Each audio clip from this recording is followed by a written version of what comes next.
myself.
yes, it's time for another round of amazing content. And we have none other than these three fine gentlemen here. Of course, Mr. Crimson, Jabi, and Vega Patch. We're going to talk about some interesting topics here, gentlemen, man. I mean, you know, let's get into it. Look, the FGC, it's a very complex place, something that we love, you know. Sometimes we get salty when we lose, we don't like it as much, but it's a place that is very much home for us. But there are a lot of open discussion topics about this community, online versus offline, a big one we'll get into in a little while.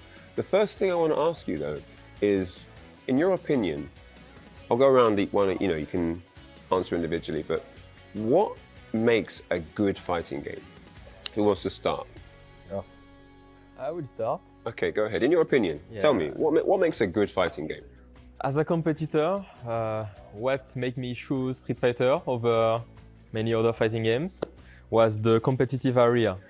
The fact that Capcom invest a lot to promote the esports around the game was extremely important for me. Of course, it's my perspective, but yeah, for some people it will be like the solo. For some people it could be the online, the quality of the online. But yeah, what do you think, guys? It's a bit of a tricky one, eh? What makes a good? The thing is, I want to echo what Crimson said about Capcom investing in the esports a lot. You know, I mean, they've grown throughout the years, especially with introducing the online and World Warrior to really give new regions an opportunity to, even though you know people might say, okay, they're not going to win, but that experience goes a long way, you know. So I think Street Fighter has always been close to home, you know. So I think I'm always going to be biased on whichever one comes out. So that's why I said it's going to be tricky for me to answer that one. Vega? The thing is that you're talking about what makes a great fighting game, but you're not. I feel you're not talking about the game, and for me that's the important part. For me, what makes a good fighting game is the ability of the game to create exciting moments and make the decision making important, and that you can grasp it as a spectator and as a player. I think that's the most important part. If decision making is not important and the game doesn't create exciting moments like we just had at Evo, I think the game is not good. If it's able to do it in a constant basis, I think it's great. But I think, like, you know, in my opinion, SF5 was the best Street Fighter, in my opinion. And I can understand, I know that's a hot topic. No, I'm actually happy with that. Oh, you agreed with that? Okay, I agree with it, I thought that you were like, no. A lot of people aren't going to agree with it.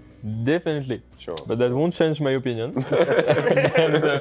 But I can understand that as a spectator, SF5 is not that much entertaining to watch. Yeah, and it's still a good fighting game. See? Yeah, so, but I think in SF5, the thing I said about decision making being extremely important was a big aspect of the game. That's why it was great for players, but it was hard to communicate that for the spectator. I think that was the issue of the game, I think. I also love it. Sure. I mean, I think we've all the internet is gonna hate us. Well, I think we've all had places where we really loved Street Fighter 5, we really enjoyed playing, it was fun, we were learning stuff, it was progressive. You know, we will travel to events for that game. I mean, it's not, you know, in hindsight, a lot of people will lean on the negative area, but there's a lot of positive that we all got from Street Fighter 5, you know, so I think it's important to recognize that and acknowledge that as well. And part of the growth that we've evolved into Street Fighter 6 with comes from Street Fighter 5, you know, so we also have to kind of pay a bit of homage there too.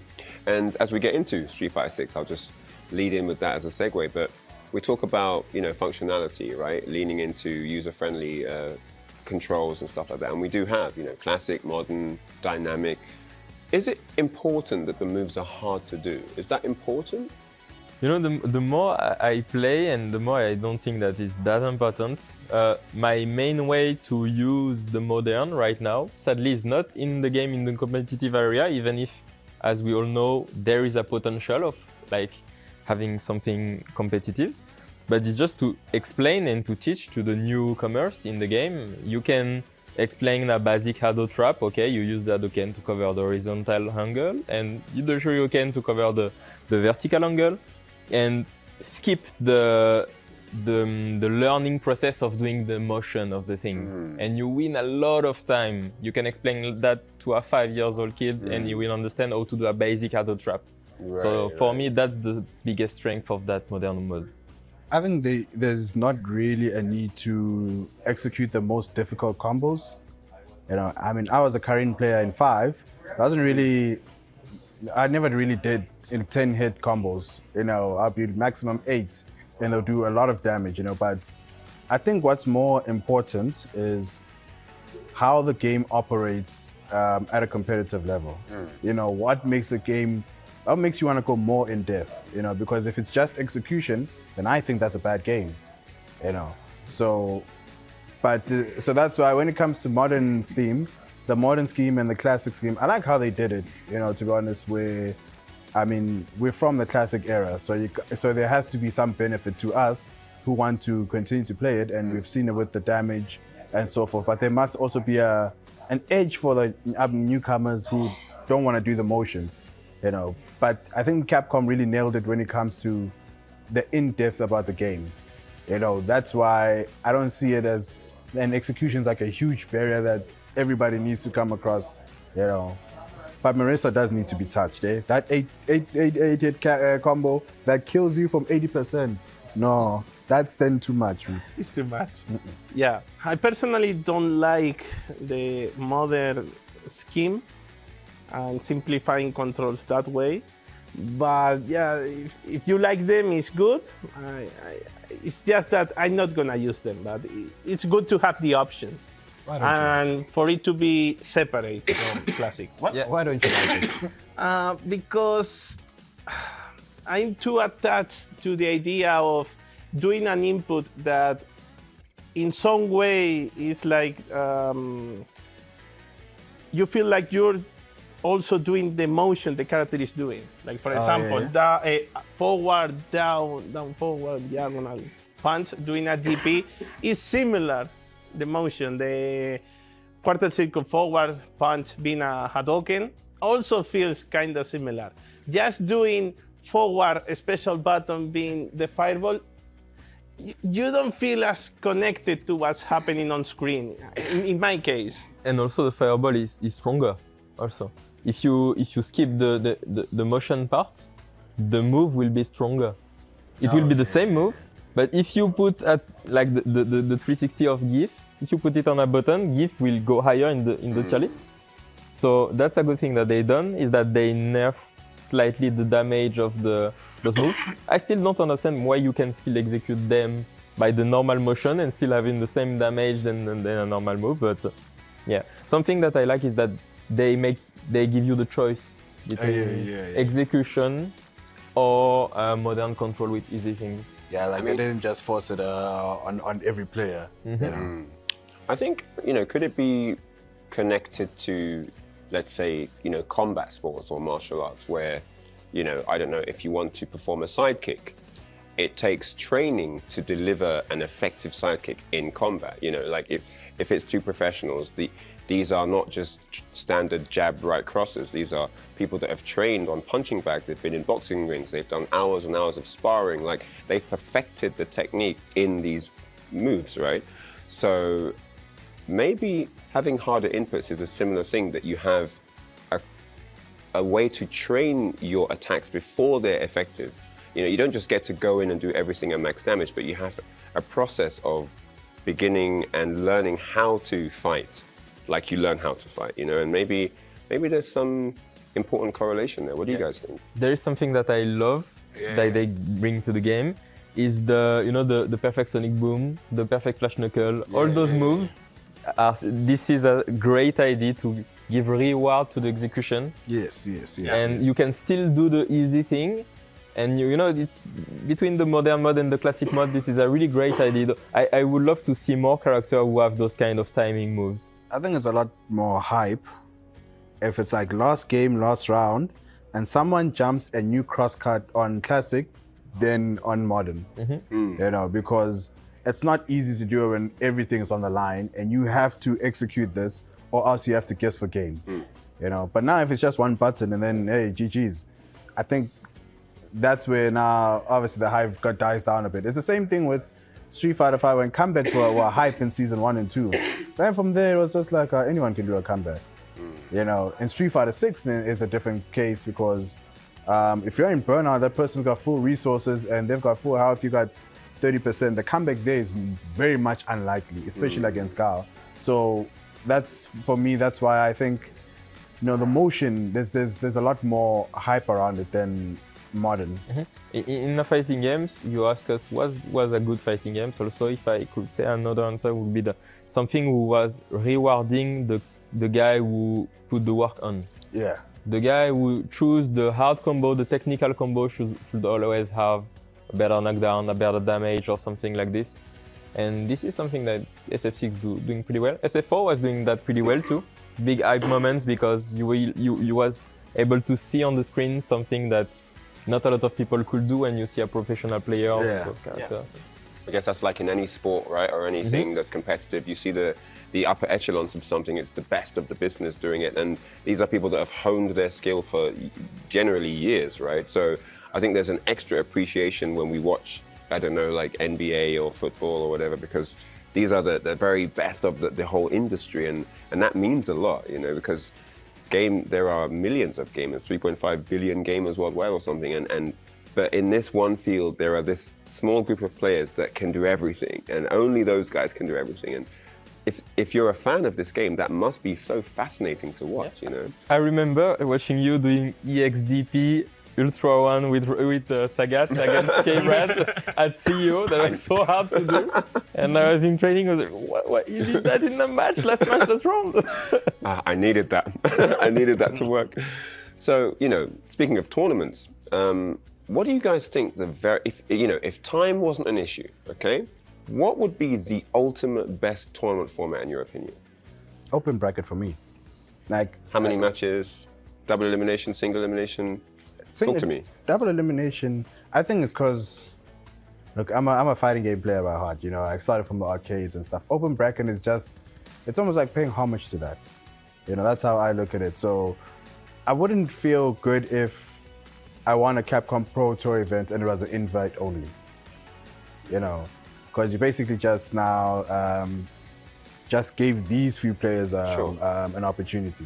But open bracket, I think also that's why EVO is such a prestige event, because you know there's so many people coming there, and you have to go through, like for Street Fighter 6, you have to go through 7,000. You know, 7,000 people to win.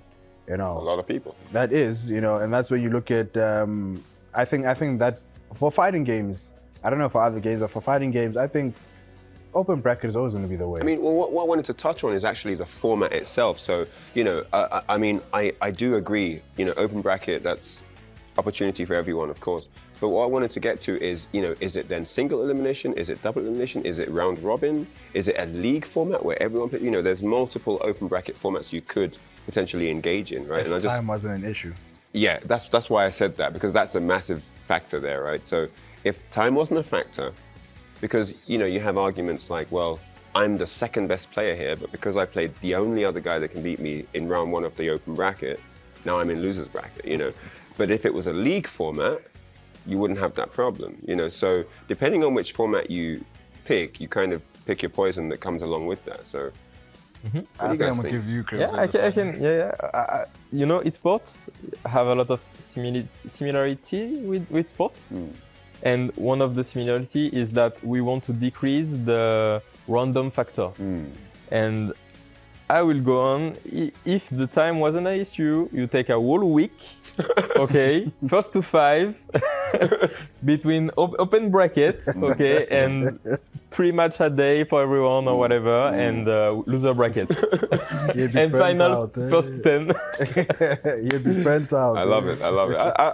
I'd do that. I'd be in that event. Sounds really cool. How about you? Nah, what I will say is basically, I think Street Fighter 6 FD2 is just too short. I think at least a minimum of top 3 of FD3.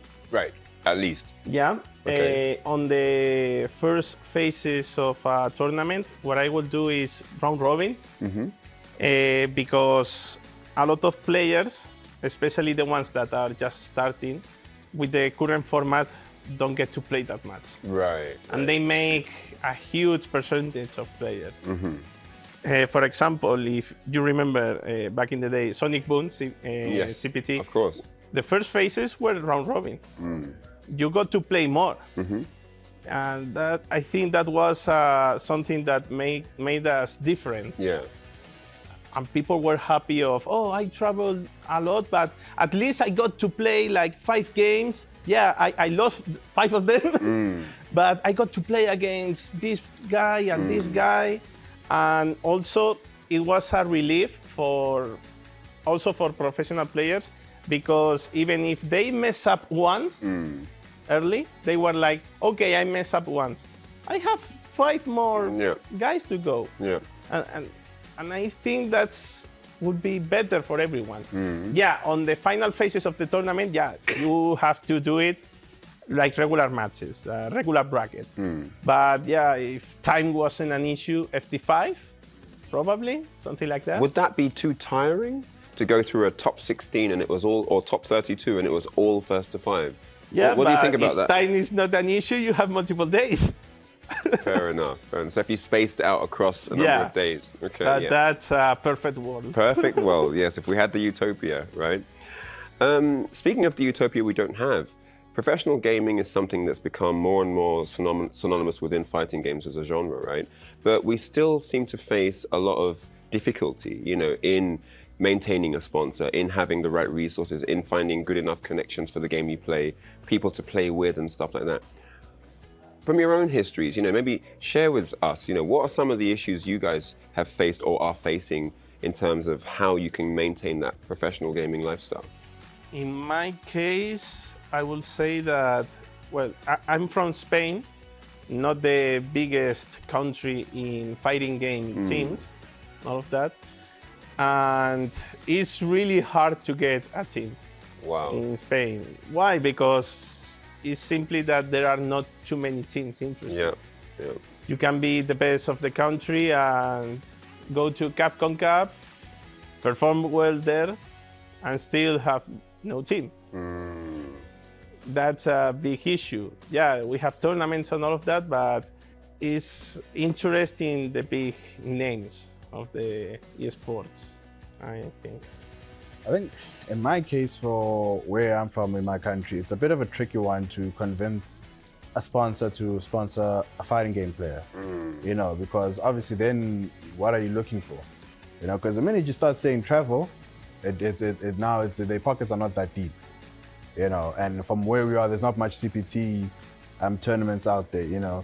So it's more of what are you looking for a sponsor to do for you to help you. I think the more common answer the more rare answer people don't, especially in the smaller regions, don't really look at is having a sponsor to rather build your brand as a gamer than rather look for travel. Then you'll convince them along the line to maybe travel to one event a year, you know, because I think that's manageable. But now, because when I started, I was signed in 2019. For a while, I'd never had a sponsor. They're just not interested. There's not a market for fighting games, you know. But if you look at your FIFA, it's big in my country, you know. So, and these other games like your league, people were going for it. And then the team was like, okay, you know what, we want to have you. We can agree on one tournament a year. You know, obviously COVID happened, but from there we had a nice discussion on, okay, but this is, where do you want to be as a brand? You know, we hear you're a fighting game player at heart, but as a brand, where do you want to be? You know, what do you want to do? You know, then me and the team started having goals up amongst each other. Okay, we'll work towards this goal. You know, it just happened that Red Bull South Africa started now doing tournaments to fly players over. Capcom also started the CPT. You know, so it just worked in the sponsor's favor. And now we're at a point where obviously Gamers8 got an invite. The team also came to me and said, hey, would you like to go to EVO? You know, which I declined because at the end of the day, I'm a working man. Sponsors can't, there's not that much money for sponsors to pay the bill. You know, so I have to juggle all of that. But I think it comes down to you now thinking, where do you want to be as a player from 10 years from now?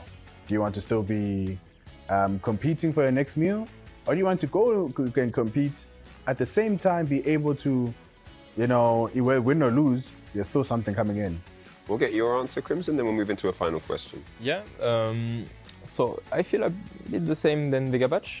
Right now, or maybe a few years ago, the French sponsor wasn't really interested in the fighting games. But I feel and I see the things changing a lot, especially on SF6. For some reason, or I know the reason of course, but the game is working really well. Big numbers on the streams. You can definitely like build yourself as a brand. So things getting way better those days. Nice, yeah. Definitely some brighter times ahead maybe, you know. So the last question, I'm sure the viewers watching on that may be less experienced in Street Fighter will be really happy to hear from you guys on this, but what is the best character archetype for beginners, for people that are new to the game? What's the best character archetype for them? What's the Honda archetype? The best type of character. What's the best? What's the best? Honda, but what is his archetype? Archetype is what mold of character is best suited for new No, players. I'm saying what's Honda's one? Honda. To Yeah, move is he- Honda. I don't know, but Honda is the first one. That's something that a lot of people ask me on the stream. Which character is the best to start? I say, if you want to win fast, pick Honda. If you want to Straight learn up. the game, pick like Shoto or Kami or whatever. Depends what your priorities are. Yeah. So, I disagree with them. All right, so let's get Vega Patch on this. Go. I can back it up, but you got go. I think the best archetype to start with is the one you like the most. That's it. Interesting. Because if you, objectively, you want to learn the game, play a Soto. Or a relatively balanced character, okay. Or someone that is meta in the game. Yeah, but if you don't like that, you're gonna give up the game. You're gonna stop playing, and you're not gonna care anymore. Maybe, you're gonna win fast, but the moment he starts losing, he's gonna be like, I just waste my time. What? I should have played this or that. Yeah. But if you start playing a character that you enjoy, you're gonna learn the game, and in the long road, when you have level, you can choose whatever you want to compete, a viable character to compete, and because you learn before the game, you're gonna do well in the future. I think that's the best answer. For me, I'm with you there and there, you know. But for me, before that, the new guy even knows what character he wants, he needs to first enjoy the game. You know, Honda is that character, and I can give you an example. That was a TNT Twitch stream. You know, they were looking for characters and stuff. Brian F tweeted, just tell the girl to play Honda. She was enjoying mashing buttons. It was just two things. You know, she didn't have to learn about motions and stuff. She was just mashing buttons. Every time it hit, they were enjoying it. So I actually took that because back in my team, we're doing like activations where obviously we go to less privileged places and we set up Street Fighter, set up FIFA and stuff. And some guys come up to me, he's like, I've always wanted to play this game. Who do I play? I just do mirror matches with them. And I mash buttons with them. They flipping enjoy that mashing whenever they hit, you know. And then from there, once they start enjoying the game, then they'll want to now learn it even further. Like, okay, I think I understand what the objective here is. You know, if I want to now play at a high level, which character do I go with? Then you can start now telling them, okay, listen, I don't think you should look at a high level character yet. Start looking at archetypes that you enjoy. You know, you already got some enjoyment from me hitting people with Honda's hands, you know, or headbutting them because at low level they can't do anything, you know. Now let's go deeper into this whole thing. When you look at this character, what you did here, did you like the zoning? Did you like turtling and then waiting for them to come? Or did you like headbutting and going in? Then we start looking at that, okay, where are you going from here?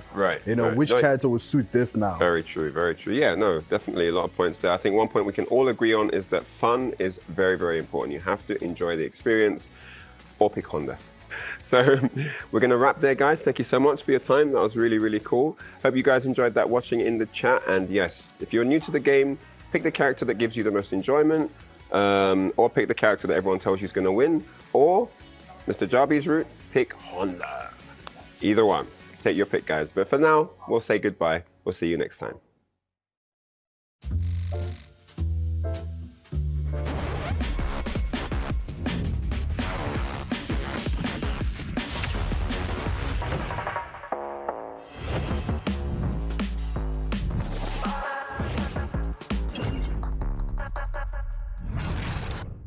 Progress is a race that has no end. After every finish line, another challenge awaits. How can we continue to push innovation in a sport at the forefront of technology? This is how.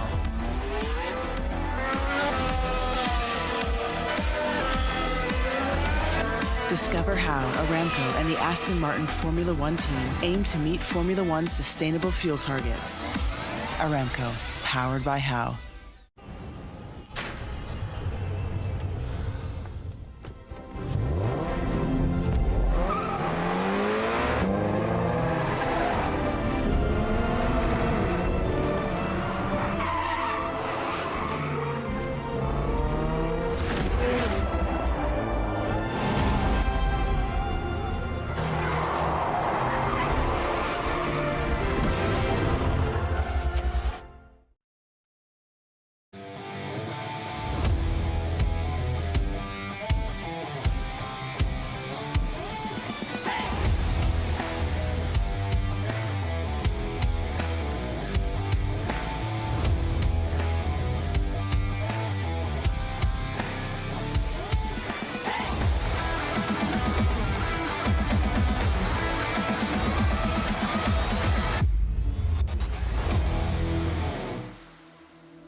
الحياة لحن، ولأننا جزء من مقطوعة عظيمة تحركنا، تلمسنا، تصنع من لحظاتنا ذكريات بديعة.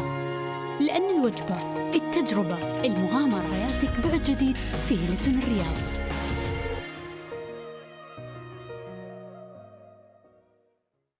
All new Honor 90. Capture ultra clear detail with a 200 megapixel camera.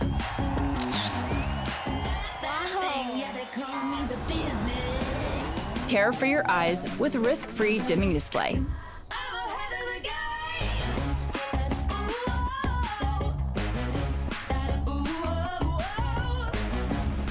Honor 90. Share your vibe.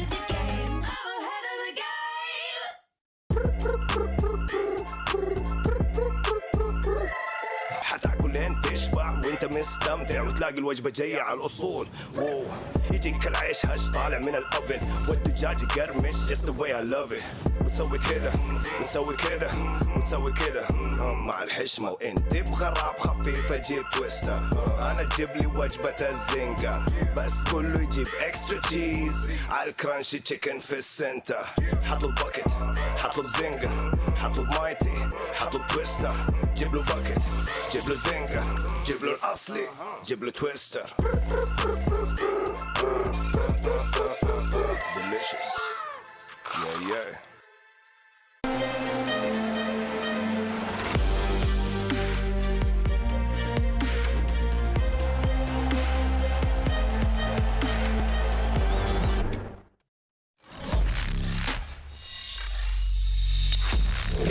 Open your eyes. When you look into my eyes, tell me what do you see? Tonight I'm gonna show you the wonders of the mall.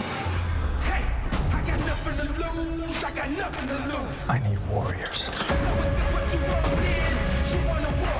Show me what's up then. Now we ready to bust in. Take everything. Take everything. Leave 'em with nothing.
paradise through dirt in our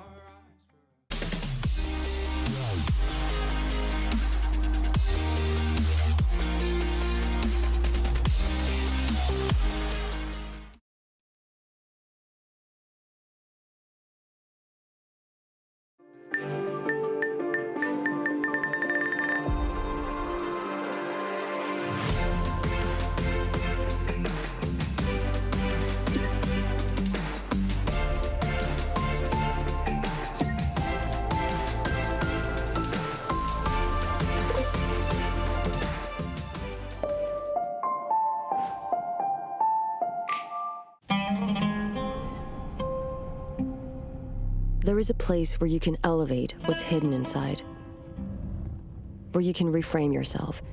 Sonomi means the new you. The you can step into. Because when we know who we really are, we become unstoppable. Enter new dimensions of you. Sonomi.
Just look at the crowd, making some noise, making some sound. You got a choice, they're hearing us now.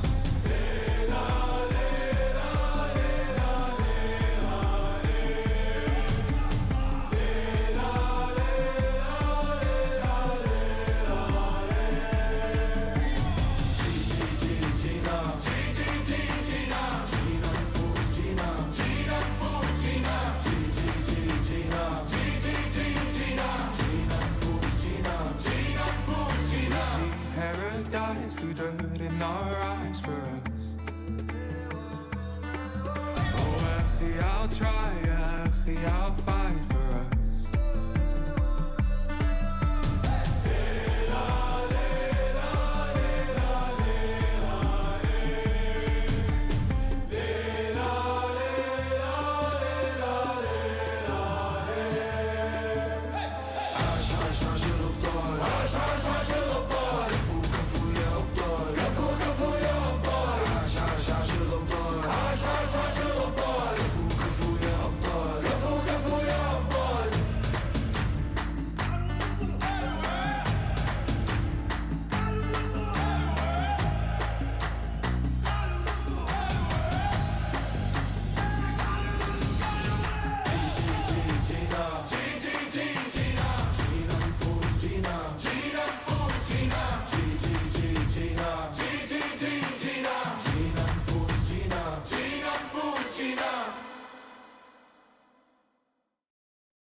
We are here in Riyadh, Saudi Arabia, right here at the Boulevard for the best players in the world to compete for their share of a prize pool of an unbelievable $1 million. The best players from around the world, players like Daigo, the Beast, Umihara, players like the Evo champion, Amjad, or Angry Bird, whatever you want to call him, you got to call him the champ, and arguably, not even arguably, I say, the best player in the world right now. But the past isn't what's important. What's important is what's right now, what's right here in front of us. We are about to see who will be the Gamers8 champion and walk away with the lion's share of that $1 million. Twitch.tv/Gamers8GG and Gamers8GG_B. Make sure you tune in. Make sure you're pulled up. It is about to be a movie. Wallahi.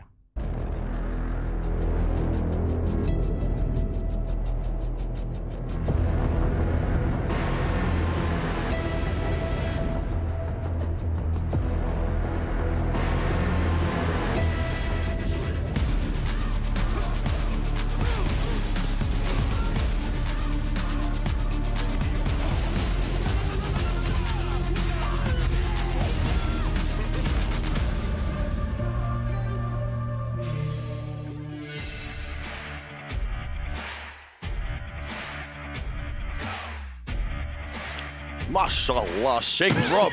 with the amazing introduction. That guy's been there for a while, but I'm loving it. It'll be a shake in no time. I'm F-Word. I'm here to bring you to day 2 of Gamers8 Street Fighter 6 action, and we have some amazing guests joining me today. It's the UK collaboration with the debut, by the way, of my one and only homie in the commentary scene, Logan, Sama, and Tyrant. What's going on, my homies? Thank you very much. It's a pleasure to finally be here. Come on, finally. A little bit delayed, but what a beautiful event it has been, a beautiful city to arrive in. And, you know, I've been catching up on the matches from yesterday. I know today is going to be electric.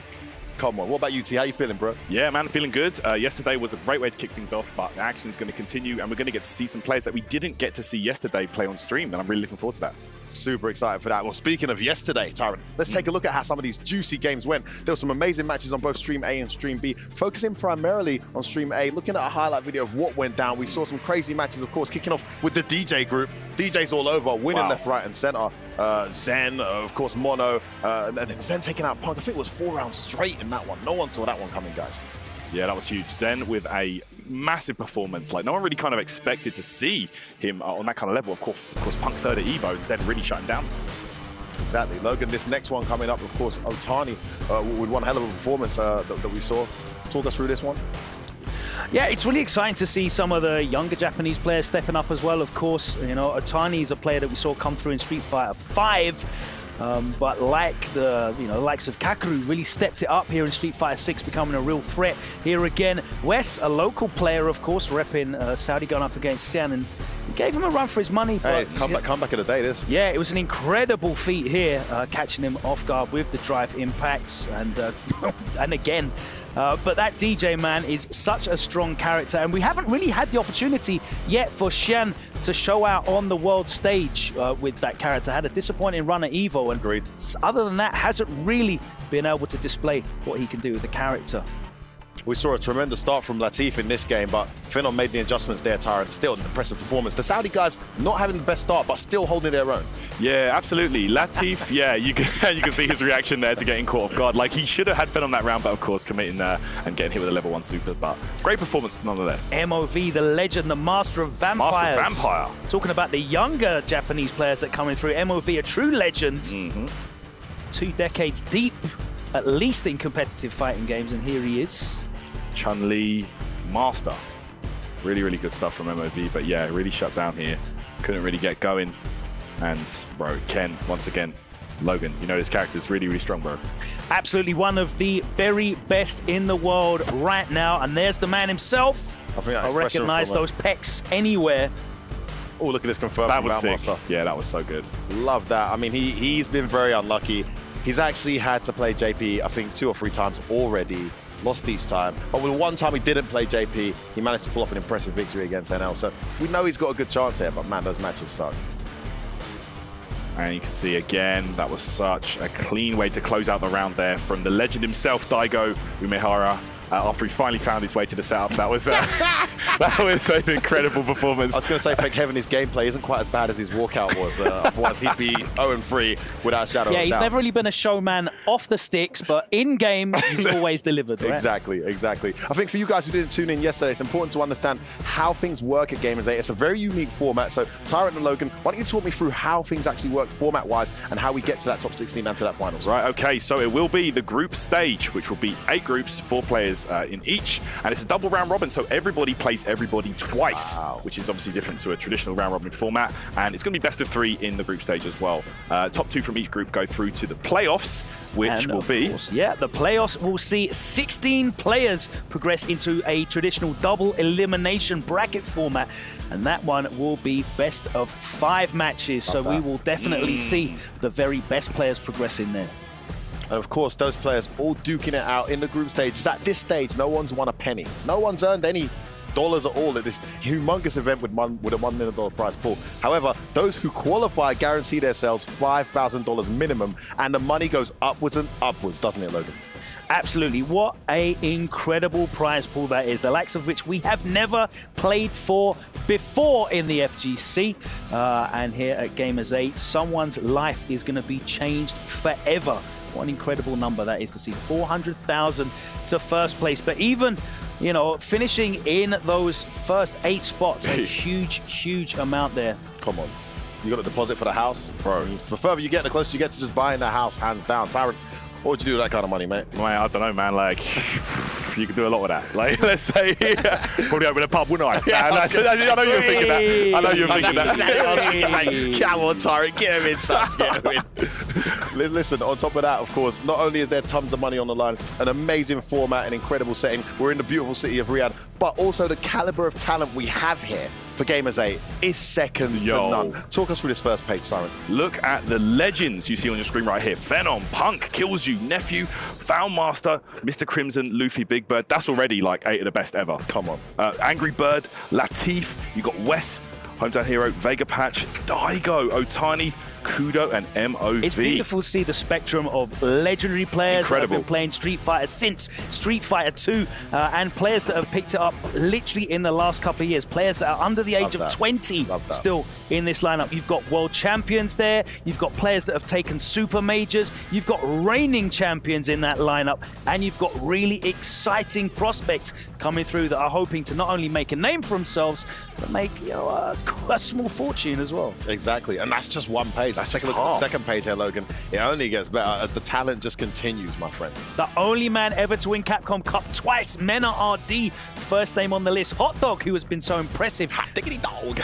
Cien, old-time Evo champion, back once again. Another Evo champion. Problem X looking to find his footing. Ending Walker, one of those young players that exploded in the last couple of years. Another Brit in the form of the Four Phils. Mono representing the Caribbean with more DJ and Oil King. Always dangerous, impossible to control. Zen, one of the breakout stars of Capcom Cup 9, who's been looking so strong already alongside his Chinese compatriots DCQ and VX Bao. NL, a true, now established veteran of competitive Street Fighter. Next up, Jabi M, representing South Africa with such a big breakout match at Kumite recently. Takamura, one of the most dangerous players out of Europe. Kakaru, one of the most exciting names right now in Street Fighter 6. And Knuckle Doo, the player that carried the US on his back in Season 1 of Street Fighter 5. Is he going to be able to do the same thing in Street Fighter 6? Incredible. Just a tremendous caliber of players there. Thank you for talking us through that, Logan. But of course, those guys can't all play each other as much as I'd love to see an infinite league of round robins. We have to separate them. We have to get through this in 4 days. So we are separated into groups. And some of these groups, I must say, absolutely brutal. Let's take a close look at some of these groups, Darren, and the current standings as they are. As you can see, there is no easy groups here. Every single one of these 8, just deadly players all throughout. And which, to me, I can't even see like a group that's like, oh, that's the easy group, because they're all absolutely stacked, to be honest. It's impossible. With the caliber of invites here to Gamers 8, there will be no easy groups. And we are guaranteed to lose some big names that maybe were expected to go far. That just shows you how competitive these groups are. Yeah, some of these matches are make or break today. I believe Problem X has got Knuckle Doo later today. He really needs to win that. So too does Jabi M. But the really exciting thing about the double round robin is after a day 1 and a number of matches played, nobody's officially out yet. A lot of control's out of your hands, but you need to win your next 3 games and you need some luck on the other side. But nobody's mathematically out yet as far as I'm aware. So still all to play for as we go into day 2, guys. Absolutely. It's going to be a huge task for some of these players, but we know the quality that they have, they're certainly going to want to step up to it. And these matches are going to be going back to back to back. As my boy Rob TV said to you guys in the introduction, we've got Stream B, we've got the mainstream here, and we've also got, I mean, in true Gamers 8 ESL top tier esports fashion, we schedule each match, we time each match, and we stay on or ahead of schedule, baby, just like we did yesterday. And these are the matches we have to look for, starting with Hot Dog versus Four Phils. I mean, Tyrant, what about these matches? Absolutely incredible matches, top to bottom. And as you did say earlier, that Problem X versus Knuckle Doo, very important match right there. That could be the one to watch, along with, you know, Problem X versus Big Bird. After yesterday's performance, can Problem make that turnaround? Massive game. Yeah, so many big matches here. A lot of eyes on that Kakaru VX Bao match coming up as well later on. Yeah. Umahara Daigo versus Hot Dog kicking off at 8 o'clock, and that is an incredible one. Oil King and Takamura as well. That is 2 players that are wild. Punk, of course, fighting to turn things around, going up against Mono. Nephew facing off against Wes, who's going to want to make a strong stride today. And then Mena RD, who had such a strong start but a couple of shakes. We're going to carry on through that. Punk versus Kudo, Nephew and Mr. Crimson. Crimson looking deadly. Mena versus Phenom. Phenom was going to get revenge for that result yesterday. Mono versus Kudo, and then we will be finishing up with Wes versus Mr. Crimson. By the way, how many streams do we have, guys? Because that was stream A. Just stream A. All right. Oh, yeah. So we got another round of matches happening simultaneously. This one's a classic B. as well. Luffy and Daigo kicking off stream B. Days, let's go. So it shows you that it's definitely not B tier. No, it just baby. happens to be the second stream. Ending Walker and Oil King, VX Bao, Valmaster. You can see all the names there. You can read them off yourselves. It's going to be absolutely killers, back to back to back, all the way through to the end. We will determine a lot of the results here today, and some people will be going home. Yeah, unfortunately for the first opening matches, there'll be some people that are playing for their tournament, existence. They're in situations where they need to win that next game, which makes it all the more intense, all the more exciting. Today, it's all to play for. Today, people go home and people qualify, even though there's another day to come. So we wanted to highlight to you guys, because it's not easy to do. We've seen Dana do it on his UFC. What match to look out for? Never easy, but the researchers and the voters have chosen the talent too. I don't know what it is. I'm keen to see. Our match to watch today for you guys at home watching the stream is going to be Kakaru versus VX Bao. I couldn't agree more. Actually, that makes a lot of sense. Now, yesterday, VX Bao had the opportunity to play the mirror match, and he didn't, did he? What happened, guys? You went with Ken. You went with Ken, and you figured JP mirror maybe wouldn't be the best option. Now, a lot of players avoid playing the mirror match historically. It's something that they don't like. They find it a little bit too chaotic. Yourself? Yeah, I mean, unless it's Ken. My Ken's trash, but I'd rather play a Ken mirror match than any other kind of mirror match. We saw VX Bao's Ken being pretty good. A fantastic answer there in the last moment against the level 2 super. Oh, that was incredible. Wow. Jay from Kakaru, and finding that anti-air with the light DP, a beautiful end to an incredible set. And of course, that's a really tight group. They're both at 2-1 now. Everyone kind of had Kakaru as the guy to win that group. But we know from speaking with the Chinese that if there's anyone that can stop Kakaru or top him in that group, it's VX Bao. They've been saying that he's the best JP, and we've all been saying Kakaru is. And speaking of the devil, there he is getting off the coach right behind us now. So that's an absolutely tantalizing match. I cannot call it. I mean, it will be Ken JP, I'm sure. But we've seen Kakaru make adjustments in matchups that are considered difficult for JP. He makes them look even, and sometimes even in his favor. One of the things that I've really been enjoying about Street Fighter 6 at the high competitive level is the number of sets that I've seen that have come down to one single decision at the end. They've been so level, so close, and it's just that one decision that swings it in someone's favor. Yeah. Will the decisions go the same way today? It's probably likely that they won't, and we're going to see some changes made, whether it's adaptation or just the fates swinging around. It's going to be close though. And I feel like that's one of the best things about double round robin format. If someone counterpicks you can come back with a new strategy. The next time you can play a completely different style or character if you want the second time. So that's the beauty of this format, and you really have to do your research and study your losses if that's how it goes down. 100%, 100%. So as well as the match to watch, of course, we need to look at the match openers. We don't have Luffy versus Daigo on this one, but I'm sure they're absolutely mouth-wateringly excited over there for that. We will be kicking things off with Hot Diggity Dog taking on 4 Fields here in this match. I mean, this is a crazy one, Tyrant. Yeah, this one is going to be, it's going to be DJ for Hot Dog versus 4 Fields. We're going to see some more JP up on the screen, and that's going to be that's going to be a crazy match, bro. DJ is a character that we've seen really become a lot more prevalent. At the start of Street Fighter 6's lifespan, a lot of people didn't really, they weren't really fully invested in the character. But man, I tell you what, his damage, his options, Oki, plus frames, everything this character has. Drive Rush, obviously, is just insane. I think one of the cool things about DJ is he's got a lot of depth. On the surface, obviously very strong. The Drive Rush, the damage he puts out, that's very easy to see. But when you watch players like Hot Dog, like Shen, like some of the other top-level DJ players that are out there, you see there's a lot of depth. You talk about depth, though, and JP seems like a bottomless chasm of options. There's so many levels to the mix. There's so many levels to the traps that are going on.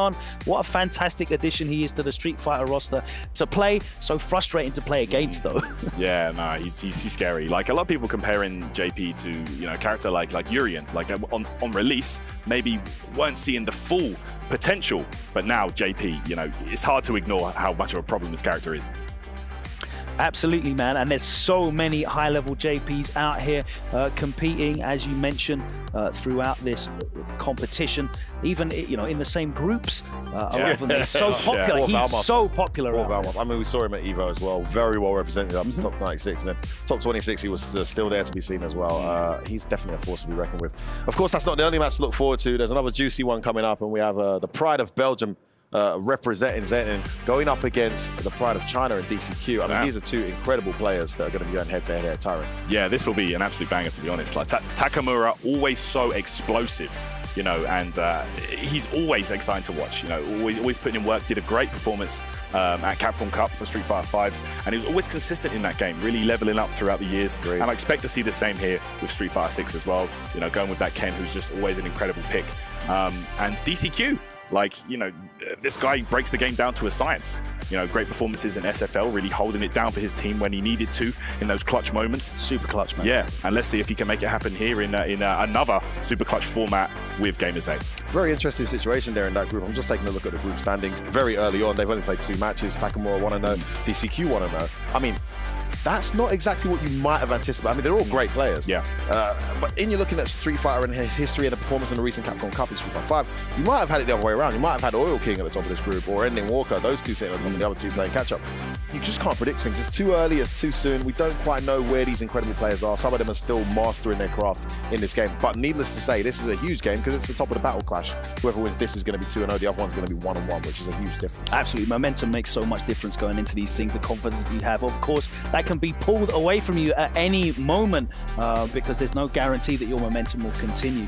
One of the things that I'm really enjoying at the moment in Street Fighter 6 is seeing the different speeds at which players adopt the game. You mentioned in that group you've got the likes of Ending Walker, who's had a little bit of trouble maybe landing on a character that he's entirely happy with and finding the same flow that worked for him in Street Fighter 6, possibly waiting for Ed. You can say that for Takamura, perhaps waiting for Akuma as well. But he always was deadly with that Ken before he ever touched the Satsuno Hado. But players that we don't really get to see a lot of as well, like the Chinese players, because DCQ, VX Bao, Zhen made it out to Evo and we saw a little bit of him playing, but other than that, we don't regularly get to see as much from the Chinese players week on week streaming as we do from maybe some of the Japanese or Western Listen, players. A huge shout out to Gamers8 for getting these guys out here. They're very well represented with the free talents they've brought, and I expect them to go on an amazing run. We've got more juicy matches, huge implications on the line for the next one. I believe it's going to be Kakaru taking on NL. Now, NL is in trouble in this group. You Kakaru talk about 2-1. Sorry, you talk about players that have really taken to this game very quickly. Kakaru out of the gate.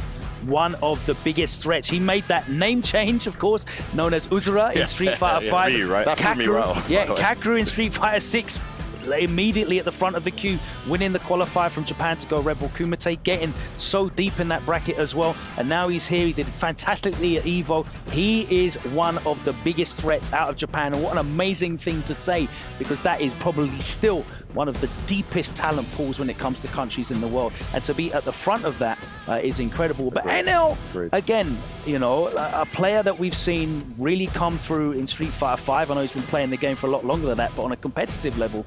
And we saw him working with Luke and Cammy, of course, in Street Fighter 5. He's been using both, and he hasn't really found the same level of consistency that he had previously. I remember him at Capcom Cup 9 very recently, and he just looked unstoppable on the same team as DCQ. In fact, another very, very consistent player, but looking for that consistency in 6. As you said, he's in trouble. He needs to find it today. He's in trouble. It's harsh that he's in trouble because I think he's only played he's 2-1, 1-2 in terms of wins and victories. So is Valmaster. I mean, these are two incredible players. Some people believe Valmaster is the best Chun-Li in the world. I mean, he's Angry Bird, one of Angry Bird's favorite training partners, and we've seen how he plays the matchup. Yet he is sitting at the bottom of this group alongside NL.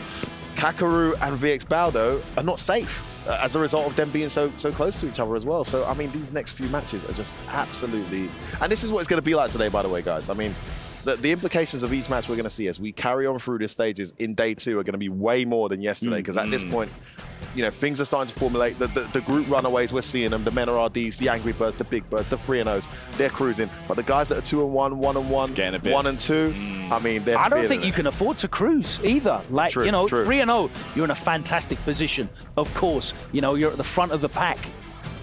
can all switch around today. Okay. Everyone can come back. It's only 2 out of 3 as well. It'll only take a few, minor changes, some adaptations, some change of strategy, some change of pace. You can catch someone off guard. And suddenly, you're looking at 3 and 2. Am I going to finish in that second spot? Who knows what's going to happen? That's the good and bad thing about the double round robin. We've got one more to look at, guys, in terms of matches to come up before we go over to the big stage. And it's going to be the huge one I mentioned, guys. Problem X playing for his tournament existence here. I believe if he loses this one, he's most likely mathematically out. It is not a match that he's in favor of, though. He's not a big fan. I don't know what character he's going to go for in this one. Knuckle Doo, an absolute beast. I mean, what's he got to do here, Tyrant? Bro, Knuckle Doo was playing so well yesterday. Oh, man. Like his match against Big Bird, like the way he was playing, if he was playing against any other character, agreed. He would have won that. The way he was playing, he would have won that one free. But it's Big Bird and it's Marissa, so it's never going to be easy, and you get hit twice, you die. That one is going to be huge because that could really determine, Big Bird's like sitting at 3-0, right? But this one could really determine the pace and see which one of these two amazing competitors, 2 world champions, is going to make it through as well, potentially. Any thoughts on this one, Logan? I know you're a huge Problem X fan like myself. I mean, for me, it's a fascinating situation because Problem X, like a few other players, still looking to find his footing with this game on a competitive level, to find his rhythm, to find his flow, to find his character as well. And we have got a few characters in the pocket that we know he's been trying out. We might see him today. It might come down to that. He's gonna have to pull out something special if he wants to make it out of these groups. And you can hear the bias on this table, the UK all rooting for Problem X, but I am a good friend and fan of Knuckle Doo. Can't help but like the kid. What a talent he is. I think he's gonna be the favorite going into that one. Time will tell. Guys, we're gonna head over to the main stage. We're gonna get things kicked off. Logan, Tyrant, count down with me, baby. 4, 3, 2, 1. Yallah, habibi!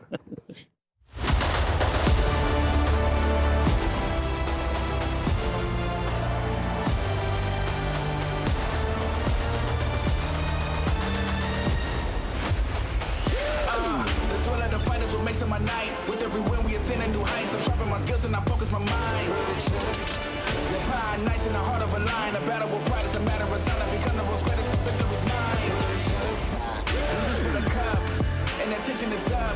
In the city of Riyadh, everybody's getting hot.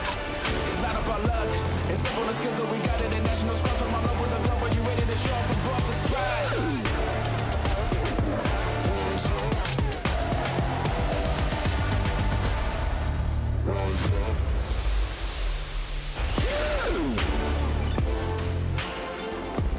Welcome to day 2 of Gamers8 in Riyadh, Saudi Arabia.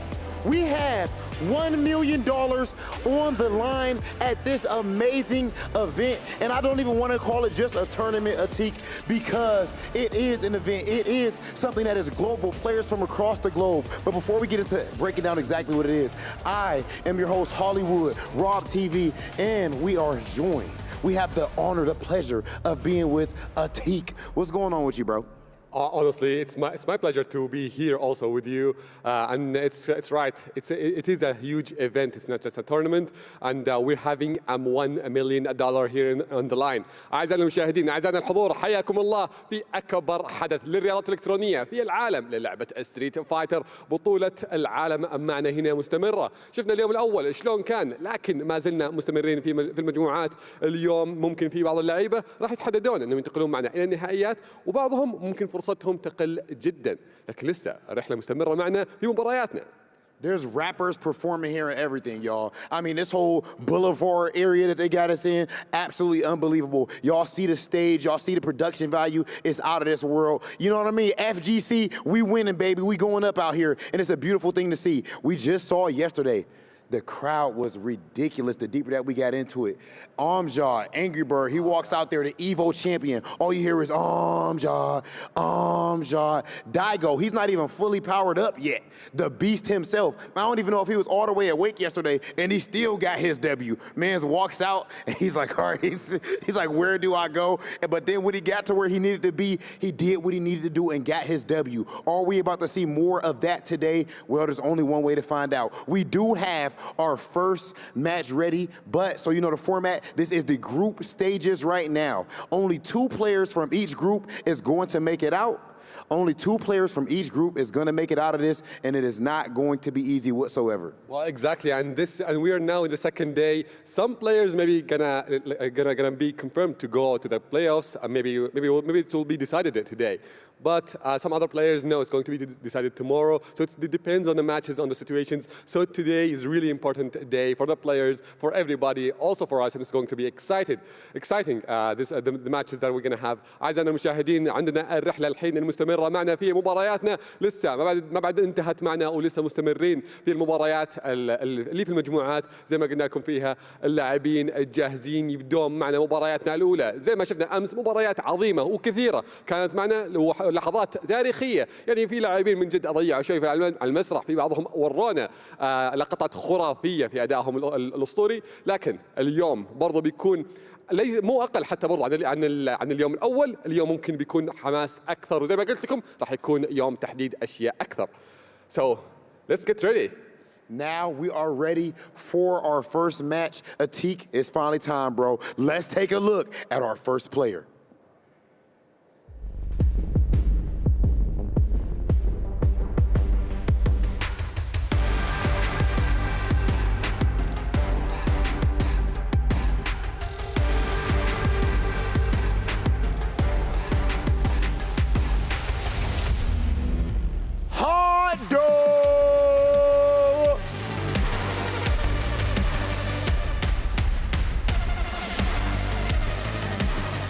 This player was an absolute force in Street Fighter V, known, of course, for his bison.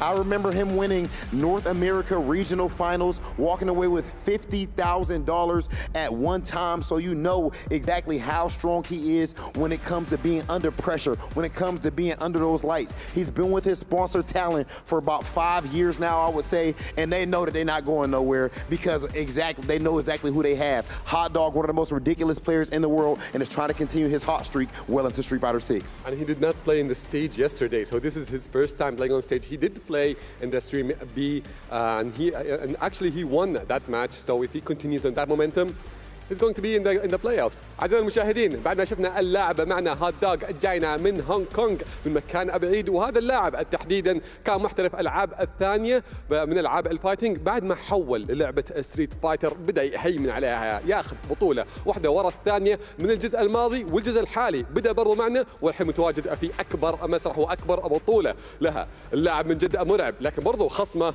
مرعب اكثر. خلونا نتعرف على الخصم واللاعب الثاني ونرحب فيه على المسرح.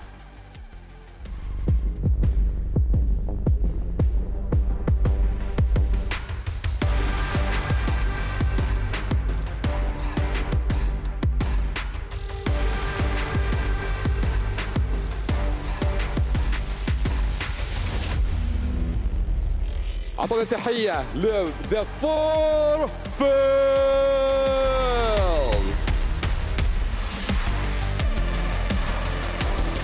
هذا اللاعب مرعب جدا ولو ان شفنا مباراته امس واحده كانت على الستيج لكن فعلا مباراته كانت جدا صعبه وكان ضد دايجو امس بعد ما ادى اداء مره ممتاز. هذه عنده فرصه انه يعوض ما زال في المجموعات ما زال عنده الرحله اليوم مبارياته هو تحديدا كثيره اللي راح تكون معنا.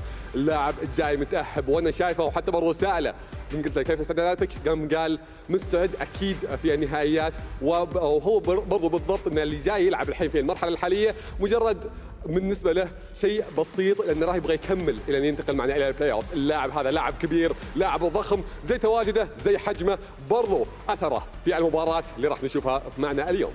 You cannot make this type of stuff up.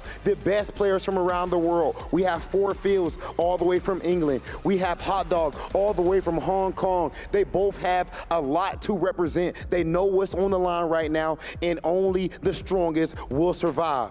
Four Fields, Hot Dog, you may take your seats. It is time for our first match of day number 2. We are about to send it over to the commentators.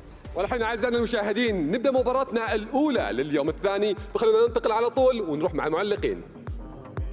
All right, it's about that time for more Gamers8 Street Fighter 6 action. Y'all know what it is. It is the IWO connection on the mic to open it up. That is the first place I ever commentated with my man Jammers. Of course, Ringe bringing y'all the words right now. How you doing, fam? Yeah, it's another day. It is another set of high-level matches here for Street Fighter 6. We're kicking things off with a juicy one in Hot Dog 29 going up against 4Fields. Hot Dog, one of the best players to hail from the Asian region, using that DJ surprisingly. I never expected him to land on DJ. I thought he would have dabbled with JP and then worked around the cast and made his way back, but no, he stuck with the DJ like several other players in that region.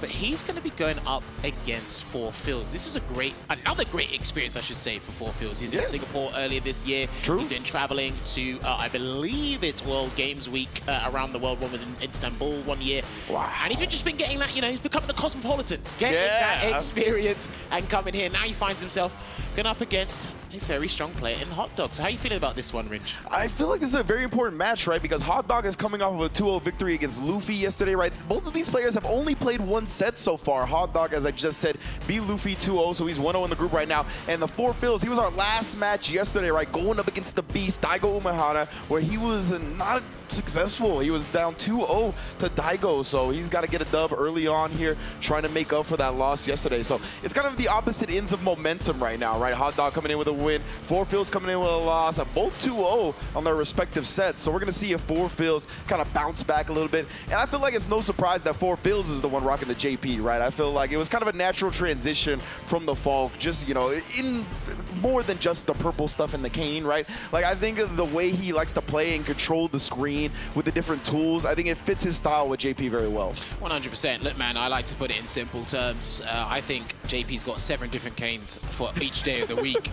Yesterday was Thursday. We now are on Friday, I believe. So, yeah, he's got to bring out the 5 cane, or he's got to bring out the Friday cane, and he's actually got to bring out all 4Fields. I like how you said, I believe, because we coming straight from Evo, and we're still trying to get our bearings, bro. We're not sure what day it is, but it is indeed Friday. It's day 2 of Gamers8 Street Fighter 6.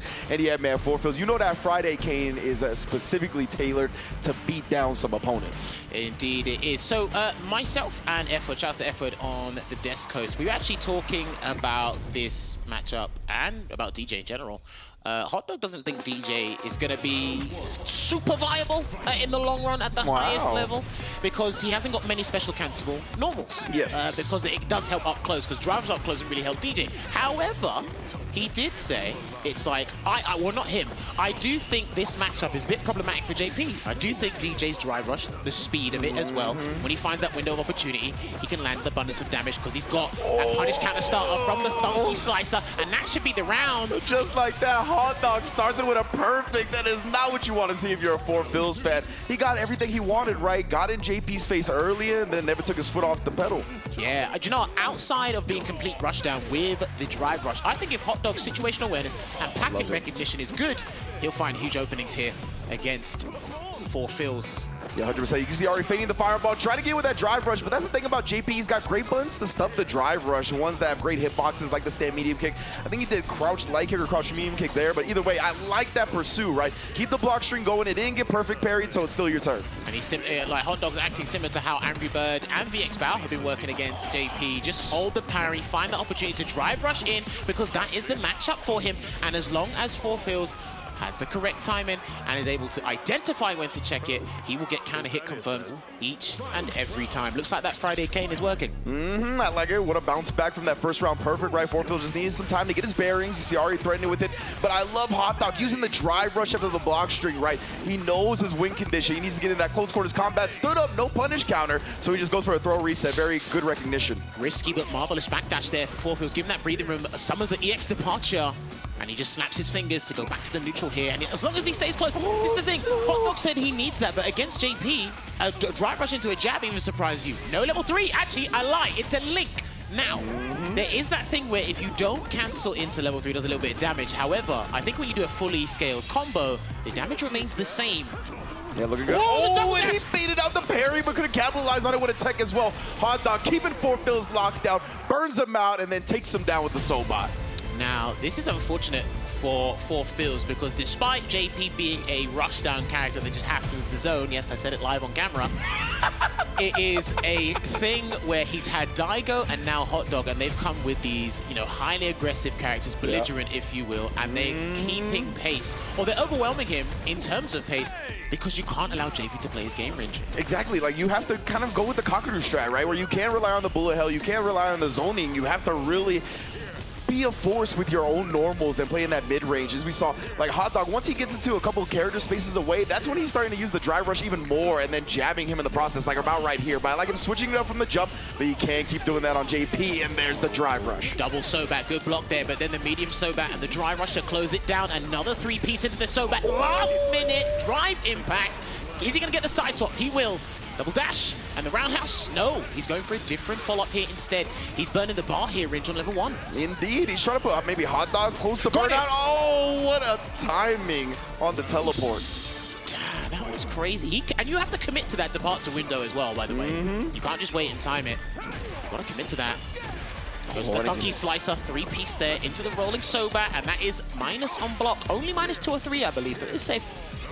Yeah, and 4Phils has been very active after the parries. Like, even if they're not perfect parries, he seems to be trying to challenge the strings of Hot Dog right there, trying to get it back into that space. This is what I want to see, but Hot Dog has consistently drive rush after the block string. I thought he parried that jump fierce early, so he wouldn't have get the throw in time, but wake up throw into crouching medium punch here, and 4Phils need to be very careful of a drive rush or even an impact. Oh, the perfect parry this time from Hot Dog coming out. And usually we saw the drive rush from Hot Dog in that instance. There's an empty jump from the hop into throw. Here comes the throw loop onslaught. And then he tried to backdash, I think. It didn't quite work out. And now we are at match point. Is it a drive rush round start? My man's has been needed. Oh, he just walked up to him and hit the crouch medium kick, bro. Knock him down, that's meaty. Meaty plus the drive rush, that means it's extra plus. And Hot Dog confirms real quick into a level 3. He's looking to run away with the set. Now, he could drive rush throw. Phils hasn't done EX Amnesia yet, so... Oh, no, he just tried to go with the meaty stuff and then commits to the target combo and catches 4Phils try to press early. This is looking not like a perfect here. Can 4Phils find a way to come back, because he's only got less than one stock of drive gauge. And there's the EX Amnesia. He's made a very huge decision there to try and turn it around. It was looking insurmountable, and we stuck with that scenario.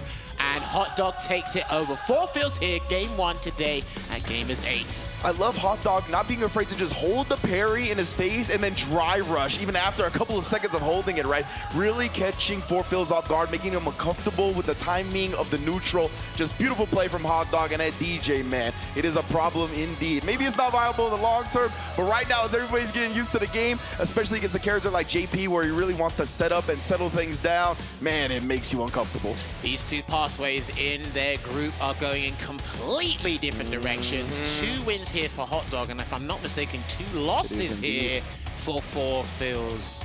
Absolute delight and absolute despair. But let's check out those highlights.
That's what I'm talking about. That's how DJ players need to be representing out here at Teak. My man's hot dog looking absolutely ridiculous. Did you just see the way he was using that drive rush? And then a drive impact at the end as well. He is looking extremely nice. And at this point, hot dog, I want to say, is 2-0 in his group. And I believe Fourfields is 0-2 or maybe 3. Is he 0-2 now? Yeah, I think he's 1 for 1, I believe. Okay. Yeah, okay, yeah. so all the players are still in it right now, but that was a big win for Hot Dog. And now, I believe we have our next match ready as well, Atik. So let's take a look at our next competitor.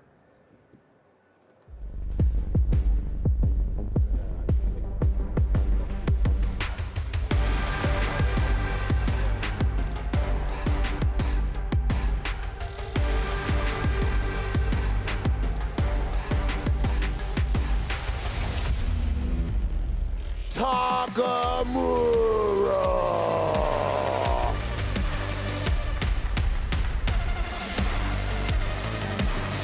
Takamura, one of the most innovative players that we have seen in the world of Street Fighter. He absolutely revolutionized Akuma back in Street Fighter V. And it's interesting even saying back because that was so recently. We've seen him put up all kinds of numbers with the Akuma and of course the Ken as well. Every time you see this guy play, it's almost like you see something new every single tournament. So when it comes to breaking down matchups or anything of that nature, this is one of the best players in the world, and I can't wait to see what he does with the sandbox that is Street Fighter 6. Well, it's true. Every single tournament that he participates, there is a new surprise from him that we're gonna see. Also, this tournament, I don't think it's going to be an exception. We're gonna see an amazing gameplay from him. أعزائي المشاهدين، بعد ما شفنا تاكامورا موجود معنا في هذه المنافسة، جاينا من بلجيكا بينافس في هذا اللقب. اللاعب جدا متميز بالتنوع اللي فيه واختلافه حتى برضو عن باقي اللعيبه بكل الاساليب اللي عنده. فعلا يفاجئنا في كل مره باسلوب لعب مختلف وحتى برضو تكتيكات مختلفه، ينوع حتى برضو بالشخصيات، ولو انه كان برضو معروف باكوما قبل، لكن الحين معنا في ستريت فايتر 6 نبغى نشوف حتى برضو اختياراتها كيف راح تكون. لكن في نفس الوقت خصمه قدر يفوز امس في مباراته ضد اويل كينج. خلونا نشوف اذا يقدر يكمل الانتصار هذا ولا لا، لان كلهم عندهم فوز واحد. خلونا نتعرف على اللاعب الثاني.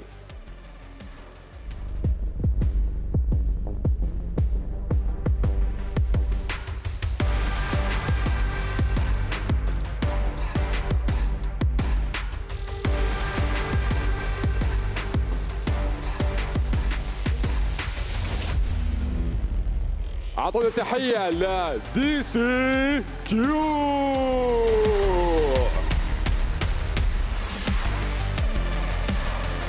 اللاعب هذا من جد جاي بشكل قوي في هذه البطولة، قدر يفوز في مباراته أمس اللي كان ضد أويل كينج اللي كان زميله في الرحلة كاملة، وقدر إنه يتفوق عليه، والحين قدر يفوز في مباراة واحدة. إذا كمل يفوز في مباراته الثانية بيحافظ على صدارته أكثر، فيحتاج المباراة هذه لأنهم كلهم فازوا في مباراة واحدة ولا واحد فيهم خسر إلى الآن، وما زالوا هم في بداية المشوار. مجموعتهم ما زالت في البداية، ما زال عندهم مباريات أكثر وأكثر.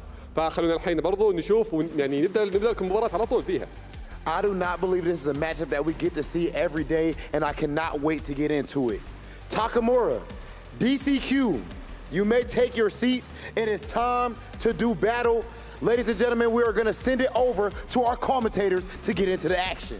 أعزائي المشاهدين، اللاعبين ياخذون مقاعدهم، يجهزون نفسهم، ونبدأ المباراة على طول بدون أي انتظار. خلونا نروح مع المعلقين. Much love to our hosts, Rob TV and Atik. But now we are back with another fire set here for you. Takamura going up against DCQ. We already had a fairly fast-paced match with DJ versus JP with our previous set. Now JP returns to the stage, still with the Friday cane, but now he's going up against arguably the #1 in the game in Ken Masters. Rin, what are you thinking about this one? Indeed. First and foremost, I just want to say thank you to Rob TV for calling us commentators instead of casters. But on to the matchup itself. Yeah, of course, Takamura is going to be rocking the Ken, right? And we've seen Ken give JP some trouble, but my man DCQ, he's looking sharp as ever, right? Both of these players have only played one time so far. DCQ was able to defeat Oil King. Takamura was able to take down Ending Walker. So yeah, I'm definitely very interested in see the brand of Ken that Takamura is going to be presenting here. Obviously, Ken has a lot of tools in this matchup, in my opinion. Like, just in general, when he's in that drive rush range, there's so many things he could do, right? The drive rush jab, the dragon lash, the EX fireball, and of course the run DP to get through some of the projectiles as well if he gets the hard read going. So there's plenty of stuff for Kent to do. And again, it kind of has to go back to what we were talking about with JP versus DJ, right? Where you can't just rest on your laurels of the zoning game and putting the projectiles up. You really have to combat the opponent with your buttons on the ground. And JP's got great buttons to do it, but it's really taken the JP players to kind of alter their traditional game plan to deal with these rush down heavy characters. What's going to be interesting here is when the groups were determined. I know Takamura was already in his mind. He had an executive board meeting with all the brain cells in his head. And he said, how are we going to surprise the audience today with the tech? Because like we said, he's very unique. And he's very special when it comes to coming up with specific tech for players and characters. Still early in the game's lifespan, and Akuma's not here yet, so he might not blossom as much as we'd like him to in these early days of Street Fighter 6. However, my number one question is here, does he have any unique tech against EX Amnesia? Has he created a scenario and he's ready to punish it specifically with that optimization? And we have spoken about this before. Perfect parry, holding it and drive rushing in. The Angry Bird strategy, what we saw with Hot Dog doing as well. Yeah. It's huge. VX Bao actually did it to, I think it was Kakaru yesterday. VX Bao did it to someone yesterday and it was paying off in dividends. Indeed. Let's find out here if it works again. Stalagmites versus projectiles, blonde hair versus white hair, and a bum versus a rich man. You get the picture. Oh, it really do be like that, unfortunately, for Ken at this point. How the mighty have fallen, but not on the tier list, though. He has risen on the tier list, that is for sure. But right now, DCQ is just content to put this bullet hell up. I was just talking about how I don't think JP can be successful in this matchup by doing that, but he's proving me wrong. Takamura does get a knockdown there, threatening with the fireball, and now we got the corner. See, there was something that happened just moments ago, right? I saw crouching meeting kick from Ken actually whiff punish, JP stand hard punch. It's hard to whiff punish that, but if you have a good low, you can catch the hurt box around his feet. I actually labbed that about 2 days ago. There you go, so Takamura gotta be looking to implement that. Oh, and the cross cut, of course. DCQ, I like that though, right? He took a DP's worth of damage to get out of the corner. That's honestly not that bad, especially because he's defending well. He was defending well. Crazy enough, right? Drive rush in and try to get the overhead. A good jab check there from DCQ. Sets up the departure and puts out Stalagmite again. Ooh, that's going to be huge here for Takamura. Indeed. Oh, just going for the block string. Tries to parry after because of the negative frames, right? DCQ's going to throw it, though. That could be his answer to a lot of these situations. Drive impact was blocked. Beautiful. But yeah, I love him doing the drive impact because the spike was going to activate, right? So he absorbed the spike, still made a block, but the drive rush overhead is there for DCQ. Taking that first round there is DCQ, and as you can see, quick look at their peripherals there. Hitbox going up against PlayStation 4 pad. And we drive back in with the run into Tatsu. All leverless all day, you know how it is.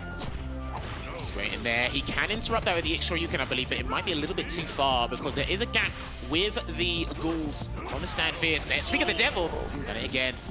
Yeah, that hurts, man. You're using a partial. I like he did the shallow one and then the second spike catch Takamura trying to get him. I think the real source, the real creativity comes from how they convert and create a new scenario from the departures, especially the EX versions, because they are different depending on what button combination you use. And he will go into interdiction level 3. Indeed, that's going to burn him out, right? He barely had over a bar of drive meter, so my man is donezo, as you can see there. DCQ going to be setting up shop again. Oh, you're trying to take the skies, you are locked down. Give up. That's game 1. You ain't coming back. Yeah, like he's got CA, but actually gets the overhead from long distance. DCQ just needs chip out, though. He doesn't want to commit to a string, though, right? Because he's going to be buffering the CA to interrupt it. Oh, he just about got in time. DCQ couldn't nail it. But there it is. A crouching meeting kick takes it there. Look, I want to root for my boy Takamura. I want to be biased a little bit. However, when I see someone in burnout against JP, I'm like, nah, that's done. That's GG's most of the time, right? I was really impressed that he was even able to survive at that point, but I think that's because DCQ actually went in. So again, the block string was a little bit dangerous to do when Takamura had level 3. Oh, he gets the shimmy with the stand fierce. A lot of active frames on that. I like that conversion he went into as well. He didn't spin any of the drive rush. Tries to drive impact out of the corner there, but gets chugged. There's another throw again there from JP. Funnily enough, right, his throw sends you full screen, mid-screen, but in the corner, he's right up in your ass. Right there, the best of both worlds pretty much when it comes to playing JP. He just waits patiently. Perfect parry. Oh, parry attempt there, and that's going to be huge damage. That could be the round range because he's got all the drive gauge to work with if needs it be. Yeah, he's done. Wow, yeah, just the OD follow-up was enough to even have the spinning of the super meter here. DCQ, a pixel away from 2 meters. He is in control here. There we go, just going back to playing the neutral. EX Tourbillon comes out and he tries to drive rush in with the stand fierce. 20% from that throw and full screen here.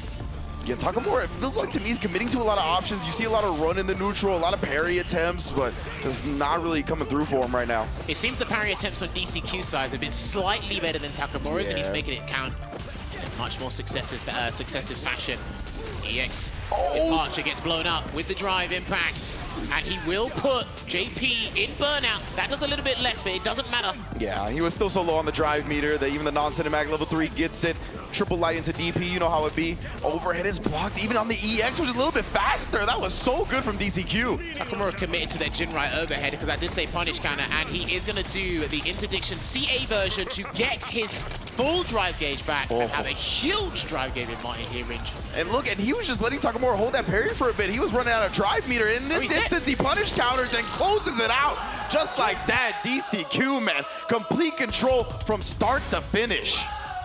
Well played there to one of the specialists from China, DCQ, putting in that work and getting a win on the board there. Fantastic to see. Unlucky to Takamura there. It looks like he had a strategy going into it. It looked like he was showing signs of life, but as I like to say, and I'm pretty sure more people are starting to realize and say it themselves, everybody has a plan until they get hit with a cane. Ah, I got you all. There you go. You thought I was going to say something else. Indeed, right. So DCQ going to be 2-0 in the group. Takamura now dropping down to 1-1. That's still a good position to be in, though. But, man, DCQ, the front runner.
Oh my goodness. My man's DCQ, did you just see that? I gotta be honest with you. I don't think Takamura was scared at the moment at all. But in my hood, there's something that they say, you ain't gotta be scared to get your word I can't say whooped. And in the end of the day, that is what just happened right there. DCQ looking like a monster with that JP. Well, of course, like we saw him ending that match really quickly, and it was surprising. Honestly, this guy is coming up strong in this tournament. He won against his teammate before, and now he's continuing on this momentum in the group. أعزائي المشاهدين، شفنا المباراة الأولى دي سي كيو تفوق فيها أو فاز فيها. فعلا كانت هيمنتها جدا قوية، أنهى لنا المباراة بشكل جدا سريع وأداء خرافي. لكن برضو مبارياتنا ما زالت مستمرة، وعندنا المباراة اللي بعدها لا تقل أهمية وبرضو حامية، خصوصا أنهم شوية جمعوا نقاط، ففرصهم صارت أقل شوي. خلونا نتعرف عليهم ونرحب معهم على المسرح. And now we are ready to get into our next match. Our first competitor is ready right now.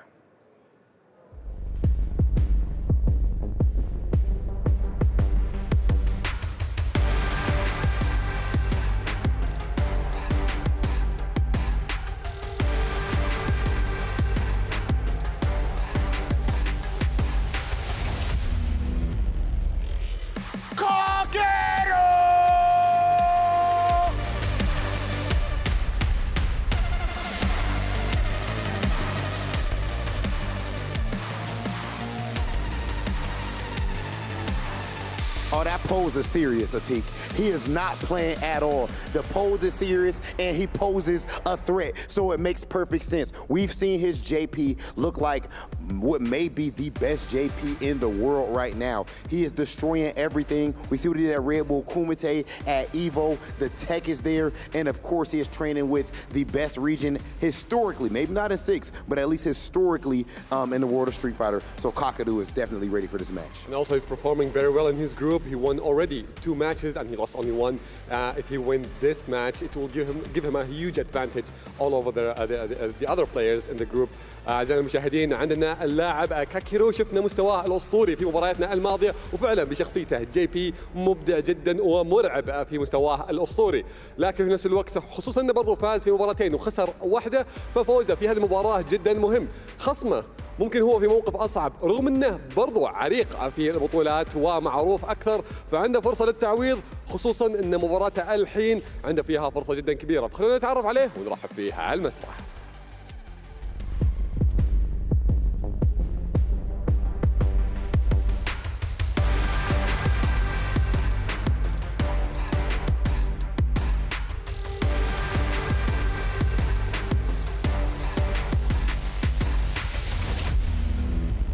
أعطونا تحية لNL.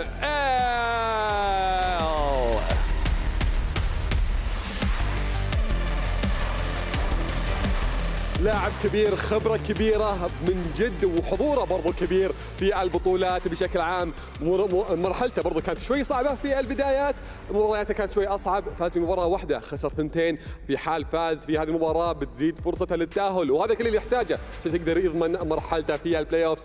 لاعب كبير، وأنا متأكد خبرته وتواجده، حتى برضو ترى هذه ثاني مرة يجي معنا في بطولات هنا في الرياض، فعارف المكان، عارف الأجواء، عارف الحماس، تأقلم معها بعد ما رتب اموره في اليوم الاول، والحين راجع لنا بشكل اقوى وعلى طول جلس. He's sitting there already. And Nell said he came to work. He ain't with none of the pageantry. You can move all these cameras and all that. So you know what? I'm gonna oblige. Kakaru, you can take your seat as well. And now we are about to get to this match. We are just as excited as NL is. Let's send it over to our commentators. Well, I'm so excited for this match. أعزائي المشاهدين، خلينا نبدأ المباراة على طول. بما أن معنا NL جالس في مكانه، فخلينا نبدأ ننتقل على طول مع المعلقين. All right, first off, get you someone that looks at you the way Rob TV looks at Atik when he's speaking Arabic, bro. Like, he got the biggest smile on his face. I love it. I also love the entrance from Kakaru, right? Showing off the Ibushi Jin. I know the sponsor's going to be happy about this one, but I am very, very excited about this match. This is one of the most intriguing matchups today for me because Kakaru sitting at 2-1, NL sitting at 1-2. This is a very important match for NL to win. And NL has been taking the JPs to the limit. He actually defeated VX Bao yesterday 2-1, and he lost to Kakaru 1-2. So they've both gone to the limit. Both sets he's played against JP. He seems prepared for the matchup. He's just got to clutch these ones out.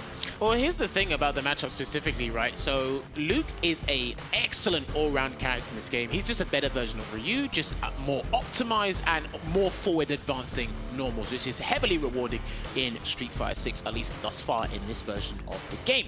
However, I have heard from a couple of Luke players, shouts to Shax back at home, he did say this was an uphill battle for Luke. He has the tools, it's just difficult in the neutral. If you can get past the barrier, the wall of the crystal spikes, you know, the departures, etc., then we are playing a different game on our hands. Okay, you got to be conscious, you got to be obviously cognizant of the X-Amnesia, but you can still do some work here.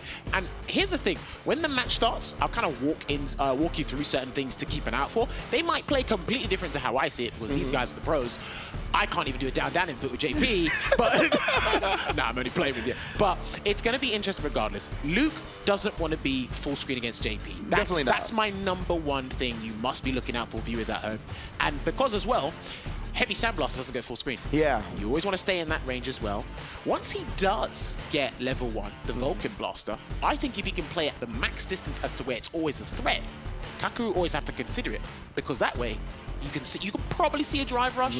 If he pops out a departure, you can do level 1. If he tries to do a crystal spike, you might be able to catch it as well. So I really think the range of Luke's projectiles from the heavy version of Sandblast and the level 1 could be how could be how NL tries to dictate this matchup in the neutral. And I really love the fact that you bring up the level 1, right? Because once he gets that level 1, then all the other options become more threatening as well, right? Because Kakaru is going to have to pay attention to that level 1 super. He's going to have to respect it. And that's going to allow NL to sneak in these drive rushes, get a little bit closer, and play at that range where he wants to and not be so uncomfortable up against JP. The only problem I see with your breakdown is the fact that Kakaru is so good in the mid-range, man. Like, he is the best JP player at not just relying on these projectiles from full screen. I will say one thing I really love about Kakaru's JP is his full-on optimization from medium attacks. Yeah, man. Crouching medium punch counter hit, stand medium kick counter hit. He's really got them locked down. And actually there, he got punish counter, but he couldn't quite convert off it there. Yeah, very surprising. He left some damage on the table there, but Kakaru is so clean with the whip punish already. Speaking of which, NL showing him how it's done. All right, at least he's forced him to use his kick normal, so he knows how to whip punish those to force him to not use the cane normals, because they're a little bit more difficult to deal with. However, Luke does have stand heavy punch, one of the best whip punish normals in the game, and it is special cancelable. That is huge in Street Fighter 6. That's stand heavy punch, bro. It allows him to walk back out of range, and there you see it right there. Drive rush confirm as well. NL spins his whole drive bar on this one. Not even going with the level 1 back dashes to bait the throw. That was so clean. So it looked like he was going for a pseudo safe jump there or something, but he literally baited all of us. Yeah. Sorry, went for the back dash, punished the recovery frames on that throw, and lovely perfect dash, perfect parry into the forward dash. You can't punish Luke from there, but you can definitely surprise him. And Kakaru is really already advanced in this game, right? What This a one I'm talking about. cutoff. This is exactly what I'm talking about with the conversion, the optimization from his mediums. But to go back to the end of the last round, right, we saw Kakaru go with the parry attempt, right? That's what a lot of players are looking for on the safe jumps. That's exactly why NL didn't commit to anything. But Kakaru again with the confirm. This is beautiful here in the corner, not gonna spin any meter. There's the perfect parry on the safe jumps that we were talking about. Now that was only like probably +2 or +3, so that was a mix-up scenario, not a guaranteed punch there for NL, and he has to convert, but he doesn't go into Pale Rider. Gets his throw. Can he get another one? Indeed, he's got to take advantage right now as Kakaru is burnt out here. He's got no opportunity to respond back with a drive impact, but what a throw tech. And this is what we were talking about before, playing that sandblast range on the level 1, that's the threat. That's why Kakaru's not doing anything right now. And then Gage is back. The DP was there as well. Now we're going to have our corner pressure. What are we going to do with it, though? He wakes up with a low. He wanted counter hit, yeah, and he got a punish counter there, but he's too far for the stand. Medium kick to connect. Gets a drive reversal. No anti-air. And I'll point something out real quick. Wait for this round to end, and I'll talk about it real quick. Back to the drive reversal again, right? He's just trying to push NL out. The parry from NL, though, he's not going to get burnt out easily. I love him holding on to this last minute drive. Here tries the parry, though. He thought Kakaru would keep the pressure up. If he's baited, level 3, he got the fate, though. Kakaru is so smart, though. Oh, man, I'll tell you why this guy's smart as well. In that round before, when NL jumped and he didn't anti-air, there's a range where if you empty jump, medium punch whiffs. You get a full punish counter combo. Kakaru's situational awareness, the optimization, this is absolutely scintillating stuff here. Bro, the spacing recognition from Kakaru is next level 100%. The conversion again into Stryborg, air-to-air, the departure's still there. Good throw tech from NL. That air-to-air was so sick because it put him right back in front of the spike. Drive rush in to get the plus frames from the back medium punch. Not quite working out. And here we go. Optimization for the crouch medium punch. He needs to spend level 3 to get his drive gauge back, and he will do so. Yeah, definitely right. He's going to have a gigantic life lead now. He's going to be able to recover some drive meter. Going to be over 2 bars here. What we do with this pressure, though. Sets up the departure. He can jump if he wants to, but he's not going to. And then here comes the pressure. The only way NL can get out here is if he throws out an onslaught of buttons or gets a drive reverse opportunity maybe. Exactly, but if he drive reversed that last string, he was going to burn himself out, right? So he had to sit there and take it. He doesn't want to do that to himself with such low life. Great parries on the flash knuckle, but the sides have switched. No drive impact yet. Goes for a heavy flash knuckle, full charge. Empty jump, crouch fierce, a lovely anti-air. This is such a disparity in health here between the two. But we're about to see a huge reduction in health here. Oh, and there it is. The perfect parry comes out that time, tries the throw tech, but Kakaru takes it to the skies himself. Because as you mentioned on those safe jumps, wait a minute though, the drive rush, it beats the feint. Woo! That's going to be it. Eraser level 2 going to close out this first game. And I tell you what, the fact that that was only the first game shows you how imperative this set is, because you did tell us the scores at the start, and NL really needs the win because Kakaru beat him yesterday. Let's see if the shoe's on the other foot. Yeah, again, if you're just tuning in, NL sitting at 1-2 in the group, Kakaru sitting at 2-1. Drive rush confirm again. You know how it is. All right, sets up the departure. Here comes the stalagmites. Oh, and I think he drive rushed to try to get out of range of the spike, but it was still there. Air-to-air with the jump light punch, I believe that is. I am unfamiliar with the animation of that, so I'll go check that after we're done. That was unfortunate for NL, or excuse me, for Kakaru. He tried to throw the parry, but just out of range. Now we got the corner for NL. Okay, sends him away with a stride ball. Goes for the low, empty jump low, probably not. He goes for the plus frames on stand hard kick, and an interruption there from NL. Good stuff. That was such sick timing on the jump from Kakaru, though, right? Because if NL tried, the spike was going to catch the anti-air. Walks away. All right, NL, again, you're always in the fight when you have drive gauge. If NL gets a raw drive rush into crouch medium punch full confirm, we may be able to do something! Bro. And probably commentate cast it! Oh, no! These feint baits from Kakaru. We saw it in the first game, right, with the level 3 getting him out. This time he gets him with a drive rush, able to cut off at the pass. I'm so sorry, NL, I didn't mean to curse you. I saw the same situation you did. I'm telling you, man, it's like Kakaru staying one step ahead of the game here. 10 steps ahead, more like, gonna get a lovely double drive rush conversion straight to the corner triple. Oh, hello. My lord, Kakaru. What a bounce back here, but just as I say that, NL's gonna get a chance. Does miss the perfect flash knuckle, unfortunate. All right, he's only got a less than 2 drive gauges, so the defensive choices here from Kakaru are very interesting, but however, that is null and void because interdiction makes it 1 apiece. Man, he tied this setup in the blink of an eye, bruh. That first game was so hard fought. It felt like they were going down to the tooth and nail for every round, and in game 2, Kakaru just blows them up back to back. I think he went right back in. Yeah, he did. Yeah. NL went right back in there. And now, yeah, he doesn't want to let Kakaru get that space established, right? All with the down forward heavy punch gets the trip. But you can see the difficulties and, like, you know, the insurmountable challenges NL's having in the neutral. He has to spend the drive rush to get even close when it might be the possibility losing 40% of his health gauge and even not using the fireballs all the time. Oh, we're punished. Oh, and Kakaru reads the sandblast perfectly, gets the jump in. Gonna set up shop here in the corner now. My lord. 40%. Yeah, and the safe jump follow-up, you know how it is. And now gets caught pressing buttons, and Kakaru on set point. Frame track from the back medium punch target combo. Kakaru is absolutely phenomenal with this character. Jumps in, that's fine. He's out the round. Okay, first EX Amnesia. Optimization from here. Again, this is a must-win match for NL here. He's sitting at 1-2. This could be 1 and 3 in this group. It's not looking good. All right, drive rushes into the rising uppercut. Jumps away from that throw attempt there, does Kakaru, and blocks. His defensive choices each and every time, they just get better and better range. Hey, great utilization of the drive reversal in this matchup as well. Putting Luke at that space where he is not favored in the matchup. Tick throw, good block. Do you know what? Every time he's come in, he's gotten out of it. Some way he's worked out of the situation, Kakaru. And that was off of a drive cancel for NL too, so 3 drive bars down the drain. He finally finds a hit here. And having such high-level defensive choices, being correct almost each and every time, is super difficult in Street Fighter 6 in this moment. The fact that Kakaru's pretty much mastered it, basically, is something that needs an award in and of itself here. It's definitely otherworldly, to say the least. Kakaru, so very strong, but he does get caught committing to the projectile. That even might have been a feint, but he smacks him in the mouth anyway. Tries the super with a parry, and L, still safe because of the amnesia. Wow. All right, he's trying to look for the whip punish range here, but the Kane normals, he's not confident in dealing with them, it seems. Man, what a checkmate defensive decision from Kakaru in the corner there. And look at this. He's trying to get some parries in, but he's still just at 1 bar of drive meter. It's very dangerous to do so. Burns himself out and still gets hit by the spike. Kakaru confirms into level 3. I mean, this is long for NL. He's going to be burnt out here, full screen, up against the character that is the best at burning you out. Unless he does level 3, he's not. Yeah, unless he's in level 3, he's done. Yeah, this is looking long for Mans. And look at this, Kakaru, as soon as he gets to the level 3 range, he's chilling out now, tries to spike, he found a jump, and he actually burned him out. And NL still has a chance here, bro. He's worked him to the corner. Can he do it? He's just trying to chip down Kakaru, and he's gonna run away with the timer. Can he get it? Oh, he actually does! NL bringing it back! Woo! Stand fierce into EX Avenger, taking it there. Okay, actually, Kakaru's on his toes now, believe it or not. Like we talked about, right? This is a must-win for NL. He's feeling the pressure, gets the overhead block. Like I said, I do feel Luke has the tools in this matchup. I just think the neutral part is the hardest for him. But NL, in some way, shape, or form, has found a way to do stuff. But right now, he's at a huge deficit here, Ringe. Oh, he was at a huge deficit last round as well, but he might not get a chance to fight back this time. Is he going to do it? Drive impact, that's the start. That's a wrap, ladies and gentlemen. Kakaru's going to take it over NL once again in the same result. 2-1 here at day 2 at Gamers8. Man, the recognition from Kakaru, right?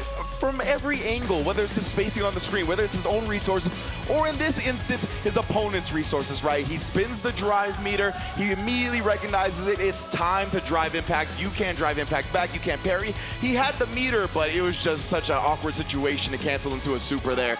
Great stuff from Kakaru, as per usual. If you don't know, get to know. Best JP in the world in Kakaru.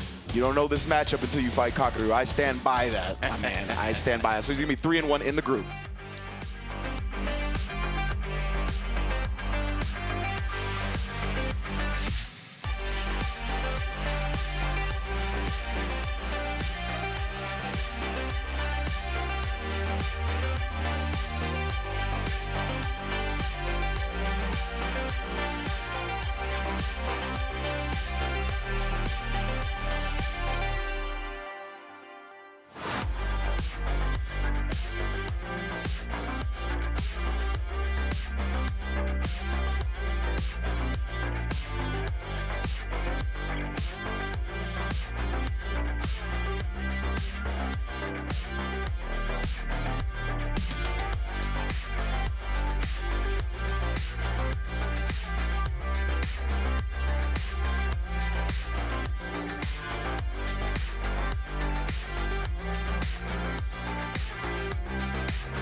Kakaru, absolutely ridiculous, but I'm not gonna lie to you.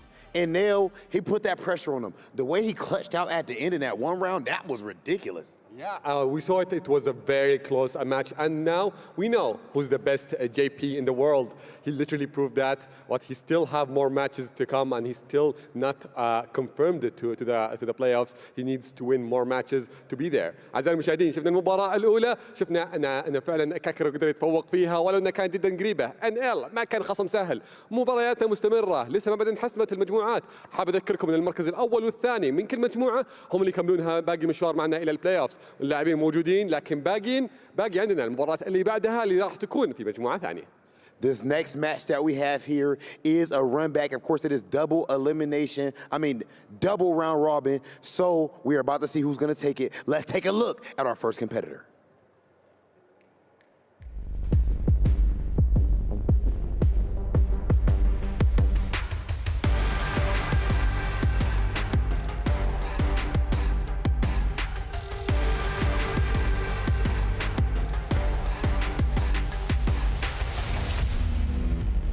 Men like Problem X!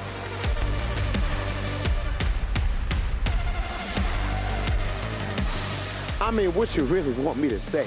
There is so many ways that I could go with this. Of course, this is an Evo champion. This is a creator of characters. All the way in Street Fighter 4, we remember what he did with the Seth, scooping everybody and dive kicking and everything else that Seth could do. And then, of course, the Bison in Street Fighter 5, and here we are in Street Fighter 6. Problem X is looking just like his normal self, but it is not going to be easy with the opponent he's going up against. Very tough match to call. Well, exactly, especially that he played against him before. And the score wasn't in the favor for Problem X, but now we're gonna see the comeback from him. I know he had the urge to come back and win this time against him. لكن الحين أعزائي المشاهدين بعد ما تعرفنا على اللاعب معنا بروبلم اكس موجود معنا الحين في مبارياته، فاز في مباراة واحدة وخسر ثنتين، وخصمه اللي راح يلعب معه الآن لاعب ضده المرة الأولى وانهزم، فالحين فيها فرصة للرجوع وللتعويض الخسارة المرة الأولى، خصوصا أنه يحتاج الفوز هنا في اللحظة هذه تحديدا، في مباراته هذه تحديدا أكثر من أي مباراة ثانية، لأن هي اللي راح توضح له وراح تسهل له مشواره للتأهل، فعشان كذا خلونا نتعرف على اللاعب الثاني ونرحب فيها على المسرح.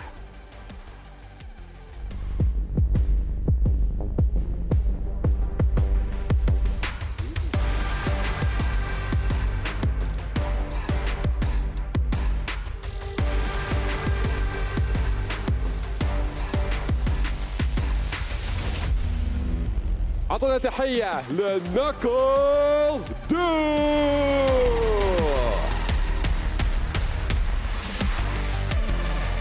لاعب كبير، لاعب أسطورة، لاعب ما يغيب عن المسارح معنا ويحقق انتصارات واحدة وراء الثانية. اللاعب الحين عنده فوزين وهزيمة واحدة بس. فوزه في المباراة هذه بتريحه بشكل جدا عالي في مبارياته الجاية، لأن الحين مرحلة ورا الثانية في المجموعات في النص هي اللي تكون أصعب شوي برضو من الأخير، لأن ما تبغى تحط الضغط عليك في المراحل الجاية. اللاعب ناكل دو معروف، اللاعب كبير، لاعب مبدع في مبارياته، ما يعطي فرصة سهلة لخصومه، وخصوصا أن مباراة الحين بيدخلها ويتواجد معنا بثقة عالية، خصوصا أنه فاز ضد خصمه المرة الأولى. فهل تتكرر مرة ثانية؟ هذا اللي نبغى نعرفه، نبغى نبدأ المباراة على طول. I agree completely. Now I want a nice, clean fight. Dude, Problem X, I know how y'all get down. I seen what you did at Evo. I seen what you did at Capcom Cup. And that's exactly the type of stuff I want to see right now. I'm not gonna lie to you. Problem X, Knuckle Doo, you can't take your seats. It is time for battle. Let's send it over to our commentators so we can see the action. Well, I know, I'm spitting facts, I believe. You definitely spitting facts. I agree with everything you were saying. I'm following with you. Exactly. So, أعزائي المشاهدين خلينا ننتقل نبدأ المباراة على طول ونروح مع المعلقين. I love Rob, only because you could send him to any part of the world and he will not understand the respective language in that country. They go, yeah, I get you. No, 100%, man. And he really does, though, you know what I mean? He just understands the energy. He's one of those people, so I love Rob, exactly. Big shouts to Atik as well, both of our hosts knocking it out of the park. But Problem X and Knuckle Doo here. This is another must-win match for Problem X, right? We just saw a must-win match for NL because he was 1-2. Problem X in that same boat. 1-2, Knuckle Doo 2-1 in this group. And, man, yesterday, Knuckle Doo versus Problem X was a beatdown down for Knuckle Doo, taking a 2-0 lead and also getting all 4 rounds straight, right? He did 2-0, 2-0. Problem X did not win a single round up against Knuckle Doo in their previous match. Yes, this was on Stream B yesterday, and if you guys do not know, you can head on over to the YouTube channel, Gamers8 Esports, I believe. You can actually check out all the archives. Everything will be archived on the YouTube as the days go by. But yes, what we saw yesterday was Lily versus Gal, a very swift set there from Knuckle Doo. I do feel the approach Problem X had was a little bit reckless, if I'm being personal here, but it was something that Lily does have the tools to combat Sonic Boom, but she's splurging a lot just to get around the meterless option. Yeah. That's troublesome for everybody in the game, right? He was doing EX Condor Spire, the amplified version, you have to charge up the Wind Spire, and then you have to spend 2 bars to even get in. You have to Drive Rush, and Drive Rush loses projectiles in general. It was just very expensive. Yeah, exactly, right? I feel like the drive meter kind of a war in this game is a bit of a tug of war, right? Whoever's leading in the drive meter is always like feeling in a better position. And I think that's part of what makes Guile good in this game, is the fact that he can kind of go with his game plan without spinning a lot of drive meter. So when those instances come up, when he does need to spin it, he seems to always have it in the bank, right? And I also got to give a special shout out to Knuckle Doo, because as he's here, probably his streaming partner, Chair, streaming back at home, paying the electric bill. Yeah, I saw it. I saw it this morning. Definitely, the Chair was live with the stream. It said watching high-level matches till Gamers8 starts, baby. So you know that's going on right now. Watching his boy Knuckle Doo gonna try to take down Problem X. Now, as we mentioned, Problem X kind of got decimated with the Lily yesterday. Does he pick a different character? The only other character I could see that is logical in this scenario is the Blanca, and he's been working on a Blanca for quite some time. I'm loving his Blanca style. However, he might stick to what he did yesterday. No, he's changing, yeah, and he's gonna go with the Brazilian Beast. He's been putting in the work. Better options against projectiles in certain scenarios, depending on who you ask. Yeah, indeed. He's at least got the slide, right? I mean, it's not going to be safe at all on block, but he's able to call out some Sonic Booms, get a knockdown. He can really run away with a round if he can do it. Well, depending, because you can do Drive Rush into slide. So if he's got the anticipate, remember, you have to anticipate Sonic Booms in this game more than react to them, because anti-projectile tools are in the game, but it's very difficult to go around them on reaction. And that's going to be an early conversion already into Flash Kick. That's not easy to do, by the way, that target combo into Flash Kick. Well, you can cancel it later, I believe so. My man, dude, I mean, he's been playing Gao for 10+ years now, you know what I'm saying? Even if that's new to this game, he's just so good with the charge timings. But guess what? Like, the mileage Gao gets off Stand Fish, punish counter Stand Fish in this game is insane. And that was a forced knockdown on the air blankable, and he's so stubborn, he does another one. It's going to be big damage here for Problem X. And Knuckle Doo, that was a pretty big risk right there, right? He had such a life lead, he didn't need to commit to that. It's definitely a much more even battle now, but with Problem X so low on the drive meter, I don't know how even it really is, especially with that Blanca ball. That said counter hit, so he actually probably would have been safe from punishment there, but Knuckle Doo takes the first round regardless of this character swap here, Ringe. Let's see how Problem X approaches the next one. Hard read with the regular jump, and he drops his input there. That was such a crucial drop, because Problem X really needs this win. Drive Rush into the Amazon River run. Indeed, so he's got him locked down in the corner here. He needs to keep the pressure up though so he can build back up that drive meter, and Knuckle Doo just switches sides on him. Drive Rush and a drive impact. Oh, nah, fam. Me, Sonic Blade, and Problem tried to hold up, I believe. He didn't respect the Sonic Blade that's active for quite some time. He's about to be burnt out, but he does a raw jump for his troubles. No cancel to level 3 yet. Indeed. Oh, Larry, that was huge, Ringe! Indeed, now Problem X has a real chance here. Drive meter very similar as well. That has to be the round. You make me angry! There you go. Whee! I like Lightning Beast. I hate playing against it, but I like watching it.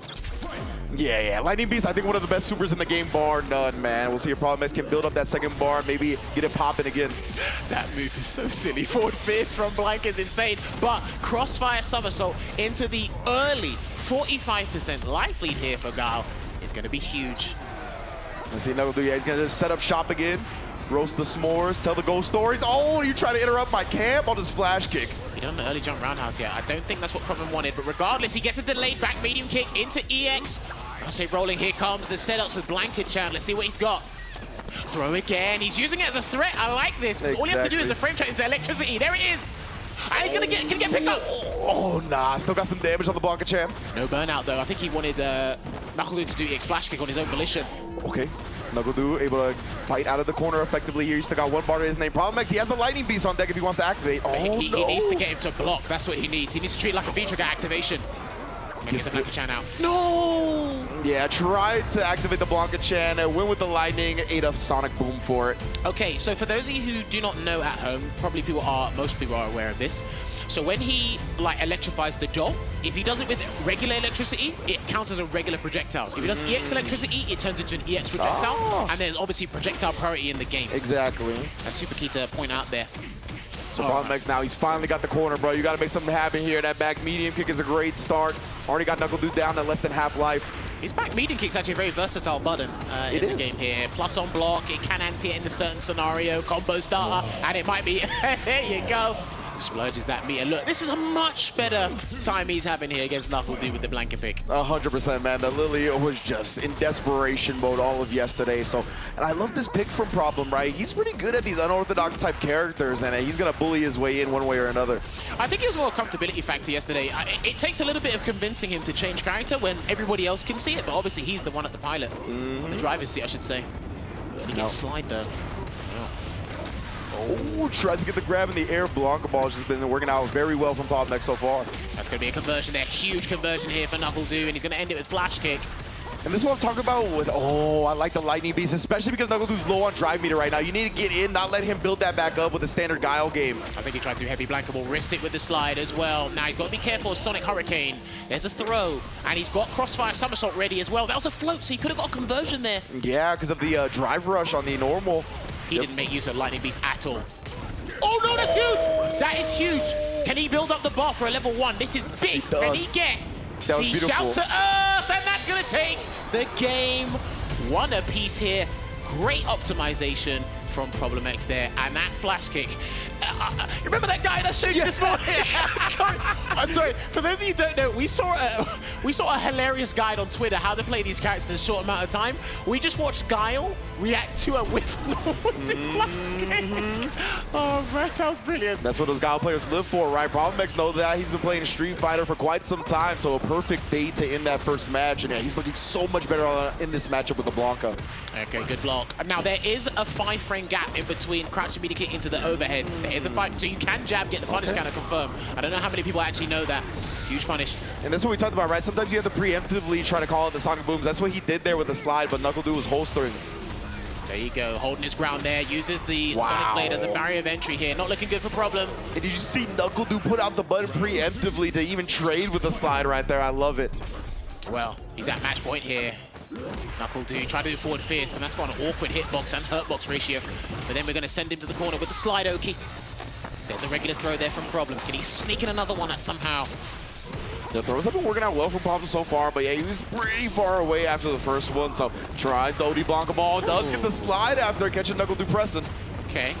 Yeah, Blanca ball, the EX version. He can put himself in burnout here if he's not careful. Needs to activate Lightning Beast, but he's not going to do it. I think he's going to be greedy and try and take this round. And he does so. Yeah, that's exactly what I was thinking, right? Problem X, if he can hold those level 2s to the next round, that's going to be huge. Remember, both of these guys have got installed supers, but Blanca's is much more terrifying than Solid Puncher. Yeah. I'll tell you that much.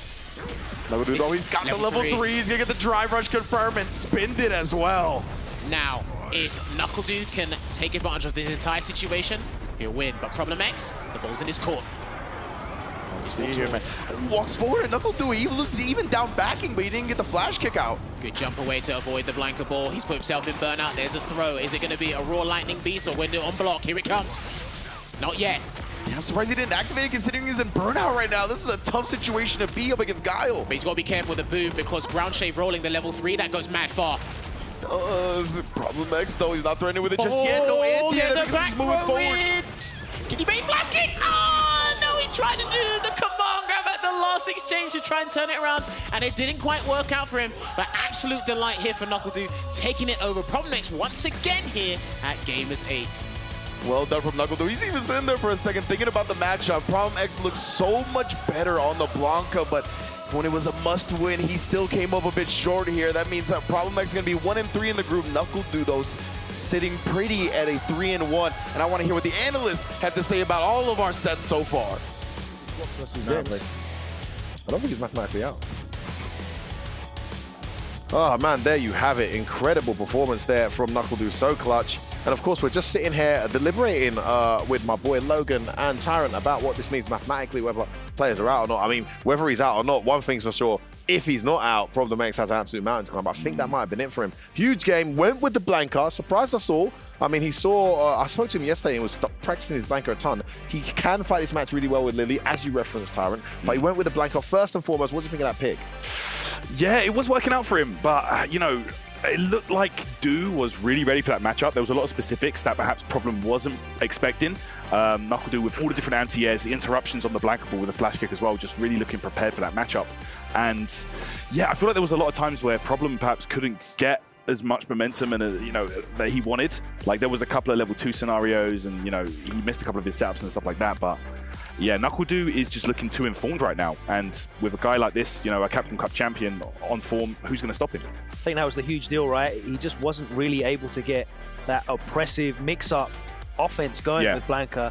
Knuckle Doo way too solid on defense, able to send him back full screen a number of times. And, you know, Blanca trying to work his way in with burnout. We saw a few times there where he could have possibly level 2'd and tried to eke his way in, but just the door was shut far too many times by Knuckle Doo. He's such a, you know, a seasoned pro under pressure, so good at fighting his way out, not losing his cool, even though he might lose rounds like you just saw there in the corner getting opened up, but he'll stick to his guns. And huge conversions like this really make it a big deal. And of course, there you see him opening them up, trying to level it out, which he did. Finishes with the level 1, I believe, that just gets the kill.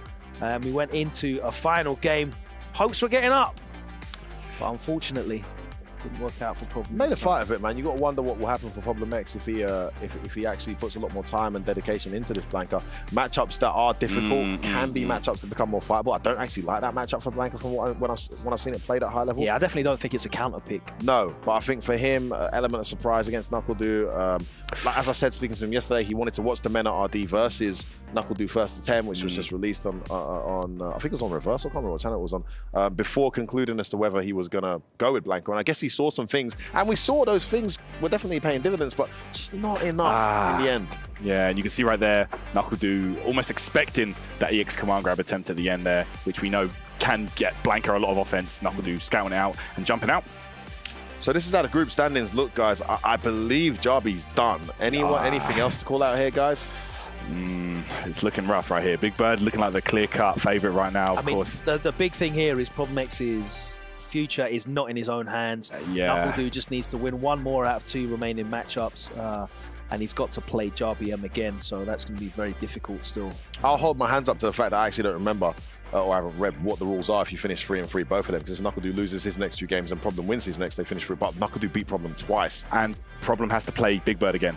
Exactly. That's going to be a tough one. So you're going to assume those 2 are through. Great play from Knuckle Doo, super solid. Let's take a look at what we saw throughout this segment, though. That wasn't the only thing. Again, shout out to STC. This is the highlight segment show of the event. We're going to look at all the 4 matches we just saw, starting with this one here. Tyrant, talk me through it. Here we go. You can see right there the DJ pick right here versus JP, and yeah, man, like we were just talking about this in the green room, bro. Like Hot Dog, he was trying his absolute best, but man, Phils was shutting it down back and forth. In the end, Hot Dog got the win, looking real solid, and for Phils, it's looking like an uphill battle right now. Yeah, it's not over though. No. You know, 0-2 is definitely a horrible position to be in, but still 4 matches to play for both Phils and Luffy, who of course played Daigo on Stream B in a fantastic match. Yeah, that was fun. Hot Dog got to be feeling real confident right now. A player that we haven't had the opportunity to see a great deal of on the international stage.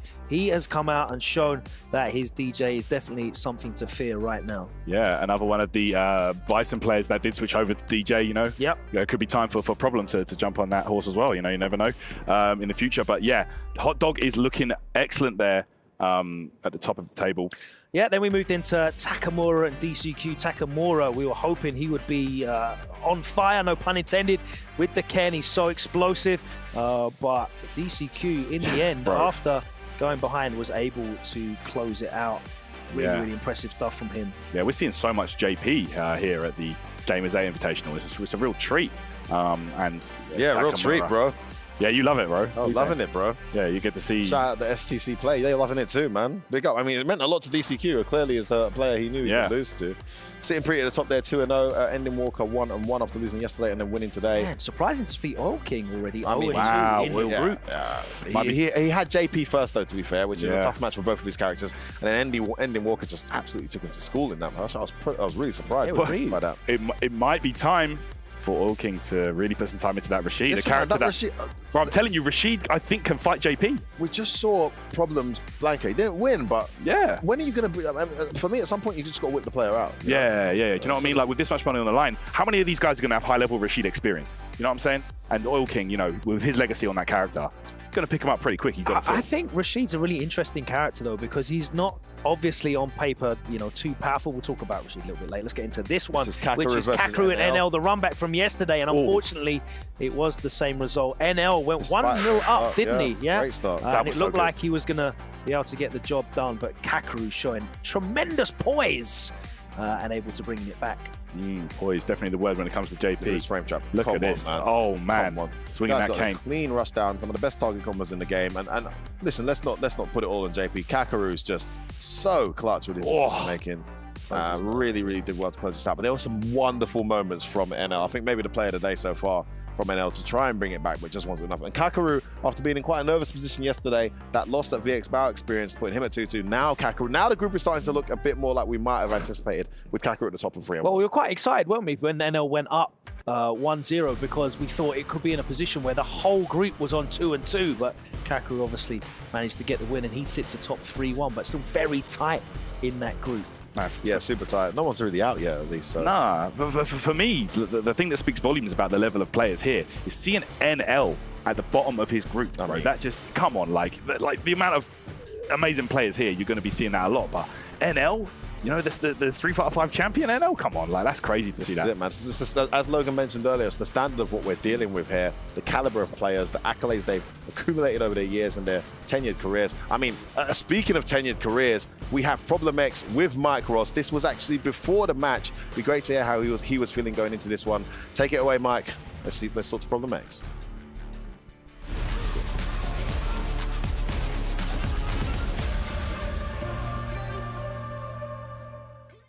Ladies and gentlemen, Problem X is here right now. This is day 2. You had a long rest now. You know, day 1 is in the past. It's long forgotten, but you got to remember something. What can you tell me about your day 1 experience? Yeah, my day 1 experience it was a bad day at the office. I think 1 and 2 so far at the halfway point. I lost to Knuckle Doo, Guile, and I lost to Big Bird, Marissa. I beat JBM. In a very close match. So 1 and 2, I'm still in control of my destiny, I believe. If I win my next games, I think I go through. Yeah. So did you get a chance to replay any of the matches? Like when you got back to your room, did you watch through any of the footage of yesterday? I actually didn't. The reason why I didn't is because when I play majority of these people again today, I don't think it's going to be a rematch. Can you elaborate? What do you mean by that? I don't think we'll see the same 2 characters on the screen that we saw in the last encounter. Yeah, so. I'm understanding. I'm sensing some Lily vibes here. How has the character been performing for you in your head? Like when you replayed not the matches, but everything that's going on. You wanna, you feeling good with Lily? With Lily, like I haven't had the performance that I believe that she could have here, but I've identified the weaknesses of the character and just the feeling of when I'm looking around at the matchups, it's like, oh, this feels uphill, this feels uphill. That feeling's too familiar, which lets me know that the character is struggling. And people can tell you, you know how it is, people can tell you a character's weak or not good, but you have to feel that it's that time, and I think it might be that time to move on, maybe. Yeah. Man, I'm just gonna be following your lead because I don't want you to stop playing the character, but I will understand if you do. You play Big Bird. I played both. Yeah. Big Bird and Luffy. Yeah. You did Lily versus Marissa. Now I've been hearing all this talk around that matchup is not bad for Lily. Yeah. How do you feel about that matchup? And granted, I understand this is the best Marissa on the planet. How do you feel, though, that Lily does overall versus Marissa? I think Lily does good against Marissa. I think it's either even. I think it's even. Like, I've played against him quite a lot, and that was just one of those sets where he gets the 2 games. But I did get rounds in the game, so I feel like once Lily has wind, it kind of shuts down her armored option. Like Gladius loses to Condor, but he can do things like early release on EX Gladius to beat it. So there's a mind game there, and because Marissa has like bad defense that's vulnerable to throws, the command grab is really threatening. If he does like the stance and I do command grab, that's 3 bars gone of drive gauge. So it's not terrible, but if he jumps that command grab, you're lost. What's the score going to be for Problem X today? Overall. What I want to leave here 3-2 today, because I have 2 matches today, and I'm currently 1-2, so that's what I'm aiming for.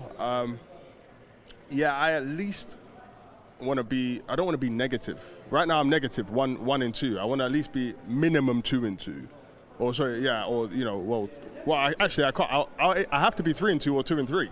So I will be 3-2. Yeah, 3-2. Yeah. All right, we're going to see some 3-2 Problem X. Everybody cheer for the man and support whichever character he picks.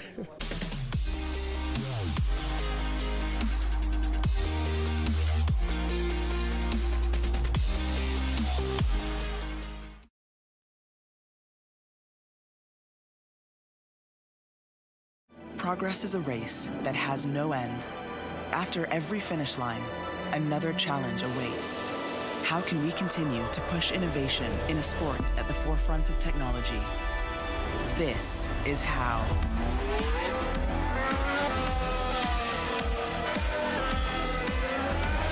Discover how Aramco and the Aston Martin Formula One team aim to meet Formula One's sustainable fuel targets. Aramco, powered by How.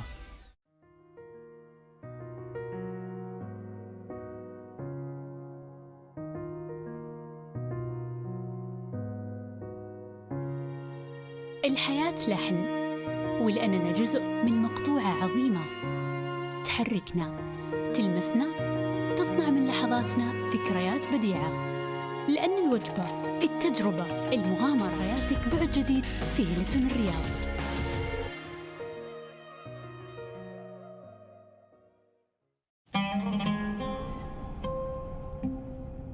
There is a place where you can elevate what's hidden inside, where you can reframe yourself. Sonomi means the new you. The you can step into. Because when we know who we really are, we become unstoppable. Enter new dimensions of you. Sonomi.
So, Gamers8 Street Fighter 6 2023 is continuing to commence here, and we have had some unfortunate results for some of the players who've traveled here. Some amazing results for those who were obviously expected to get them. Knuckle Doo on absolute fire. Problem, I'm not sure has a chance of going through. JRBM pretty much out of there in that group. Loads of other groups formulating now as well, as we see Kakaru start to pull away in his emphatic group with really tight matches to come from the guys below him. And there's so many more games to look forward to. This day is so much more important because of the implications of the matches, because we're seeing how the players are doing it. And of course, their fates will be determined. I'm now joined by none other than Jammers and Brad Muse here. Really enjoyed working with these guys yesterday. Looking forward to seeing this combination, by the way. Guys, how have you been finding the matches? By the way, I heard you have a huge update for me here on Stream A regarding what's happened in Stream B.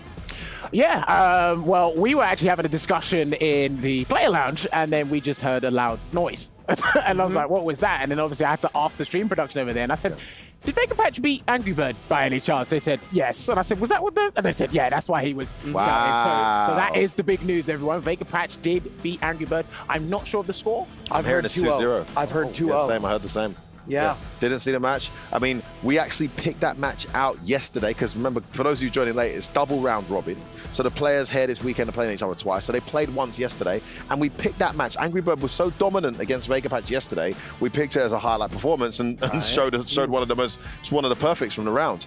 I'm desperate to see that run back, because what on earth did Vega Patch do? Did any of you have the pleasure of watching it? I didn't get the chance to watch it. I wanted to make sure we were ready to come for seriously, stage. I put Stream B up I put Stream B up there in the studio for these guys. Why are you not watching the B matches, guys? I'm sorry, we have this thing called work to do, obligations, you know? Oh, you were commentating? I was commentating. I don't know to what borrow you a local term, Okay. I'm gutted. Okay. I'm gutted. Gutted, mate. All right, I'll let you off. But no, I mean, you have to I was imagine... here, Jammers, obviously. Come on, you have to imagine... mate. Come on, son. We were talking about Vega Patch as a short list for an MVP player yesterday as well, with the performances that he was having. And the Angry Bird, the 2-0 that Angry Bird had on him yesterday was sort of the demerit against him of like, oh, what a shame. What a resounding swing back in Vega Patch's favor to have that go that way. Yeah, just incredible. It just goes to show adaptation, analysis. I have no doubt he went back and watched the match, something a lot of players, even today in this era where I think the training and development is the most mature I've seen in fighting games ever. Some players still struggle to watch their losses. I am 99.9% sure he sat and watched that. Oh, yeah. And he came back with a game plan that, you know, Angry Bird maybe just wasn't ready for. I mean, now I'm desperate to see them play again because there's going to be another back and forth. Now it's Angry Bird's time to adapt.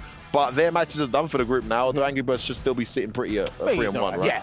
So it should be all right. And here's the thing, because remember, me and you talked about this about a couple of years ago, about forced adaptation. You only got 24 hours or less than 24 hours to make that adjustment. And sometimes, even though I haven't seen it yet, we are going to see it after this once we're done. I do feel he had this thing where he wanted to implement his game plan in the first encounter, but couldn't. So he said, I'll stick with that, but make those slight adjustments and go through there. And again, his elusive and unconventional style can really throw people off, especially with Chun-Li. He's probably not used to fighting a Chun-Li such as Vega Patch. So he actually might add Vega Patch to his list of trading partners in the long run. So it might work out for the both. Yeah, Works out. Very different styles. That's very, very legit. We have to move on though, guys. I mean, that's the implications of that group, absolutely fascinating. We'll talk about it all day, but we have matches to come. Next one coming up. In this segment, we have 4. The first one is Kills You versus MOV. Brad Muse, talk to me through this one. I'm just going to look at the group to see what the standings are. Yeah, so that's the thing. You're talking about the implications of this group with the Angry Bird Vega Patch match. Kills You and MOV, the other 2 players in that bracket. Now, coming into this, MOV comes in today at down 0-3. So the way we've been talking about it is if you're going out of the first run through your round robin matches and you're down 0-3, you really, really need to perform. With Vega Patch beating Angry Bird, that puts them both at 3-1 at the top of the pool. So this match with Kills You is going to be drastically important here for MOV. Needs to set the tone for himself. See, and here's the thing as well, because Kills You beat MOV yesterday 2-0. Pretty solid performance. And of course, one of Kills You's trading partners is in actual fact Valmaster, one of the best Chun-Li's in Europe. So that's going to be difficult to overcome. The question is, does MOV have another character? Or does he stick with it and try to overcome this challenge that's almost proving difficult. Time will tell. That's a really juicy one, and of course the match is heating up and the results too. Next one coming up here in the next segment of the show, the Four Fields are taking on Luffy, the old classic UK versus France. Jammers, what about this one? So this is interesting, right? Because Luffy has expressed on social media day in and day out that this will be his last tournament using Mena. I personally think, as a previous Mena player, that's right, I said that live on camera, previous Mena player, that this is one of her most difficult matchups, and Four Fields has been actually practicing this one to a T. So I really can't wait to see this one. And it's a thing where no one likes the character JP, and I hope Luffy goes in with the correct mindset, because he used to do this when, like, you know, playing Mika versus Karen. Didn't like Karen, but he actually had a good matchup knowledge here. So this could be a surpriser one that people should be keeping an eye out for, because both of their tournament lives are on the line here. I'm not sure quite mathematically, but it's definitely something to keep out. Yeah, mine isn't updated, so I don't know the exact standings of the group, but I think huge implications as any will be at this stage of the tournament. And let's on to the next one. Brad News to talk about the next match coming up. I believe it's Ending Walker versus DCQ. I mean, this is a pretty huge one. Ending Walker, of course, finding his form now with that phenomenal performance against Oil King. DCQ, I believe, has a perfect record so far in this group. I'm not sure it's 3-0 or 2-0. I'm not sure. My bracket might not be updated as well, but I do know that yesterday I feel like Ending Walker got off to a little bit of a slow start. Yeah, and we talked to Ending Walker a little bit before everything happened during like the media day stuff, talking about the Ryu pick. He was talking about how he likes to play characters that he enjoys playing and that he likes to sort of activate his brain for. And that's part of why he's enjoying playing Ryu, even though I think he recognizes that Ryu is maybe not the strongest pick that he could make. He's a damn well good character. The thing is, he's like... But he knows it's not a very strong character. He puts a lot of characters above Ryu, but he's a field player. We saw with Ed when he first came on Street Fighter 5. When Ed, before the buffs, this guy was super loyal to Ed. He liked the style, he liked the approach, he could express himself. Something about Ryu does the same here, you know? And in fact, you call out the buffs. One of the things he specifically said about Ed was that once Ed did receive those buffs towards the tail end of Street Fighter 5, he found himself liking playing Ed a little bit less, because what he found was that some of his tools had become so strong that they just solved everything. And then the next match, sorry guys, the next match coming up, of course, we've got time to stage. It's, of course, big one. Don't have time to talk about it much, but Kakaru versus VX Bao. Guys, this is the tightest group of all of them. We saw VX Bao with the counter yesterday. Quick one on this one, Jammers. Right, so VX Bao beat Kakaru yesterday 2-0 using Ken. I did figure that out. I watched that back. Actually, you watched it together. Yeah, you watched it with me over dinner. The clutch parry just as the gauge came back into the DP. It looks like VX Bao is taking the Angry Bird strategy from what I can remember. Obviously, holding drive rush, using it to get those opportunities to get and land big damage. And obviously, like you said, we like the way that he ended round one. Now, Kakaru's actually had a good set today. Yes, he's 3-1 I was commentating on.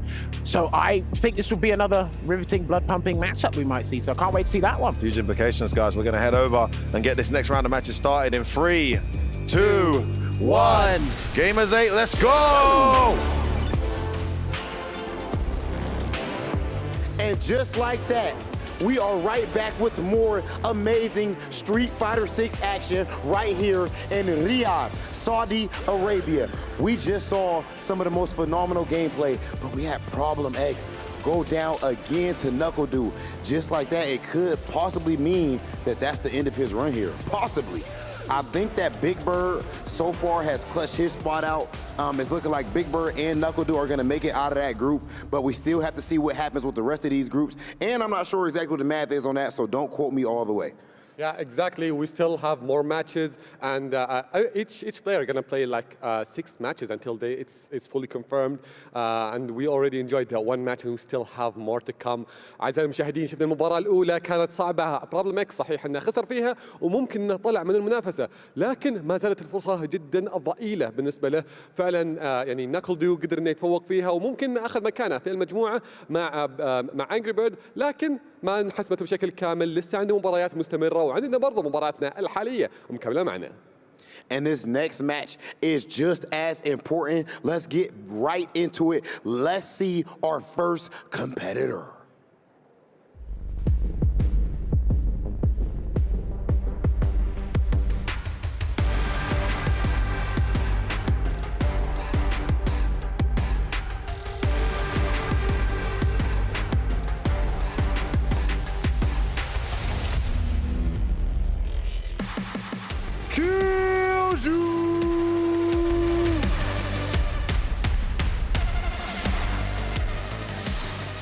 Kills you, the young prodigy Of course, a pro player in previous in sports titles actually prior to coming over to Street Fighter and Street Fighter 5, and then of course became a pro here as well. Because when you got the skills, they pay the bills, whatever the game may be, and clearly we see that his talent has transferred over to the world of Street Fighter 6. Well, exactly.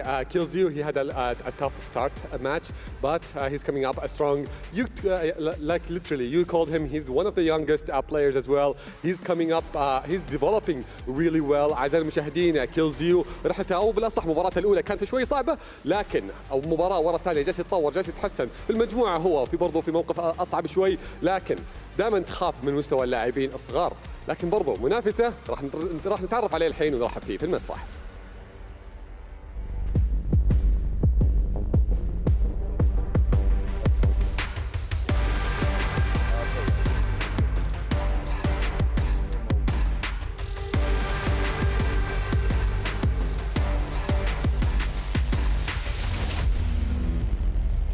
رحبوا معنا في MOV.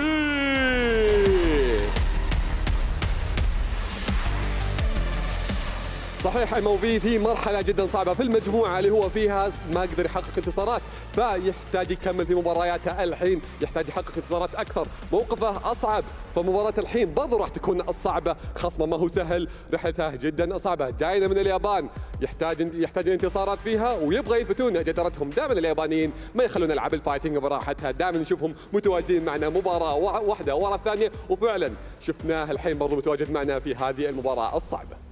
I love when players actually talk to the camera and all that, especially the Japanese players. That's so fire. MOV clearly fired up for this match, and we are about to see it. Kills You, MOV, you may take your seats. It is time to get into the action, and we're going to send it over to our commentators. Let's go.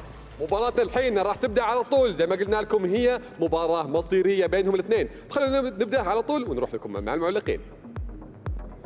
Assalamu alaikum, this is Damascus and Vicious, the shiniest head duo finally in their Vicious. It's been years since I've waited to be on commentary for you. It's been too long. We've avoided each other throughout the entirety of Street Fighter 5, but there's no holding us back now. It's a brand new game, it's a brand new day with these two players here at Gamers8. Kills You going up against MOV, and there are so many serious implications going into this. Kills You with a pretty decent record. 1-2, a little shaky at the start, but getting this W against MOV has to be his big confidence booster. On the other side though, MOV, he cannot afford to lose any more games, and also has to rely on other players to do not as well, I should say, in order to move on. Well, one of the big things happened in this group, right, with Vegapatch taking Angry Bird down, which means Vegapatch and Angry Bird are 3-1. And you know what? That might not really be good for Kills You, because it means it can be a bit closer to clutch that second place. Obviously, Kills You as well, like he absolutely needs that win. He's 1-2, MOV is 0-3. A loss for MOV right now would effectively put him out of the tournament, so he definitely is looking for this. But as Jammers mentioned earlier, Kills You's training partner is one of the very best Chun-Lis in the world. It is Valmaster. That's true. This is a matchup that he knows inside and out. He plays one of the very best, and he's surely going to be ready for this one. So yeah, I'm kind of curious to see what that's going to be like, right? MOV already has the data. He also has plenty of training partners to his disposal in Japan, right? One of them possibly being Haitani, but then again, that's the modern version. But he also has Goichi that can also be like another Chun-Li for him to practice against. So, or sorry, I'm thinking about him playing as Chun-Li. Don't worry about it. I'm a little tired. But jury players, I feel like there aren't too many in the realm of like maybe like a Street Fighter League in Japan. But overall, like a lot of players have just kind of been exercising other characters for the most part. Yeah, the driver's enthusiast in Japan just went to DJ, rightly so, that works. And let's see what MOV is saying, obviously currently at the bottom of the standings, and it's not a place that you're used to see MOV in. Let's see that Chun-Li bring it against Kills You. This is the match that will save a life. It's either Kills You or MOV to be saved from elimination there. And we are starting Jury versus Chun-Li. Both of these players gunning for a win, trying to keep having a chance at reaching that top 16. Let's go. Oh, already starting things off pretty strong. MOV setting the pace. The anti-air is in effect. Ooh, okay. The anti-overhead. Kills You was ready for the block, but now he's checking with the low-medium kicks, right? One of the 4 horsemen of the apocalypse. That is such a great tool to hop over the fireball for Roundhouse, but now it's MOV trying to track him down. Kills You does have one stock of the Feng Shui, so I gotta see what happens now. Are you gonna pursue the fireball? Again! He's shown off that card once again, but MOV Bringing him to the corner. Watch out for that throw bait. There we go. That was a very efficient round from MOV. Twice, as you said, the forward roundhouse to get through. The fireball kills you. Has to be mindful of using fireball too much. MOV going for the counterplay absolutely perfectly so far. It finally kills you. Trying to get an opening and putting him into the corner kills you on the driver's seat now. I love that. Yeah, MOV just busting out early. That was actually very, very deep. That could have been ambiguous. The interruption there, stand jab, but man, the roundhouse coming in. Ugh. Kills you. In hot pursuit, the low forward does connect. Within range for a throw. Now it's going to be difficult. Yeah, you just needed one, and the throw's going to take the round for Kinzu, and you can see he's just completely changing, right? From defensive to offensive, starting to use that drive rush, and he's just checking MOV's reaction. MOV is the one again, and that goes above the crouching medium kick, but Kinzu takes the opening, gets one stock. Maybe a fireball coming, there we go.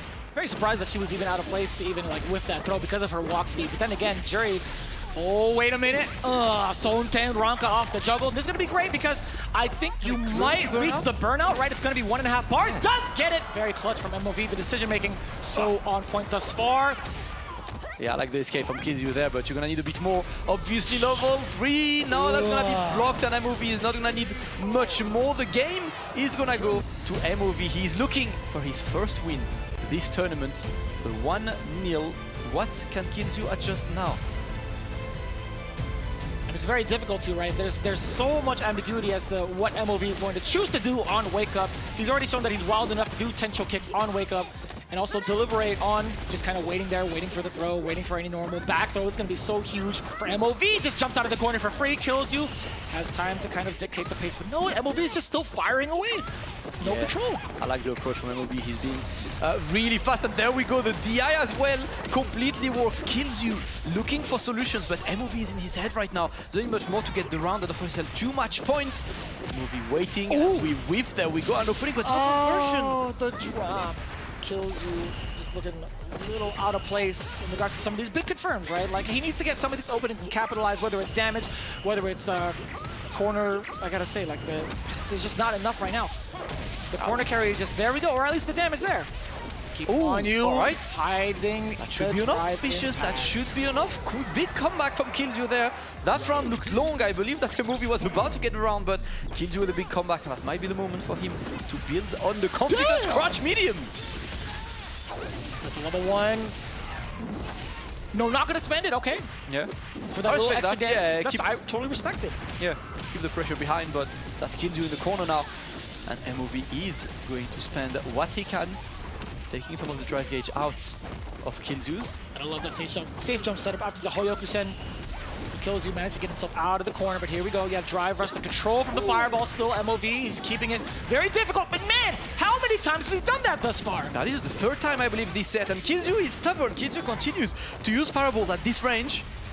The stoppage off of the Hake, the back heavy punch, man, that gives me the chills from 3S, and MOV, he knows all about that. Yeah, we've seen Chun-Li's whiffing this for half an hour just to build meter until the game starts, but different game, same character. MOV is on match point, opens his style and opens with as much damage as he can. That's about half of the life leads. Kills you, needs to bring it back. When you have that level 3, you know, the comeback is a bit quote-unquote easier because the next opening is big damage. Yeah, now you have to worry about the drive. What? That was actually kind of sick. The crouching heavy punch, narrowly avoiding the instant air legs from MOV, but it kills you. Still has to get past a lot of the intimidating normals. The normals that take up so much space from Chun-Li. But I like this, yeah, overhead does get blocked from MOV, but still the plus scenario kills you. Just drop the momentum. It's MOV all over it now. Oh! Damn, son! Oh, the perfect shimmy, and MOV, you can see him bombing his fist in victory. First win of the week for MOV as he takes Kinzu down. And now that creates such an interesting scenario, Vicious, because both Kinzu and MOV are at the same score, 1 and 3. Angry Bird 3 and 1. They rely on other players, but only one of these two could make it through without having the fate in their hands. But what an incredible set, Vicious.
MOV, you love to see the energy right there. My man's getting that big victory over Kills You, and he may have put Kills You in a rough spot mathematically right there, because now they are both, I want to say, 1-3.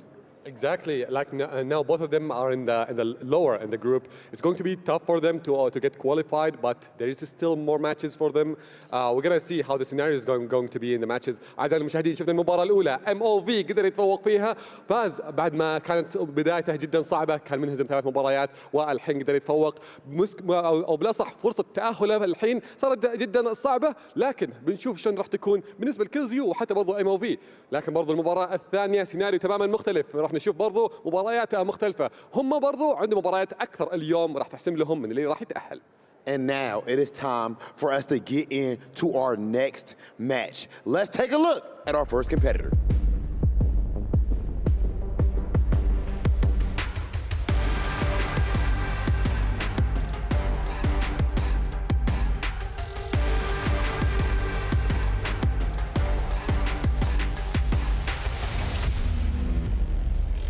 The Four Fields.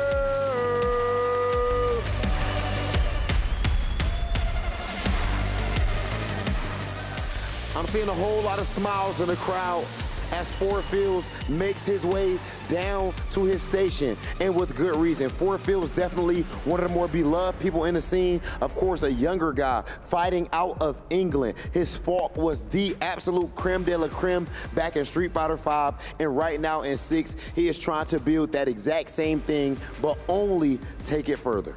Well, actually, the Four Phil in the group, he only played 2 matches, so they still have 4 more matches. They still have the chances. They're in different situation from other groups. أعزائي المشاهدين، شفنا اللاعب معنا فور فيلز وضعه تماما مختلف عن باقي المجموعات. صحيح ان بدايته صعبة، انهزم فيها مرتين، لكن برضه خصنا في نفس الموقف، وهم برضه في المجموعات برضو موقفهم يعني في المجموعة هذه تحديدا موقفهم أصعب شوي لأنهم كلهم مهزومين هزيمتين. حتى المتسابق الثاني معنا واللاعب الثاني خلونا نتعرف عليه ونرحب فيه على المسرح لأول مرة يلعب معنا على الستيج الرئيسي.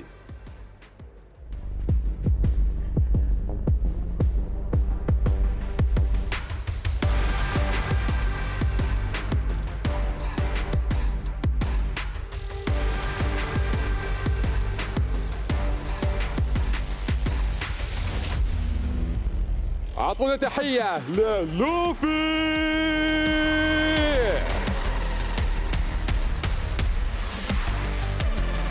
شوف هاللاعب محبوب جدا، الكل من جد يقدره بتواجده معنا دائما في البطولات. لاعب عريق، لاعب كبير، لاعب محبوب مميز بكل منافساته. لاعب صحيح انه برضه في موقف صعب زي خصمه، لكن عندهم الفرصه كلهم انهم يعوضون من اللي راح يحط الثاني في موقف اصعب. لوفي لاعب كبير، انجازاته تتكلم عنه، وفي نفس الوقت روحه وما يعني من جد هذا اللاعب ما يجي المسرح بشكل مرعب، لا هذا اللاعب يجيك بشكل ممتع اكثر. لاعب راح نستمتع فيه في مبارياته، راح نشوف أداء الأسطوري لأول مرة معنا على المسرح الرئيسي. Luffy, of course, an Evo champion, one of the best players of all time when it comes to the world of Street Fighter. And what's important to me personally is that he has probably the funniest Twitter account in the history of the FGC. Mans is always trolling. Luffy, Four Fields, you may take your seats. We are about to see a phenomenal match. Can we please make some noise for these competitors? Yes, sir. Yes, sir. Let's get into it. It is about to be a sick match. We're going to go ahead and send it over to our commentators. Well, I'm excited for this match because both of them are in a tough situation. They lost 2 matches, and whoever wins this match gonna have more chance to get qualified. أعزائي المشاهدين، مبارياتنا الحين راح تبدأ على طول، فخلونا ننتقل مع المعلقين نبدأكم في المباراة. The Ball Squad back in it again for game number 2, and Atik had a very, very valid point, right? Nobody wants to go 0-3 considering the implications. Now, Luffy versus the Four Phils, just to kind of remind you, 0-2 up until this part of the stage, still looking to find their first W. Yep, as Daigo beat Hot Dog on the stream B, which means Daigo is up 3 games while Hot Dog is 2-1. This is the very important match to try and still have a chance. Obviously, 0-3 is not impossible, but 0-3 means your fate is not in your hands anymore, right. So you really don't want to go there. Luffy and Four Fields, these two, they played each other on SF4. I have not seen these two play on SF6 yet. For one reason, Luffy does not enter online tournaments. Four Fields has only started recently to enter online tournaments and he's been doing well, but I have not seen these two face each other in this game yet. They probably met in ranked you know, here and there, but not in a tournament setting. Yeah, and that's what I kind of want to know is what kind of experience does Luffy have against like this type of JP? The Four Fields has been very, very calm and collected majority of the time, and that's not just to use a cliche kind of wording for it. He's had the Falk to look forward to in Street Fighter V, and it was very, very hard to traverse any sort of obstacles. He has that same kind of mentality now with JP, and that's going to be the toughest too. But what I also want to know is what happens when Luffy pulls off the big comebacks, when he starts to get in your face, build that momentum, and execute the Luffy, which is the double dash command grab, right? Let's see if he can do that. But overall, I kind of want to see the challenge that Luffy presents with the grappler and his mentality versus the Four Fills and the obstacles he can put out as JP. Yeah, Luffy mentioned that this might be his last tournament with Manon, and he actually said that he would pick JP as a character after this tournament. So that's an interesting one to see, obviously. But that Manon, I mean, Luffy is one of the driest players on the planet. He will use the 99 seconds and wait until he grabs you. The thing there is, you can't really wait against JP. JP forces you to do stuff. Right, the more you wait, the more you lose out on the drive gauge war, but also you're allowing JP to kind of set his own tone, or set his own pace, I should say. Yeah, back throw now, departure to set up.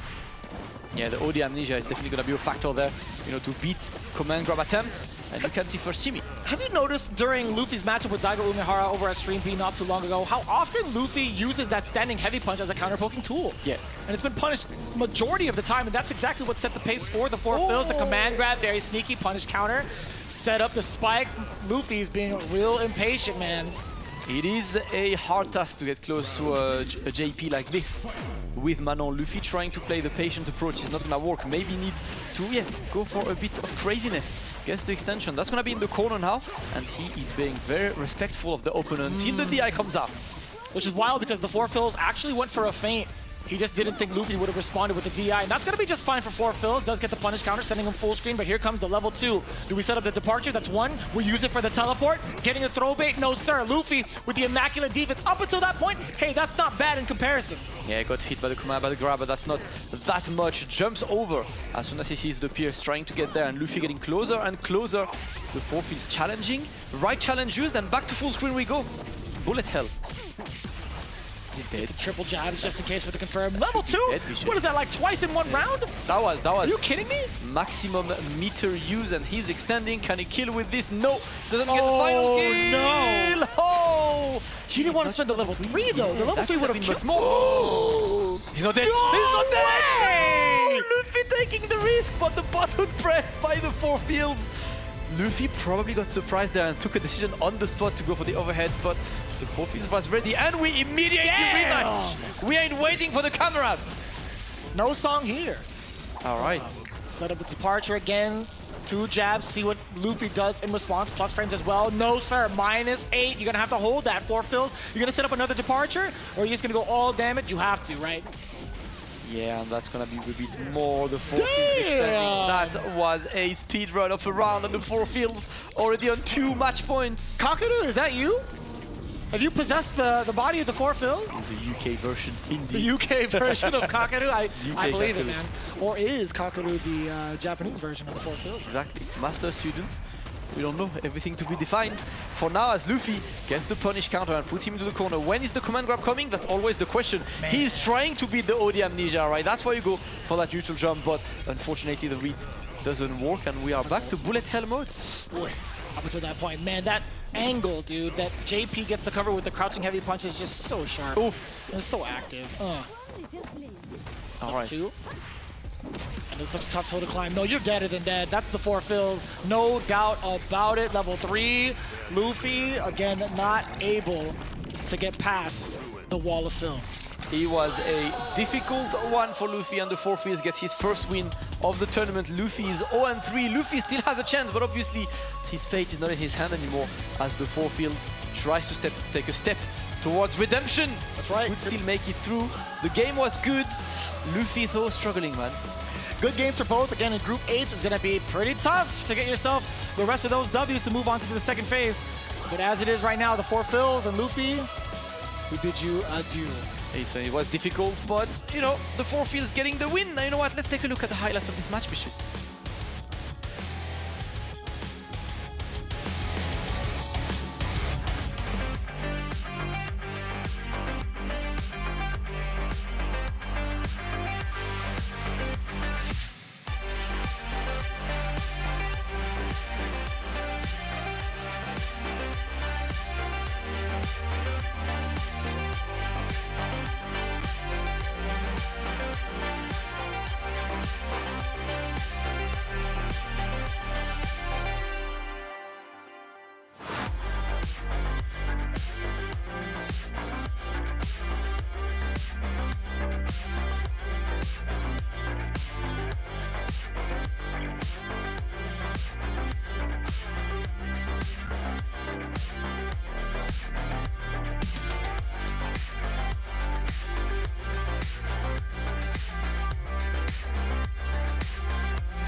Man like the 4 fields. That is a bad man right there. You just saw that level of skill, that level of precision, and of course, the persistence as well. He goes ahead and finally puts his first point on the board here at Gamers8, and it was important because now that moves him into a 1 and 2 position, and he has 3 more matches still so he can qualify for the playoffs. Well, exactly, and also the second group is not very different from this situation because the second group also they only played 2 matches. أعزائي المشاهدين شفنا المباراة الأولى the 4 fields قدر يتفوق وحصل الفوز الأول اللي كان يحتاجه في مباراته رغم أنه كان خسران مباراتين لكن ما زالت الفرصة عنده للتأهل. مبارياته الجاية هي اللي راح تحسم له ومصيره صار بين يدينه، لكن المباريات اللي بعدها أو المباراة الجاية وضعها ما هو بعيد عن الوضع الحالي، كلهم بس لعبوا مباراتين فيحتاجون أنهم يتأهلون معنا. And now it is time for us to get into our next match. Let's take a look at our first competitor.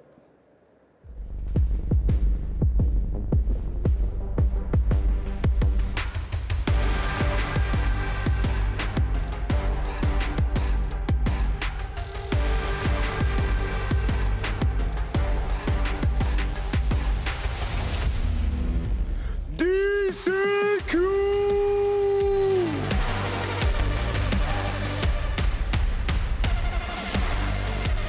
This is an absolute stud.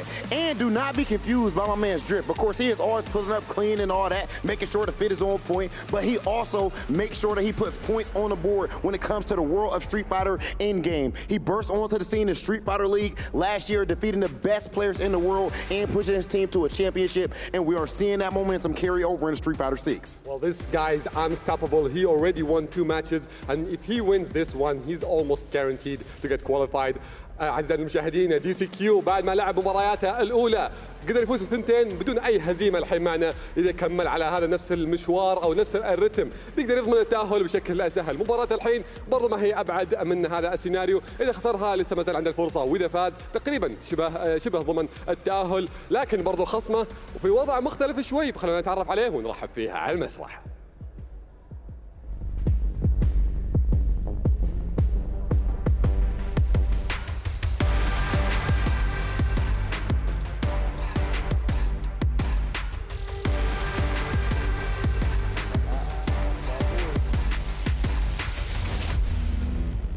رحبوا معنا في Ending Walker.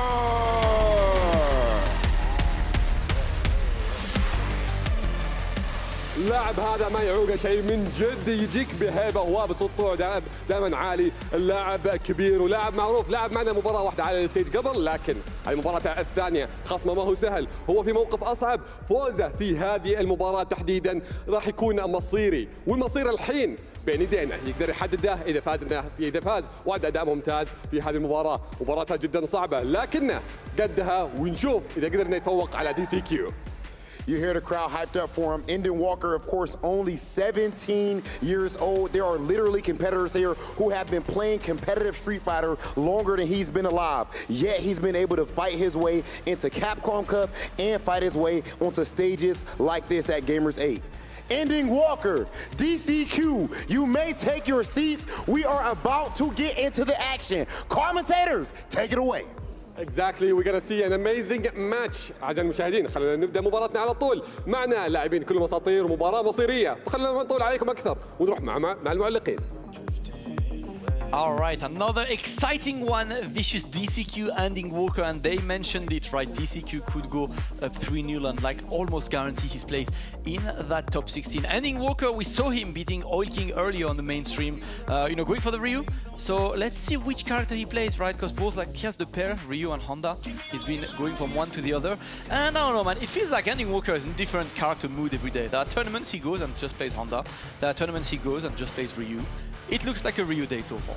That's what it feels like, right? He's already made the proper adjustments he's needed to from day 1 into day 2. We saw how impressive he was over Oil King, but this is a whole different beast. And I'm almost positive DCQ had some of that, advice from his teammate Oil King, as well as plenty of others, to get himself prepared. But this is what I've been looking forward to the most. What happens with Ending Walker in the new version of Street Fighter? I want to see if his fundamentals hold up. Obviously, it has. He's on the stage for a very good reason. But what happens when he faces off himself, the man who claims easy cake on every single opponent he plays against. He is the top guy in Group G as it stands right now. He is currently 2-0 after just coming from taking down Takamura 2-0 as well. He is the top guy and plays JP, and I've seen Ending Walker having quite a lot of problems with this matchup specifically. I think like he's kind of cursed by the fact that he plays a pair that both struggle against JP. You know, Honda against JP is not the greatest. That is a Ryu struggle. against JP, aside from throwing fireballs and hoping that you win that fireball war that you want anyway,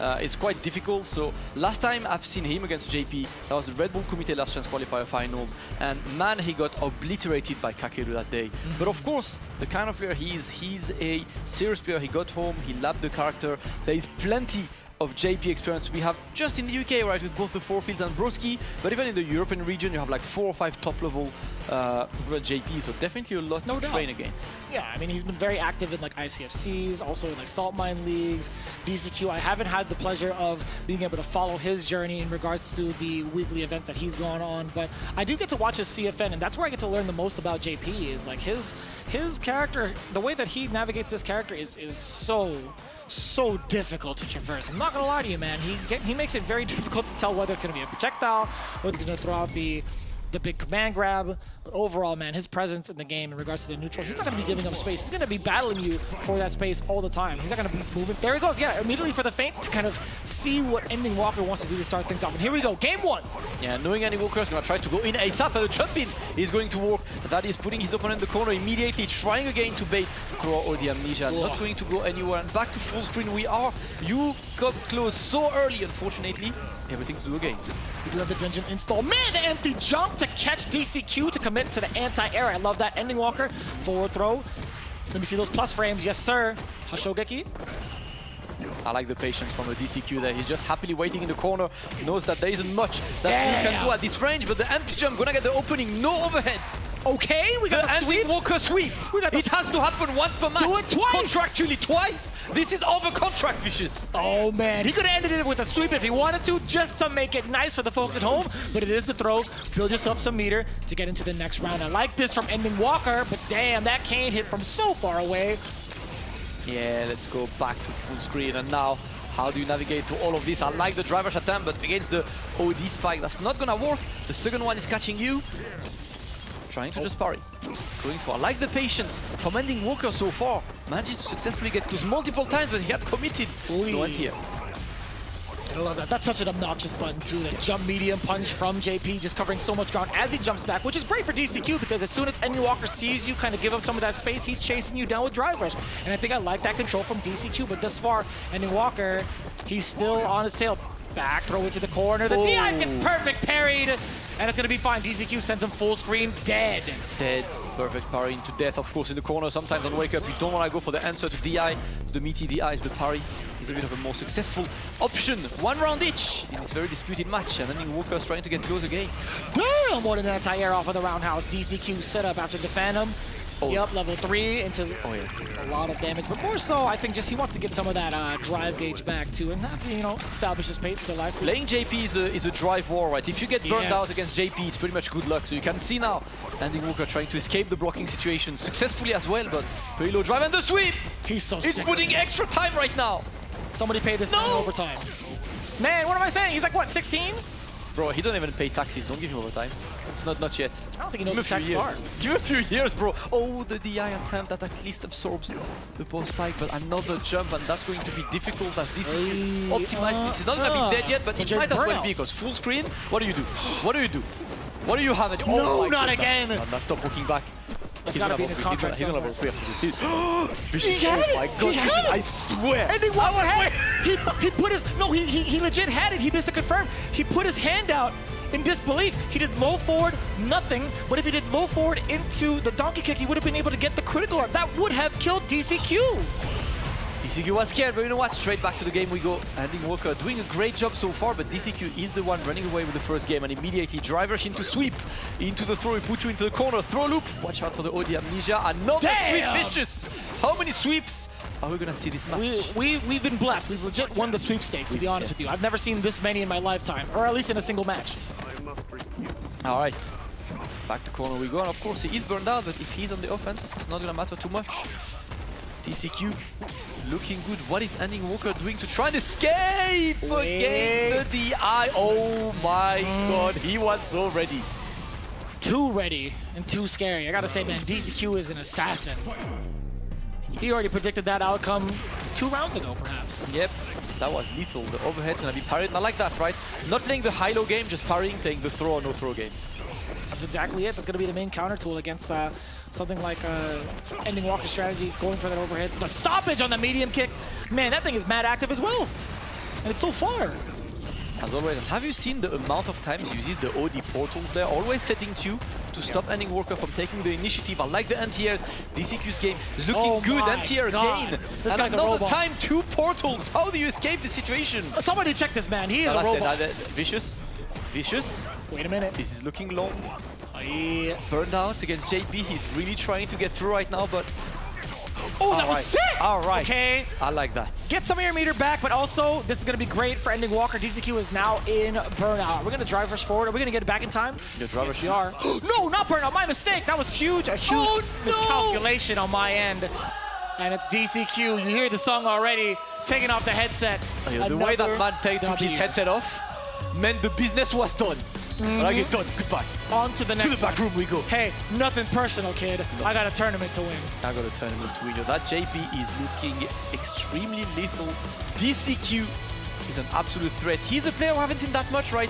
In the realms of SF6, so it's good to see him and to see him show the level he can showcase. Ending Walker had a good first game, but man, that second game was difficult. Yeah, we still got a couple more for Ending Walker, only at 1 and 2. But again, let's take a look at how it all went down between DCQ and Ending Walker.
DCQ is built different. And by this point, that shouldn't even be a conversation or a question. That JP is out of this world, and we can't just put it on JP because we saw him do it with Urian as well. Phenomenal victory for DCQ over Ending Walker. Well, he dominated the group so far. He already won 3 matches without any losers, and nobody could take this the lead until now.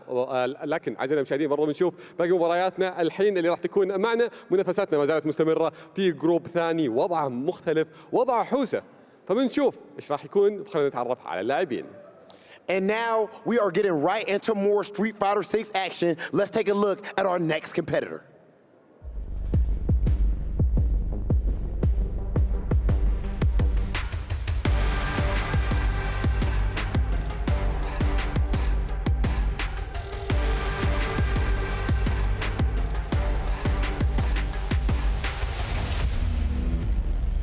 Kakaru!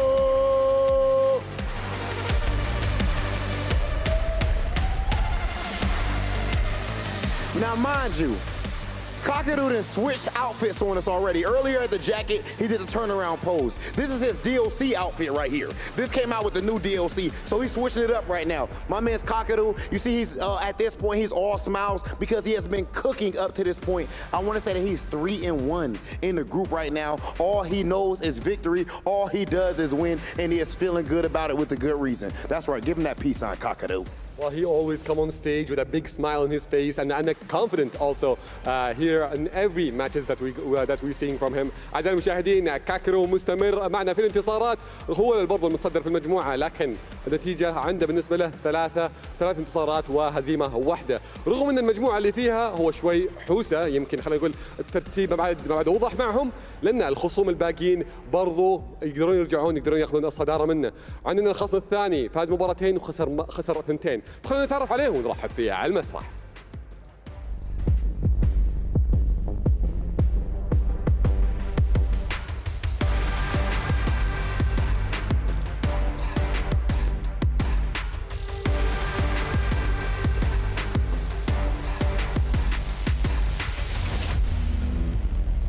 رحبوا معنا في VX Bao.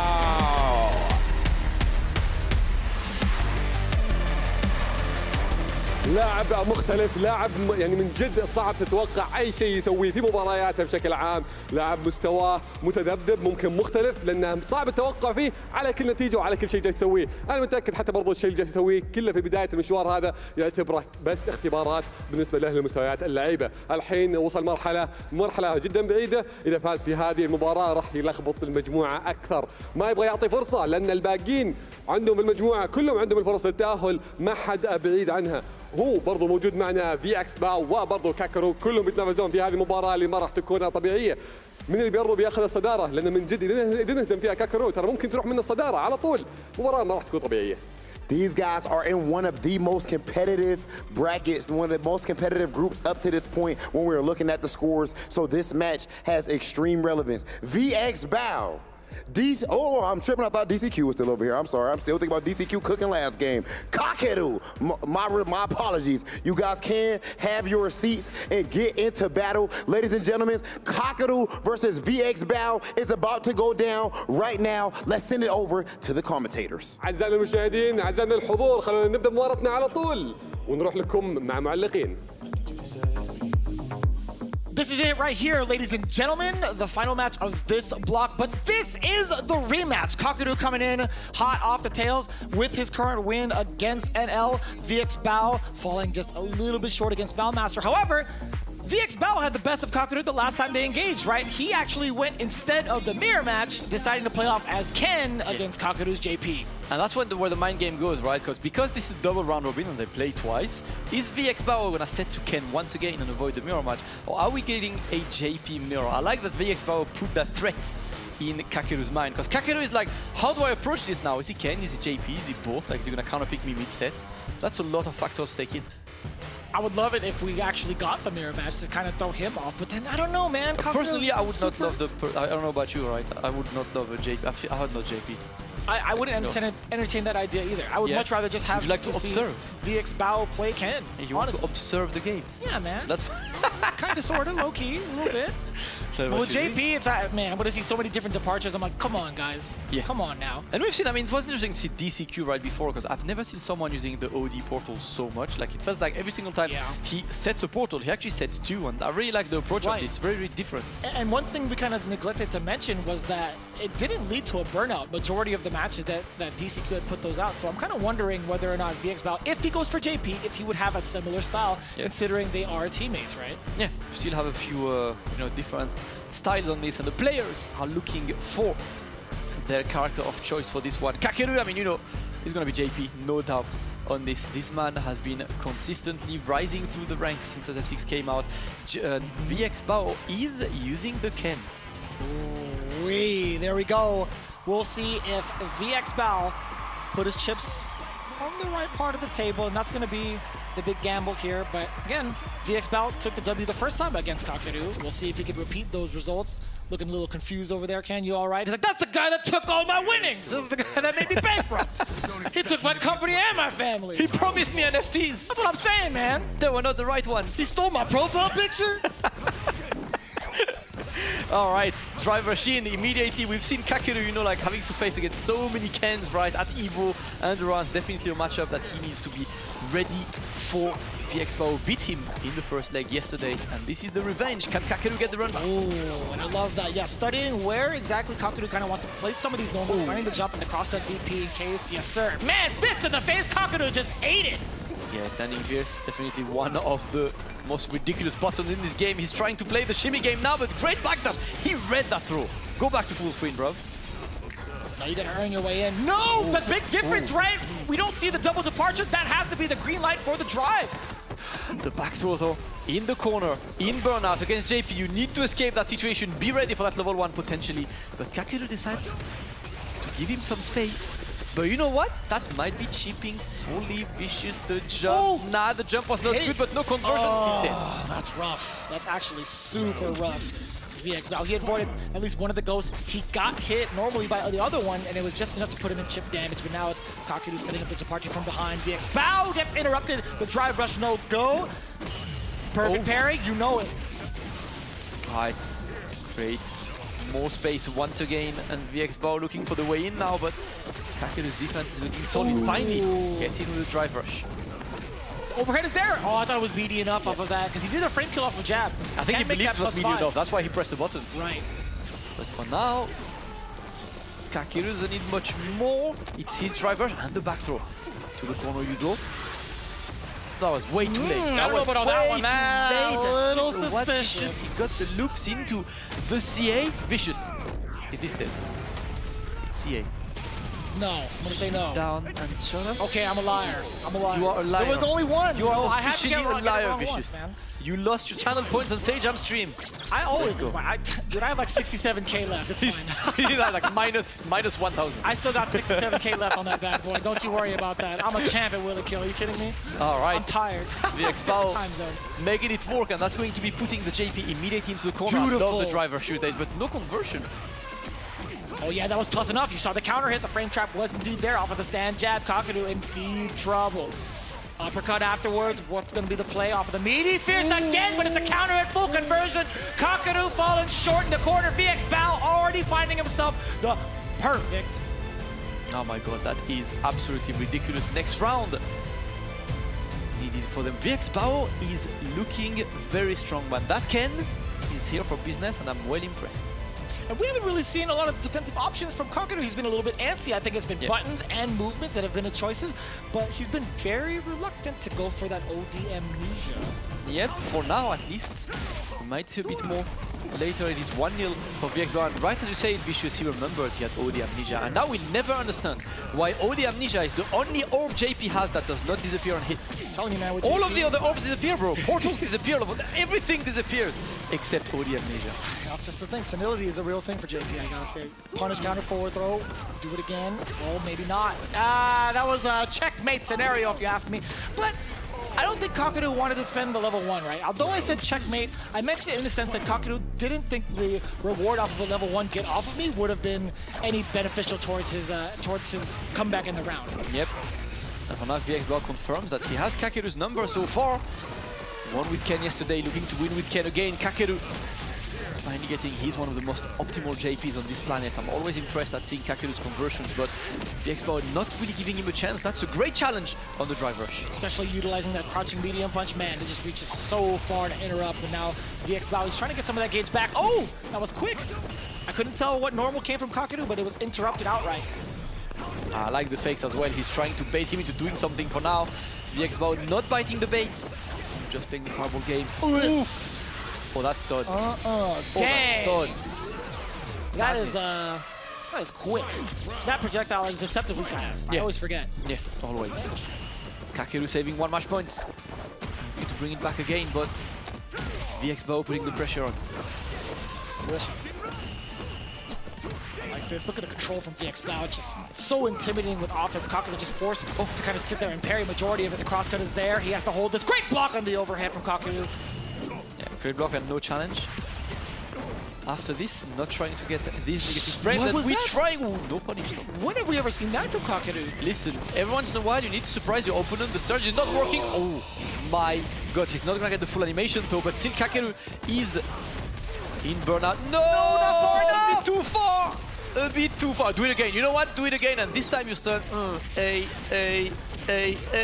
that is another perfect for VX Bao. Man, what a dominant performance. I would be singing just like these guys, saying whoa all over the place. Another perfect, very reminiscent of the previous game, man. He's just been dominating all over Kakaru thus far, man. I'm looking forward to seeing whether or not they play each other in the second phase. But as it stands right now, it looks like VX Bao has Kakaru's number confidently.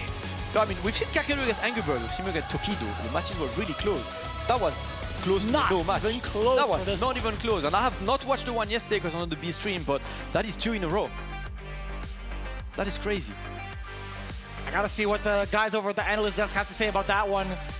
Guys, take it away. My goodness, guys, you'll never guess what. He's only gone and done it again. Did you see that? Another Ken pick. And if there's anyone out there arguing JP has a bad matchup and Ken's one of them, this is a guy who mains JP, who the Chinese believe is the best JP in the world, who opts for Ken in the JP matchup.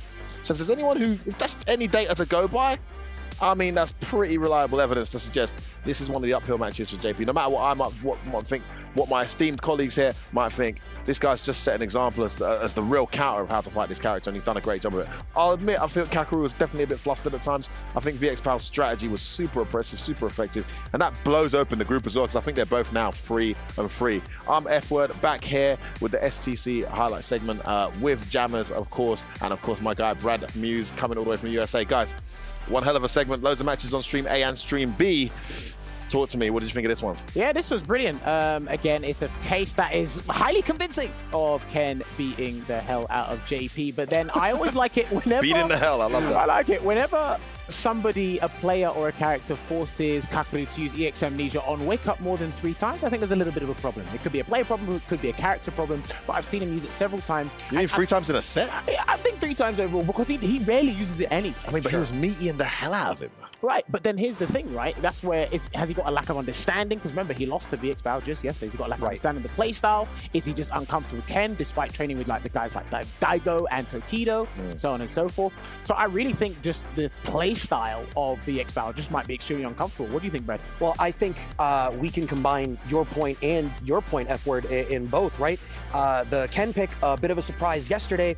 Every expectation then that coming back into this, Kakaru should have at least had that on the radar. It might have been a surprise pick for the matchup yesterday, but today you have to come in that a little bit more prepared. Look at that group. For This the is what I was set talking to about. still go the same way. Real shame. 3-2 ties for VX Bao, Kakaru, and Valmaster. NL sitting at the bottom, unfortunately, NL's at out. 1-4. He's gone. NL's out there. So these 3 guys are now duking it out. Remember, those of you joining late, it's double round robin. Kicked off yesterday. These guys have played 2 times for the most part. The top 2 go through. And as you can see, that group, out of all the groups I've seen so far, the most intense, the most tight. Valmaster back in with it. Proper brought himself back, despite the JP mayhem. Was able to beat a JP, something that he didn't think he'd be able to do himself, and get himself right in contention here. Who qualifies from that group? It's tough to say, man. Look, with the deadlock, 3-2 each way, just a tie. It's going to be difficult to say, but look, if I want to be biased, I could say Valmaster's playing out of pure anger right now, but because he's overcome the difficult challenge of JP, that might be the huge momentum boost that he's needed. However, because NL's out of the picture, and even that comes as a surprise depending on who you ask. Hell yeah. Look, for all you know, VX Bao could not make it out of the group, despite having amazing starting performance. Of course, that's how anything. That's how tight this group is. What an incredible situation we find ourselves in. And also, that wasn't the only match we saw, guys, as we went through this segment of Gamers8 Street Fighter 6 here in Riyadh, Saudi Arabia. We kicked things off in this segment with MOV versus Kills You. Now, and this was an interesting one because Kills You absolutely obliterated MOV yesterday.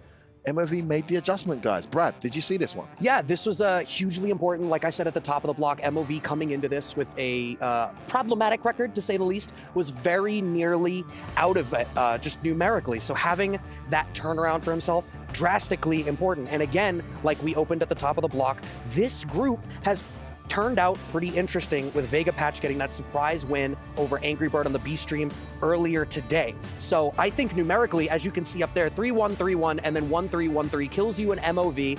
At that tie, the fact that they have that now one-to-one matchup against one another makes this for a really interesting tiebreaker situation. Now, those of you who aren't aware, the tiebreaker, I think it goes by games first and then rounds. I believe you're right. I'm not sure if it's mathematically possible depending on the domination, but at least by sets, every player in that group mathematically can still qualify. So that's still all to play for, but we're seeing the guys who are pulling away in that group versus the guys who need to play catch up. And then, of course, we had another match come up in this segment, and man, it was quite an emotional one because the results ended up with us potentially saying goodbye to an absolute legend in Street Fighter history, with 4Fields getting the victory over Luffy here. Yes, look, you know what you signed up for when you played Mena. Well, not really at the start, but later down the line when you found out that the matchup was just getting more and more diabolical for her. It's like when coming into Gamers8, you knew what you signed up for. If you stuck with this character, you knew it was going to be extremely difficult to overcome any group that you put in, because Mena has a lot of uphill battles. JP probably being her worst matchup, and that was illustrated to us very well by 4Fields. I thought like Luffy would be able to pull something out the hat, because again, in these times, Luffy as a player has some of the best mind games in the business, but that matchup was too difficult for him there. So unlucky to Luffy. Yeah, I mean, 0-3 now. There may be some kind of path back if Daigo completely dominates. I think there is, but all to do now. Very big mountain to climb. Massive shout out to 4Fields getting that first win. He very much needed that, because that keeps him in good contention to come through. Hot Dog sitting in second place, looking good as well. And then we had another match go on, guys. It's non-stop action, and of course the group's evolving as we go through these ones. And the next one that we saw was, I believe it was DCQ, Ending Walker versus and DCQ, Ending Walker, which we saw Ending Walker start really strong. But, oh man, that was the kill. He had the kill there for the first game. He knew it. Yeah, he knew it. Yeah. He just hesitated. This was a nice clutch move there to try and get himself back in this round, and had some really good moments Ending Walker. I actually spoke to him about this matchup before he played it in his group, and he said he feels like he doesn't hate the matchup as much as Ryu. He's learned it. He feels like there's a strategy that Ryu can apply that can actually be used to great effect. How did you find that one, Brad? I mean, you could see that he came into it with, there was a strategy, right? We were talking about it in the room. We were talking about how much he likes to bulldoze forward and really just try to claim the space in front of him. And you saw a heavy utilization of Donkey Kick, really wanted to catch DCQ blocking, doing that chip damage to the drive gauge. I think the problem was he just couldn't close the loop to finish it out. Thankfully, sitting third in the block at 1 and 2, as you saw the scores on the screen just now. Yeah, DCQ running away with that one, but again, still all to play for, unlike some of the other groups. I believe when you're 0-4, it's pretty much done out here. Not the case in that one, at least, so anything can happen. Ending Walker 1 and 2, Takamura 2 and 1. Still extremely tight and lots more to play for there. We'll see who can make it through that group. Another really interesting one for us to pay attention to. Then, of course, we came to that last one that we saw, which, I mean, VX Bao, just extremely impressive with this Ken pick. I mean, are you guys with VX Bao? Are you sensing that this is actually, we have a lot of people complaining about JP globally, not going to say no names, F word. Is this a hard counter pick? How tough do you think this matchup is? Or is it 5-5 and VX Bao's just a genius? I mean, this guy mains JP and he picks Ken for JP? I really want to put it as more 70% of him being the genius and 30%, even though that can be a large portion of the 30% of him actually working on the matchup to a T and understanding the particulars in general, because he's done it twice, not just once, he's done it twice. And JP, against all the characters, there's something each character can do against him to cause a problem, but again, what we said about top tiers before, they have little to no bad matchups and a tool for any given situation. Yeah. JP does kind of have that. Yeah. Any character that can cause him a problem. He's kind of a Seth, you know, seriously. Sure. Brad, quickly from you before we go to all break. I was going to say is I feel like the thing that I think of when I look to Ken as to why he's so strong is because he has so many options he can go to offensively. And in each of those points, you as the defender have to make a decision. And I think archetypically as his owner, even though JP has a fantastic reversal in OD Amnesia, I think archetypically if you have to make defensive decisions, that can skew the matchup away from you. If VX Bao has his finger on the pulse of what his opponent wants to do in that matchup, and as a JP player, absolutely does, gonna be able to run away with that. Which is what he did, right? Really well articulated. Man, I love this Brad News guy. Good Lord, is he good. Listen, guys, we're gonna go now to a player feature. I think you can guess who it's gonna be. Well, you can guess amongst who it's gonna be. We've had some emphatic performances as this weekend has gone on. We're gonna take a closer look at none other than Big Bird himself, representing NASA Esports. Take it away, guys.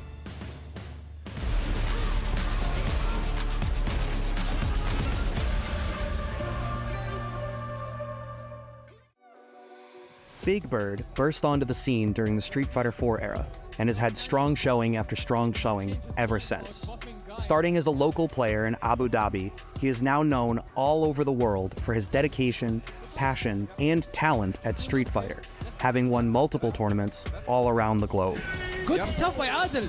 4-4. His first win on Street Fighter V was at Geek Weekend 2017, where he defeated Phenom in Grand Finals. From there, he went on to win SEA Major, defeating Tokido to take the title.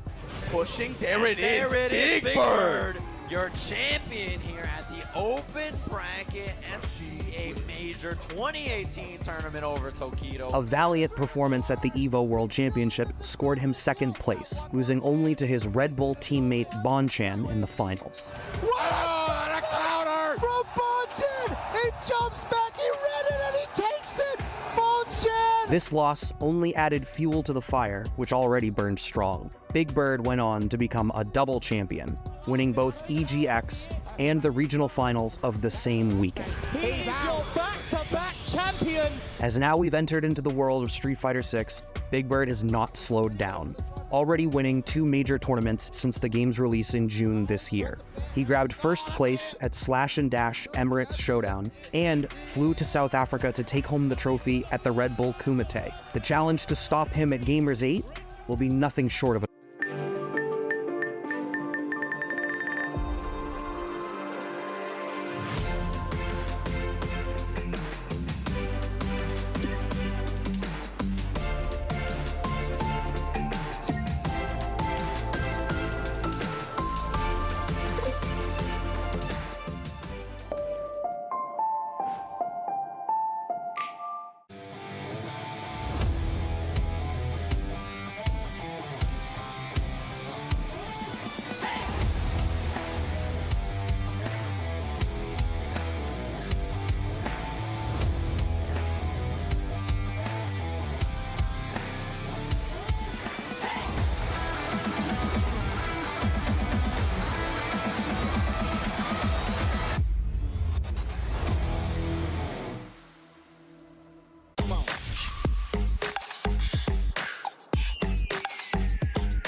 Man, it's getting emotional here at Gamers8 2023. Street Fighter 6 really starting to take form in these groups. We're already saying goodbye to some of the best players in the world. It's emotional, it's sad, but it is what it is. Street Fighter, a brutal game. You can be in elation 1 minute and out the next. And I'm here to go through those emotions with none other than my West Coast homies, Vicious and Ringe, back again. Guys, we missed you, man. Good to have you. I'm loving the color coordination. I didn't get a memo, guys. I did not get the memo. This is lovely. I feel like we always send you the memo, but it's so somehow lost. That's such a lie. That is no, he tries to act like our close friend. Don't listen to that. That is such a lie. You don't read the newsletter that we send you? He doesn't even read the WhatsApp. Get the hell out of here. Get the hell out of here, man. I know your surname. What's my surname? I don't know what it is. There you go. Jeremy Lopez. I did it for his protection. Wow. I did it for his That's protection. what I thought. And he puts his government. He puts my government out there for it. Dude, you're literally. Come on, man. You're Mr. Street Fighter. Your name's everywhere. Get out of here. Your name is in the game. He's so humble. He is so humble. I forget sometimes. I mean, he forgets. He runs a hot bath and puts on Street Fighter 6 and puts on his own voice. I put on Tasty Steve, all right? Oh, yeah. I do put on Tasty Steve and James Chen. Okay. Wait, how do I get me? Come on, man. Come on now. I'm working on it. I'm working on it, right? Let's talk about the games, please. I love working with these guys. I love working with these guys. Okay, first one coming up this segment, guys. We've got some banging matches determining whether these guys are going to stay in or out. Some players are already out of there. We got Problem X versus Big Bird as the first one. Huge match for Problem X. Highly unlikely to qualify, but if he wins this, he keeps himself a very small outside chance. Needs a 2-0 as well, realistically, because we're taking game differentiation into account when putting the placing in the groups as well. Ringe, what do you think of this one? Man, Problem X and Big Bird. It's going to be tough for Problem. I'm trying to think of his character selection. We've seen the Blanco, we've seen the Lily, right? But none of those things really strike me as something that would instill fear in Big Bird's Marisa, right? So because of that, I think it's looking a little long for Mans to borrow one from your playbook, but nonetheless, he'll be able to pull it off. He's one of the best players in the world, right? So hopefully he kind of brings himself up into that standard. That's what I'm looking forward to, right? We've seen a plethora of characters already on the side of Problem X, by the way, but none of them have really gelled to the strategy that he wants to implement just yet. But there's still plenty of time. Again, we talked about those implications of being 1-3 thus far, but I still do have faith in the man from the UK. Yeah, he really needed that win against Knuckle Doo to keep things in his control. Things are out of his control now. He needs things to go his way, but at the very least, he needs to try and win this one to have an outside chance of making it. So that's a juicy one, but I mean, Big Bird. I mean, we just had a feature on the kid before we came back from break. I mean, and by the way, the transformation not only in the game, but that guy looks like unrecognizable. Physically, man. The physical transformation. Dude, it looks like an athlete. Yo, fit FGC. Take note, guys. I saw the tweet of them like going to their first tournament, and now I was like, who's who, bro? I don't even recognize them. It is wild to see their growth. 3 times the size now for both. Genuinely. Legitimately. Yeah, the pecs are out of control. So yeah, big up those guys and the fit FGC and everyone who stands by it. I mean, maybe one day, guys. I'm not one of them. We're all working on it, right? Yeah, we're getting there. We're getting there. One step at a time. I believe you. It's the bulking phase. I mean, that's what's important. And then we have Kills You with it all to do in his match. I mean, he had a pretty decent day one. It's all gone pear-shaped today. He's up against Angry Bird. Now, we've seen Angry Bird is human, but it's a big ask.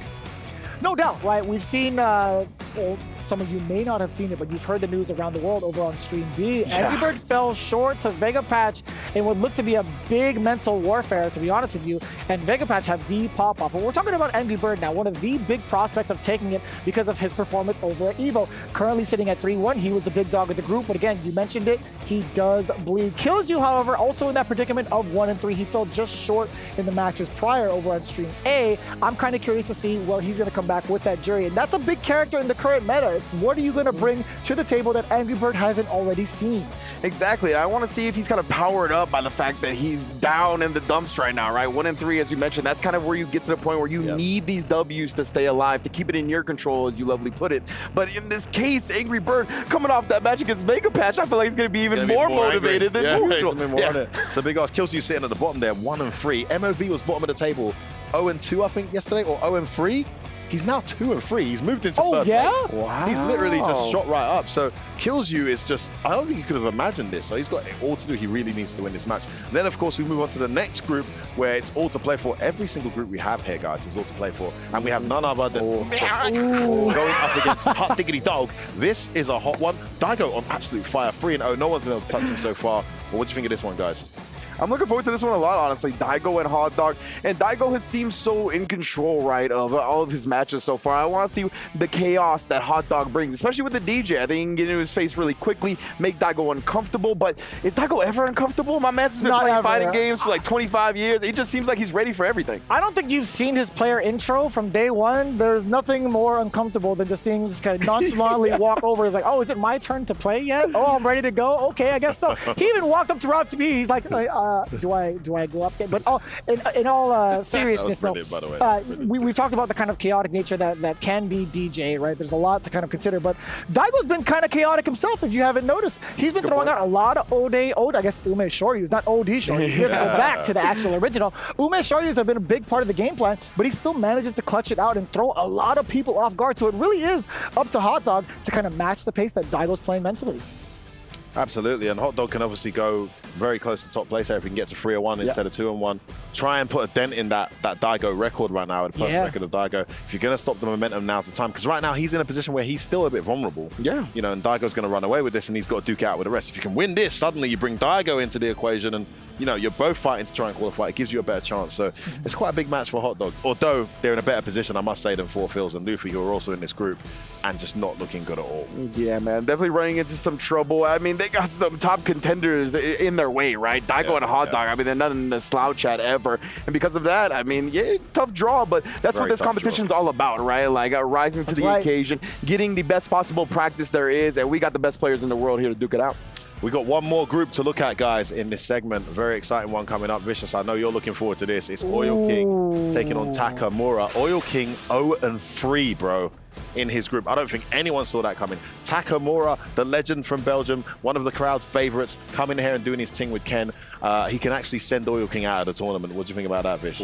That's actually quite the opposite of what I expected from Oil King, considering his past performance over at EVO weekend, man. He's been looking nothing but spectacular, but it's been Takamura to kind of throw the wrench in the gears to a lot of the other players as well. It's not going to be the first time I feel like that they're going to be facing off against each other in this competition, but I'm really looking forward to seeing the run back between these two. It's going to be a toss-up, but Oil King, I feel like there's a little bit of a chip on his shoulder. Like he's been kind of going through some of these big competitions and kind of, I will say, psyching himself out sometimes. Yeah, and in addition to that, right, we've seen that Chun-Li could pose some problems for Ken. That is who Vega Patch used to take down Angry Bird. So I'm thinking that Oil King may be along those similar lines in addition to the motivation he has, right? In my opinion, as a Ken player, I think Chun is one of his tougher matchups. I'm not saying that it's like out of control, but it just, it just feels like Chun presents problems at areas that a lot of time Ken feels like comfortable at, and he doesn't feel comfortable in those areas against Chun.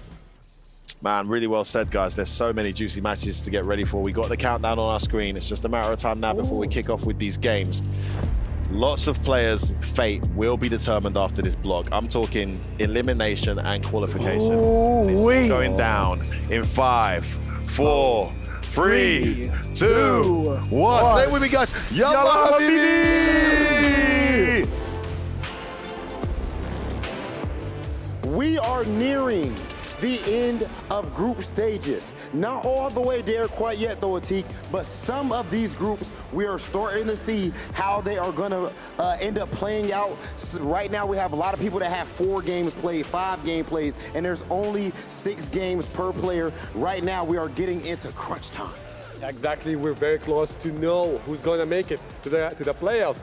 أعزائي المشاهدين، الرحلة صارت جدا أصعب وكلنا على أعصابنا، نبغى نعرف من اللي كمل المشوار ومن اللي راح نودعه. المباريات بدأت توضح أكثر، النقاط بدأت توضح، والمجموعة الحالية بالأصح قربت توضح برضو من اللي راح يكمل معنا مشوار. تغييرها برضو هو صعب. خلينا نتعرف على اللاعبين ونرحب فيهم على المسرح. You know what, Teak, there's some weird like joke going on Twitch and Twitter and everything. When you're speaking Arabic, for some reason people think that I'm looking at you and smiling and not knowing what you're saying. Well, I believe that you do understand what I'm saying, right? Yeah, 100%. Yeah, exactly.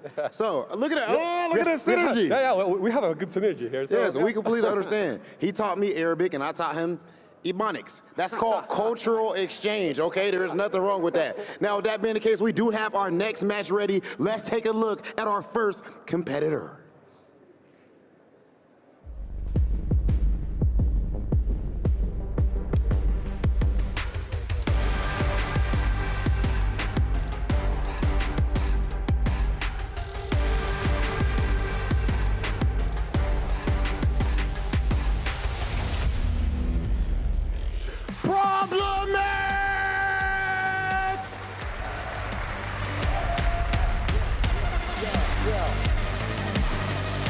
Man like Problem X, one of the greatest Street Fighter players of all time. Someone who has guaranteed his spot in the history of fighting games already, and he is still a young man with so much more work to do.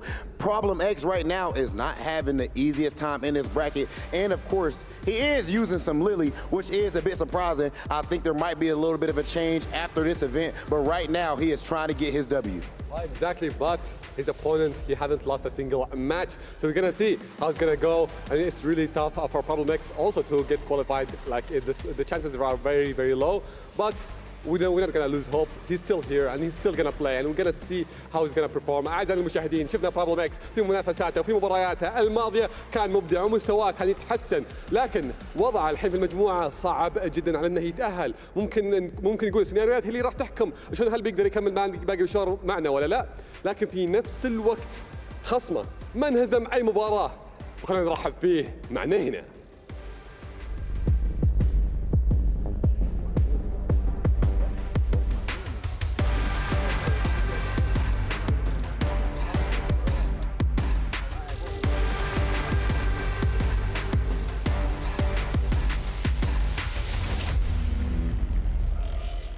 أعطونا تحية لبيج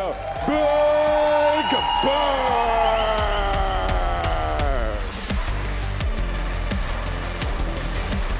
لاعب الصورة، لاعب كبير، كلكم تعرفونه، كلكم تحبونه.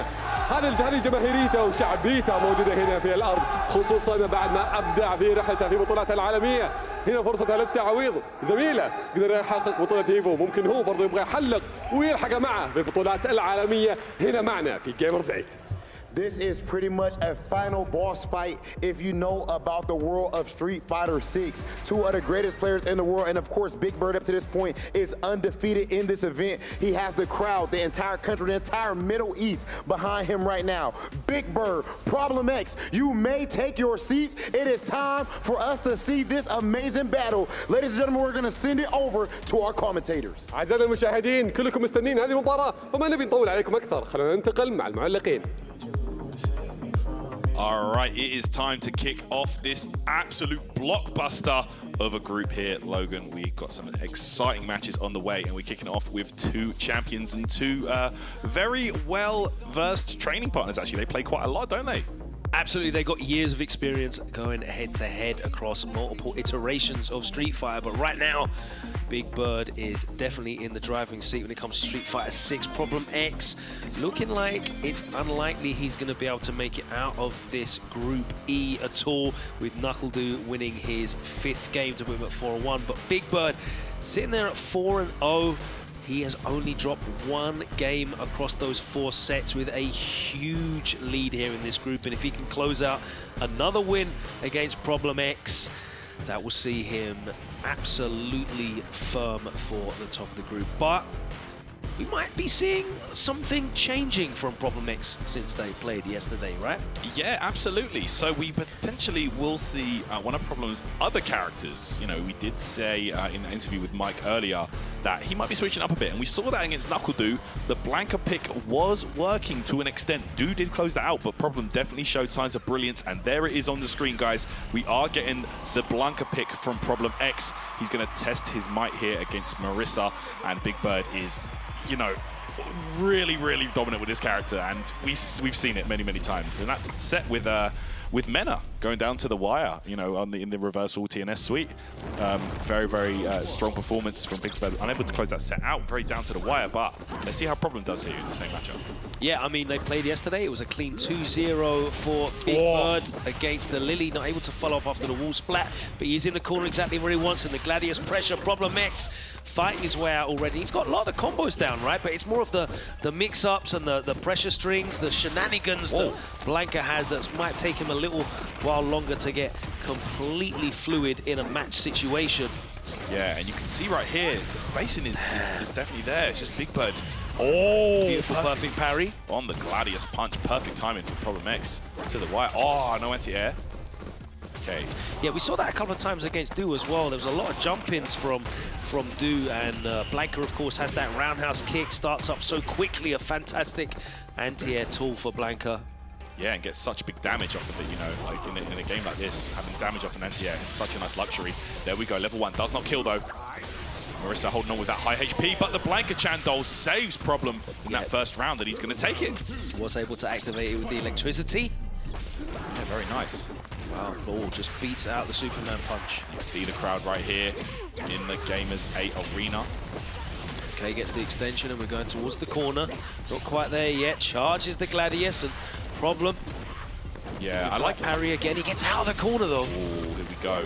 That could work out in the long run though. Safe jump there from Big Bird. Gets the grab. It's not going to be enough. Needs one more situation here. What's it going to be? All right. Next backing off. He does have that level 2, so he could potentially try a robbery round if he wants to. Ah, the parry recovery getting him into trouble there. Big Bird with a regular grab takes it. Back and forth business. Okay. Traffic light, flashing lights down the bottom, police car. Both on level 3. Yeah, there you go. Obviously a lot scarier when Marissa has access to that level 3. Yeah, any whiff punish just becomes even more devastating, you know. Here we go. Oh my goodness, that crash medium punch. It's got to be one of the best neutral buttons in the game. Incredible. So active, a fantastic button to buffer behind drive rush extension. Absolutely. Expecting to see a level 2 from Problem at some point. Yeah, I think so. Here, we might see it now. There you go. There we go. And this is where the robbery can begin. What's he going to go for here? Set up time. Mix. Okay. Oh my God, the perfect parry, and that was unbelievable. Yeah, he's going to level 3 for the burnout. Yes, it's going to be scaled, but look at the situation. Big Bird's going to get on top of this. Problem X does have level 1, does have a last chance here to get out of this situation, but it's going to be rough. Let's see. Coward crouch. Oh, he's out. Yeah, he uses that last bit. Level 2 super as well, but it doesn't matter. Marisa, that damage output is just so high. There we go. Big Bird taking that game, but it was not an easy victory for him. Okay, we're going straight back in. A perfect parry early on from Big Bird nets him this big corner carry. Safe jump. Problem X having to defend it. It's got to be rough knowing, you know, going into a matchup willingly, knowing that Big Bird has studied and labbed this character and played an incredibly long 19-game set. Yeah, against one of the very best out there. But what better practice or Problem? Yeah, I respect it. You know, at this point in the group stage, you need to be taking those risks if you're Problem X. Could be out of the running, but you know, still good chance to polish some of these characters. Nice throw, doesn't kill though. Looking to activate. Oh, Blanca Chan's gone actually. If you leave the screen, he will disappear. Okay. Yeah, they're collectible, those plushies. Someone come along and pick it up. Yeah, for sure, for sure. Take it away. Bro, they'll be gone if I see them in the store, bro. I'm trying to buy them, Capcom, please. You can only get them in the arcade, in the Capcom arcade in Tokyo. The only place. I think it might be in Osaka, but yeah, in Japan.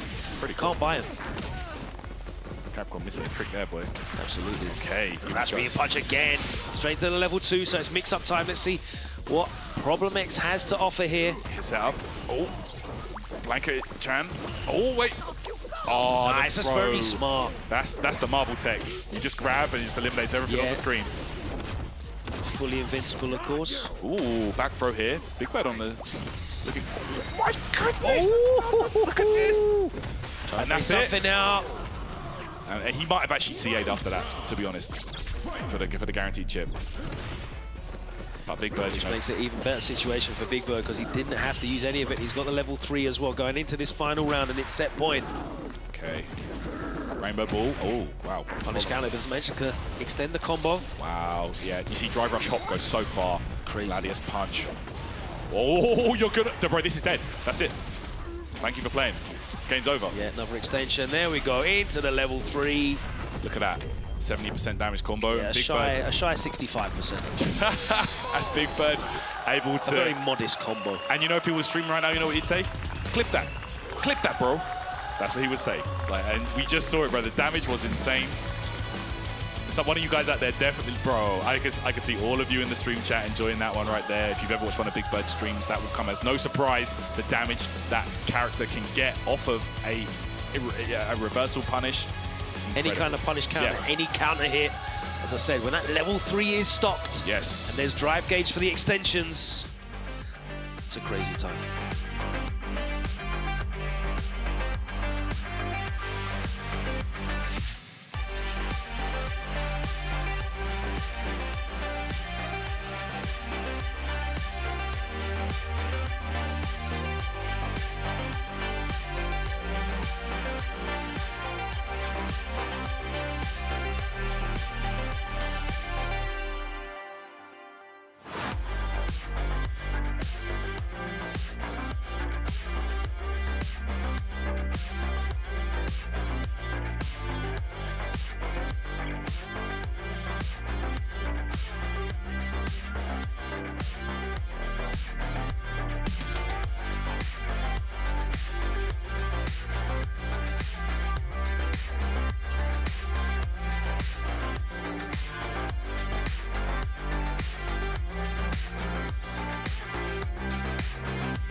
Ahalam Fikum. We are here at day 2. Did I say that good?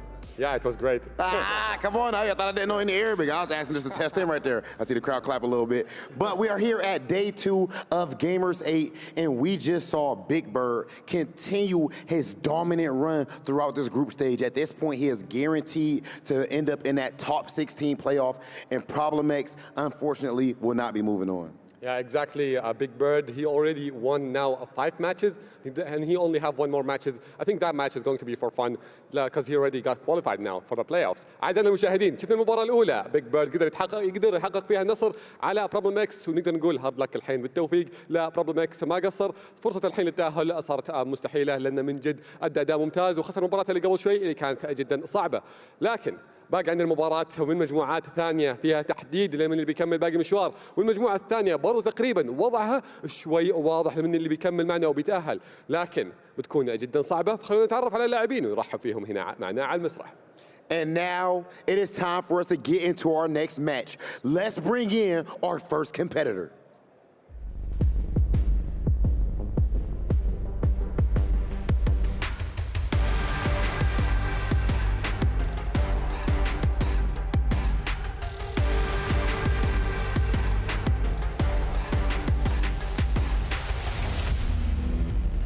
Kills you.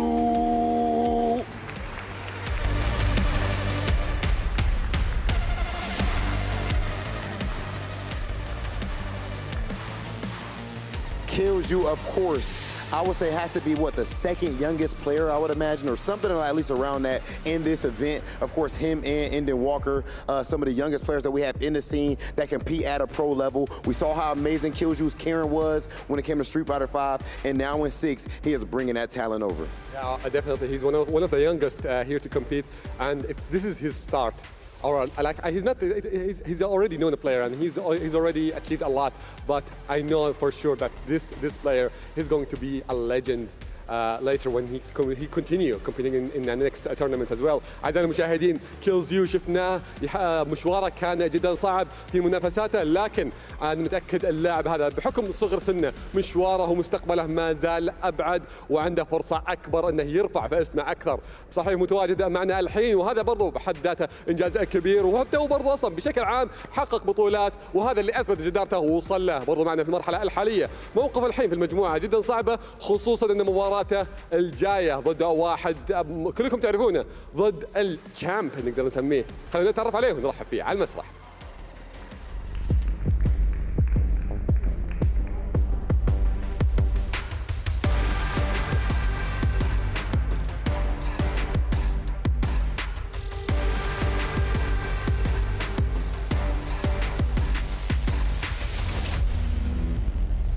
سمعونا تحية لأنجري بيرد،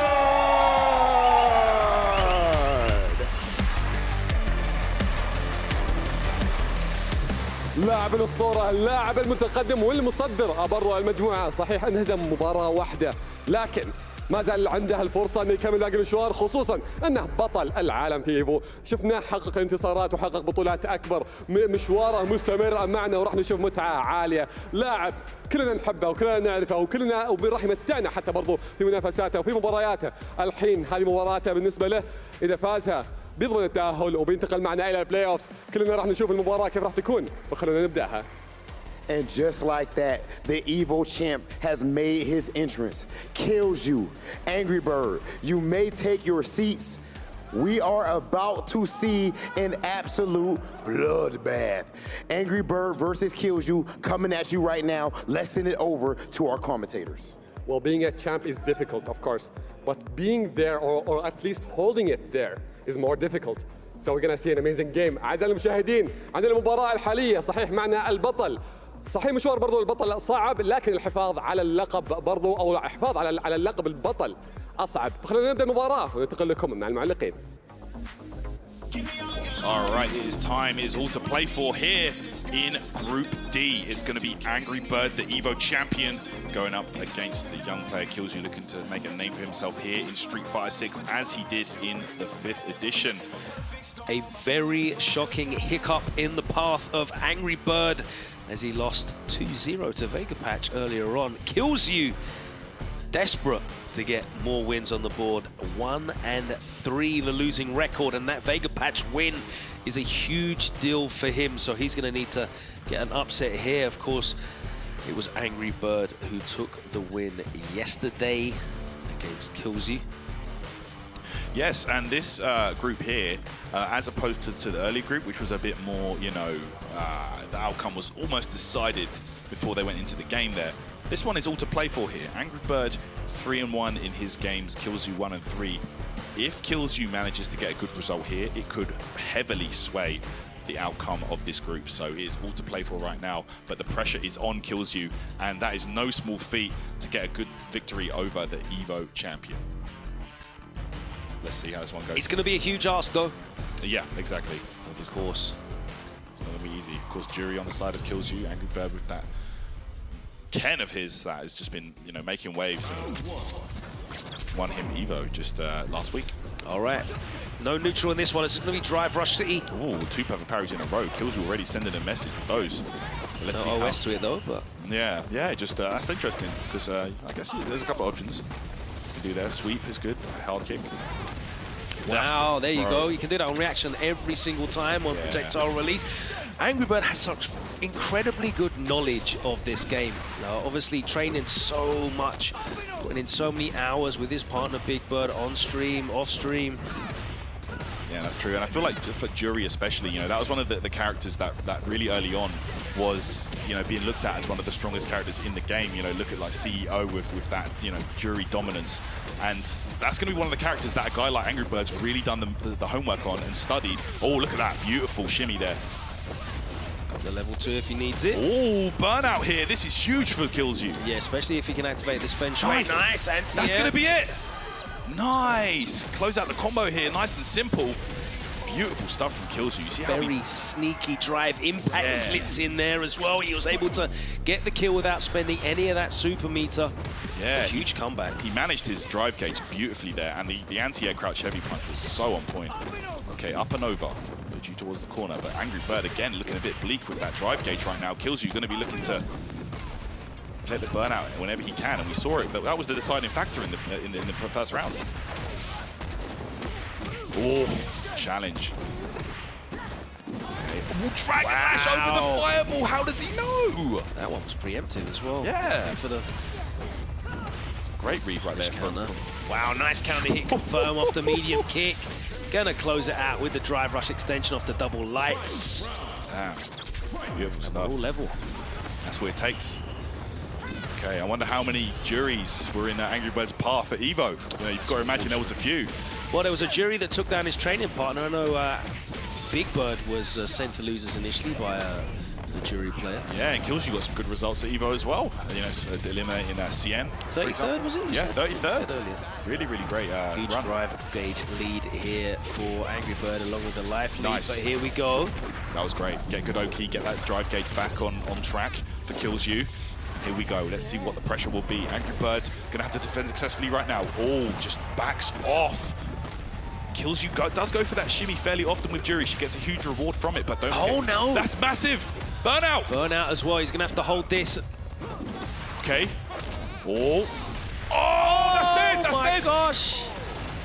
And the DP off of that was so good. Kills You right there. Looking solid, and that is what he needs.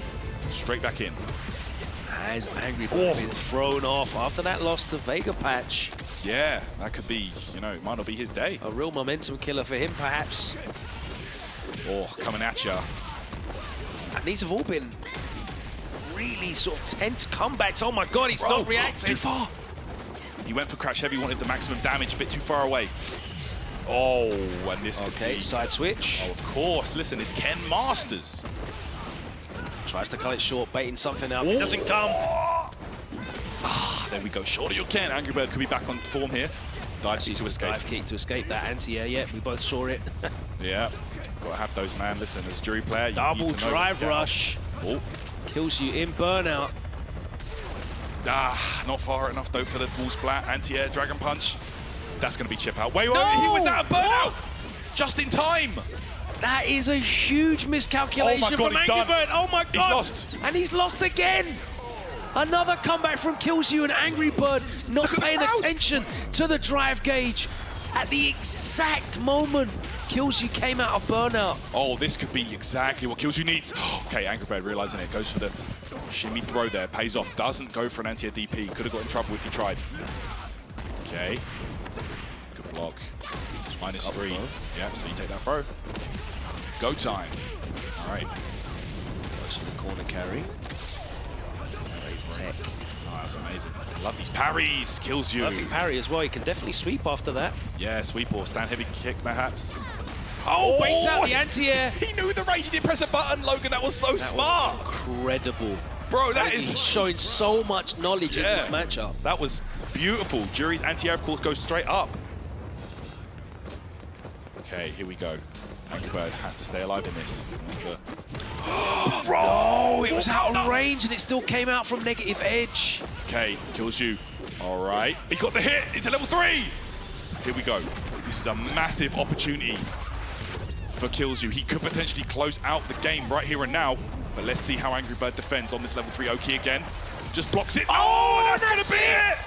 Level 3, no, he got it there, that's it. He couldn't get the cancel off the low forward and drive impact back, and for what seemed like the 10th time, he got splattered against the wall in the corner. No reaction to the drive impact. That was beautiful. And that, look, Angry Bird right there is going to go down to KillzU. What a closeout there. That was so good. What a terrible day 2 it's been so far for Angry Bird, but a great sportsman, as we've always seen. Oh, of course, of course. You know, he will not blame that on anything but himself. Beautiful stuff for KillzU, incredible.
Rumble, young man, rumble.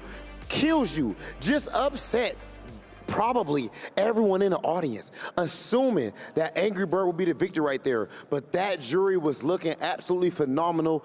Man, that one thing was weird though. The stand heavy punches to the EXDP that Angry Bird did in the left corner, that was a little iffy right there. But outside of that, man, KillzU played absolutely amazing. Very strong performance for him to take down Angry Bird. And that group got a little weird now too. Yeah, exactly. This group now, it's messed up. They all have one more match, and that match is going to decide who's going to make it to the playoffs. أعزائي المشاهدين، المباراة اللي شفناها قبل شوي كانت جدا صادمة. تفوق فيها KillzU وقدر بعد ما فاز في هذه المباراة لخبط فيها المجموعة كلها. كل اللاعبين الحين موجودين معنا في المجموعة عندهم مباراة واحدة بس هي اللي راح تحدد من اللي راح يكمل معنا إلى البلاي أوفس. اللي جالس يصير لخبطة تامة في المجموعة، خصوصا أن اللاعب اللي فيها هو بطل إيفو فيها، فمن جد اللي جالس يصير شيء غير طبيعي. I can't believe it yet. Angry Bird being up here, I feel like we already fed the streets. Everybody wants to see Angry Bird, of course. But did you guys think that we were not gonna come back to back with some heat? Let's take a look at our next competitor.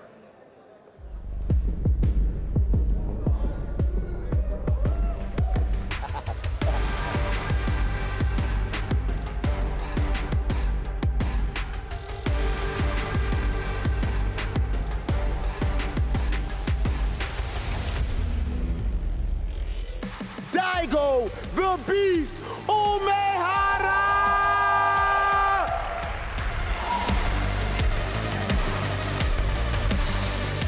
Daigo, the Beast, is the most iconic fighting game player of all time. So many of us were raised watching his matches, got into the FGC from even being inspired by this man. And of course, we've seen him win Evos. We've seen him actually dominate in multiple games outside of just Street Fighter. But of course, this is his bread and butter.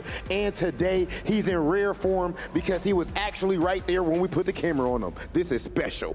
He made it here, and he also beated every single one in the group once.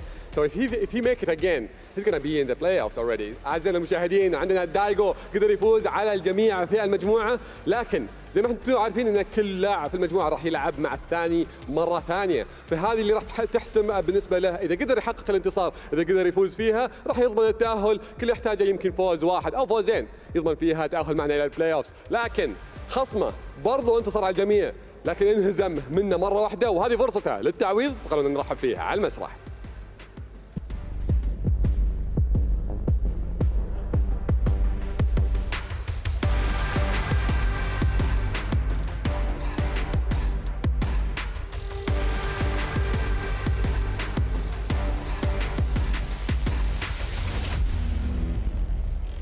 ورحبوا معنا في هوت دوغ،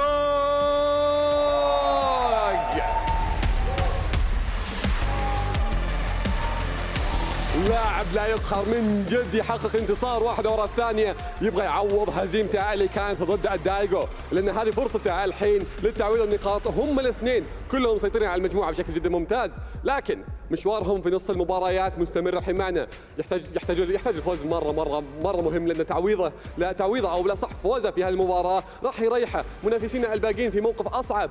فمن جد الحين عندنا هوت دوغ، لعبه مثالي متميز، جاينا من هونغ كونغ، يبغى ياخذ الكاس أكيد. فمن جد كل اللاعبين يبغوا ياخذون الكاس، انا جالس اقول الحين بس، لكن من جد اللي جالس يصير الحين معنا في اللعبه هذه وفي المباريات الحاليه شيء تاريخي. Real talk right there from you, Atik.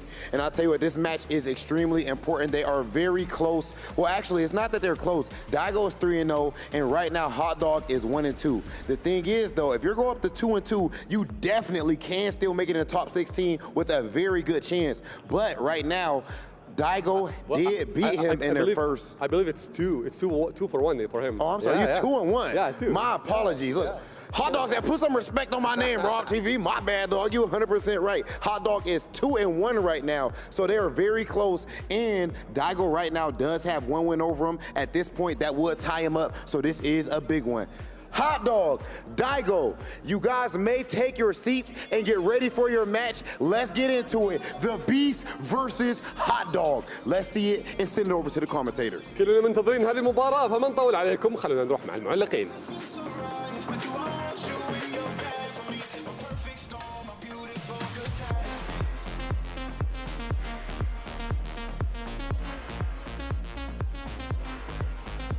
Okay, it is time here to kick things off with a match that we have seen earlier today on the B stream.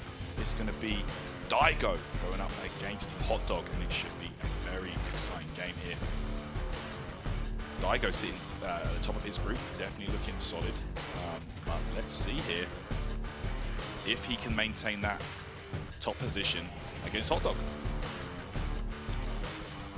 Absolutely, Hot Dog is sitting at 2-1, but it's important to point out on the B stream, the 4 Phils just moved back into a 3-2 position after getting the win against Luffy, who has now been eliminated.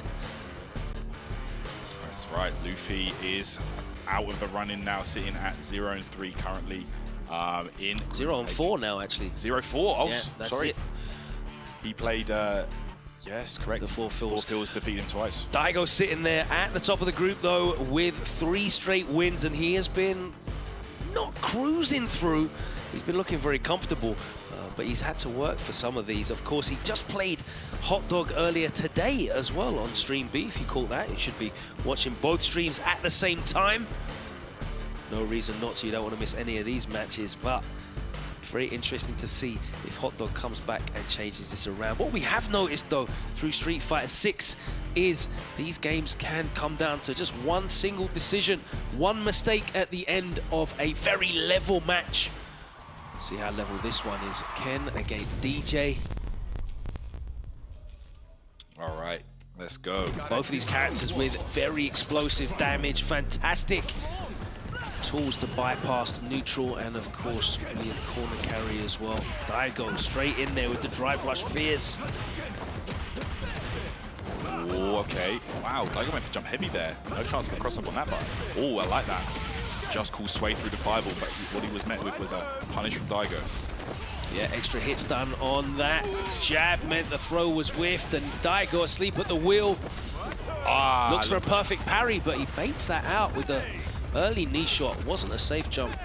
Oh my goodness. Yeah, DJ with amazing throw loop pressure. Yeah, so both plus these on his characters throw. got ridiculous throw loops in the corner. Oh, yeah, that knee shot. Nice Daigo. Fortunate.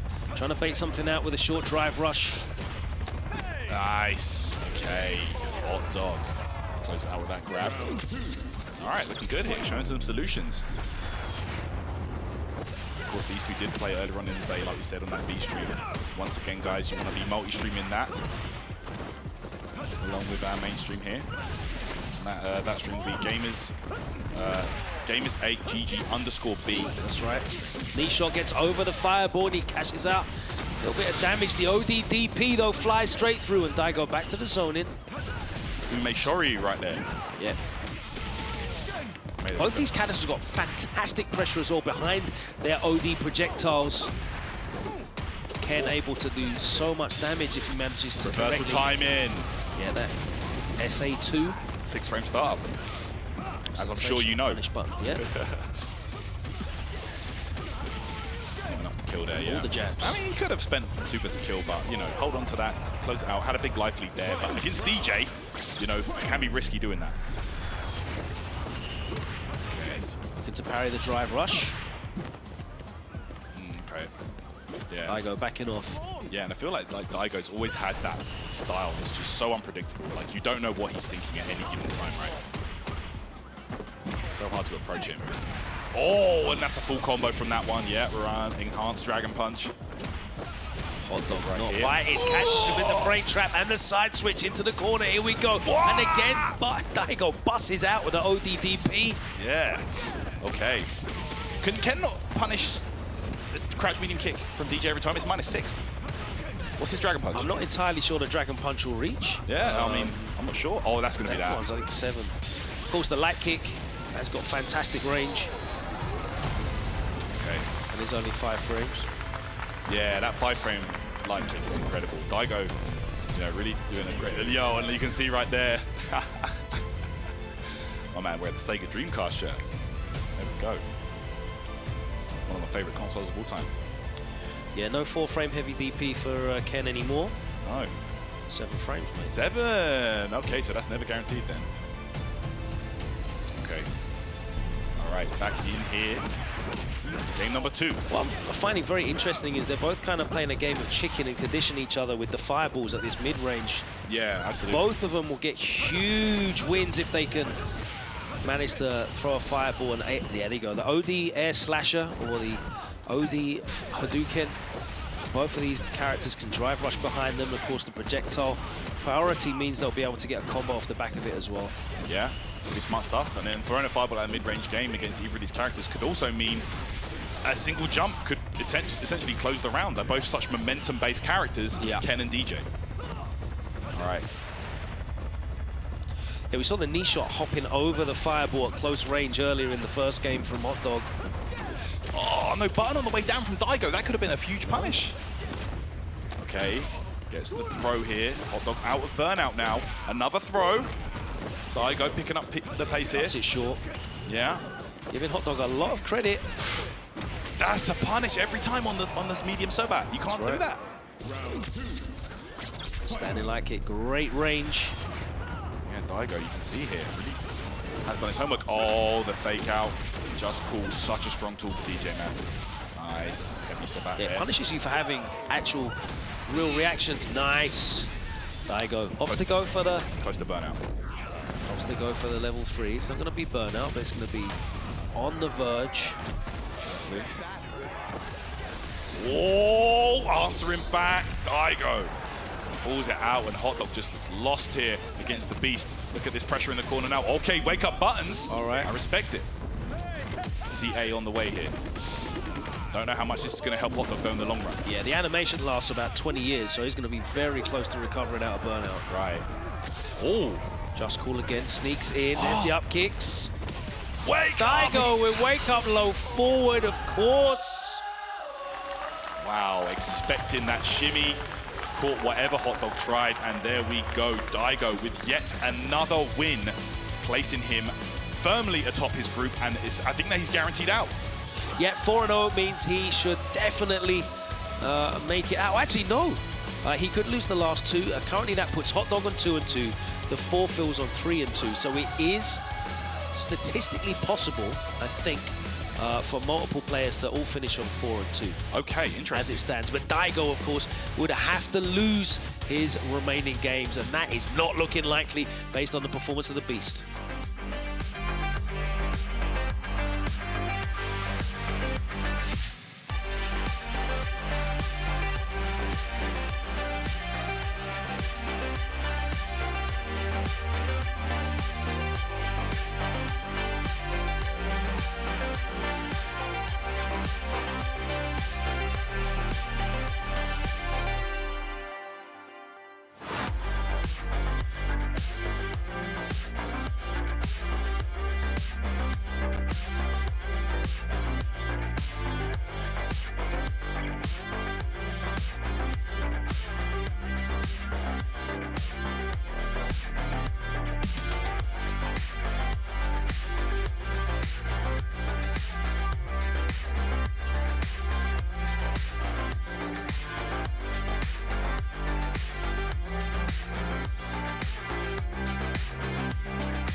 Daigo, is it really like that? We have famously heard him say before that he actually is slower to pick up brand new fighting games, even though he eventually hits his stride. Well, right now, I cannot tell. It seems like he is already making huge strides, huge leaps, and at a time like this, where there is $1 million on the line, Daigo, I'm sure he's very comfortable, but he heard all that, and he hit that switch. The beast has come out for Gamers8. Well, so far he's undefeatable. He won 4 matches already and without any losers. أعزائي المشاهدين، دايجو شفناه تفوق في مبارياته وما انهزم أي مباراة ولا واحدة، كلها فاز ب4 وتقريبا ضمن التأهل الحين معنا إلى البلاي أوفز. لكن باقي المجموعات زي ما قلنا لكم فيها قبل أن فيها بعض المجموعات يمكن أنها وضحت، لكن في مجموعات ما زالت ملخبطة معنا، والمجموعة الثانية برضو ملخبطة معنا. فبنشوف نرحب بالبرضو الفرق هنا معنا في المسرح ونشوف وضعهم وكيف راح يكونون برضو معنا، لأن من جد كل الفريقين او كل اللاعبين هذول عندهم فرصه مو بس لتعويض النقاط، برضو عندهم فرصه للانتقام عن نتائجهم في مبارياتهم السابقه.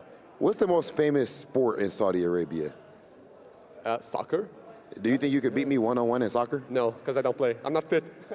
Look, I can't even talk trash. He humble. Let that be known. Nobody in the world outside of Cristiano Ronaldo himself, I think, can touch Big Hollywood in the game of soccer.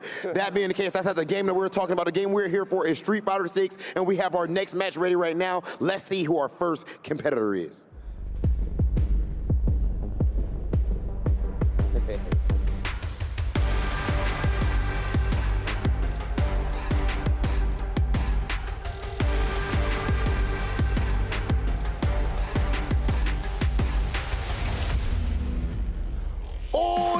King!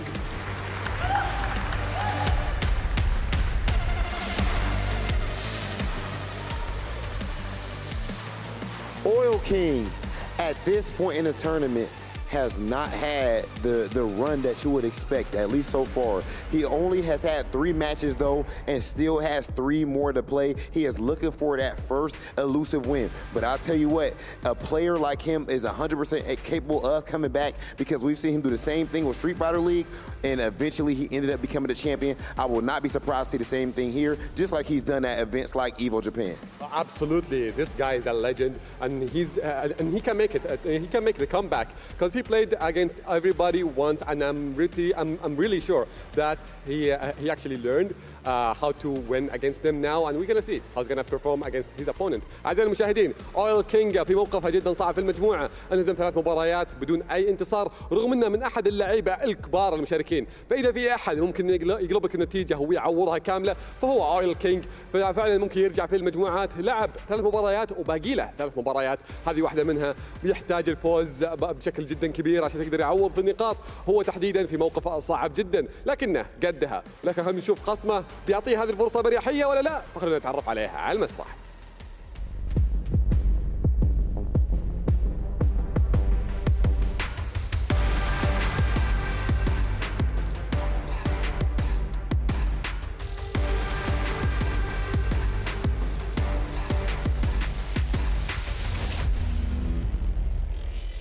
رحبوا معنا في تاكامورا.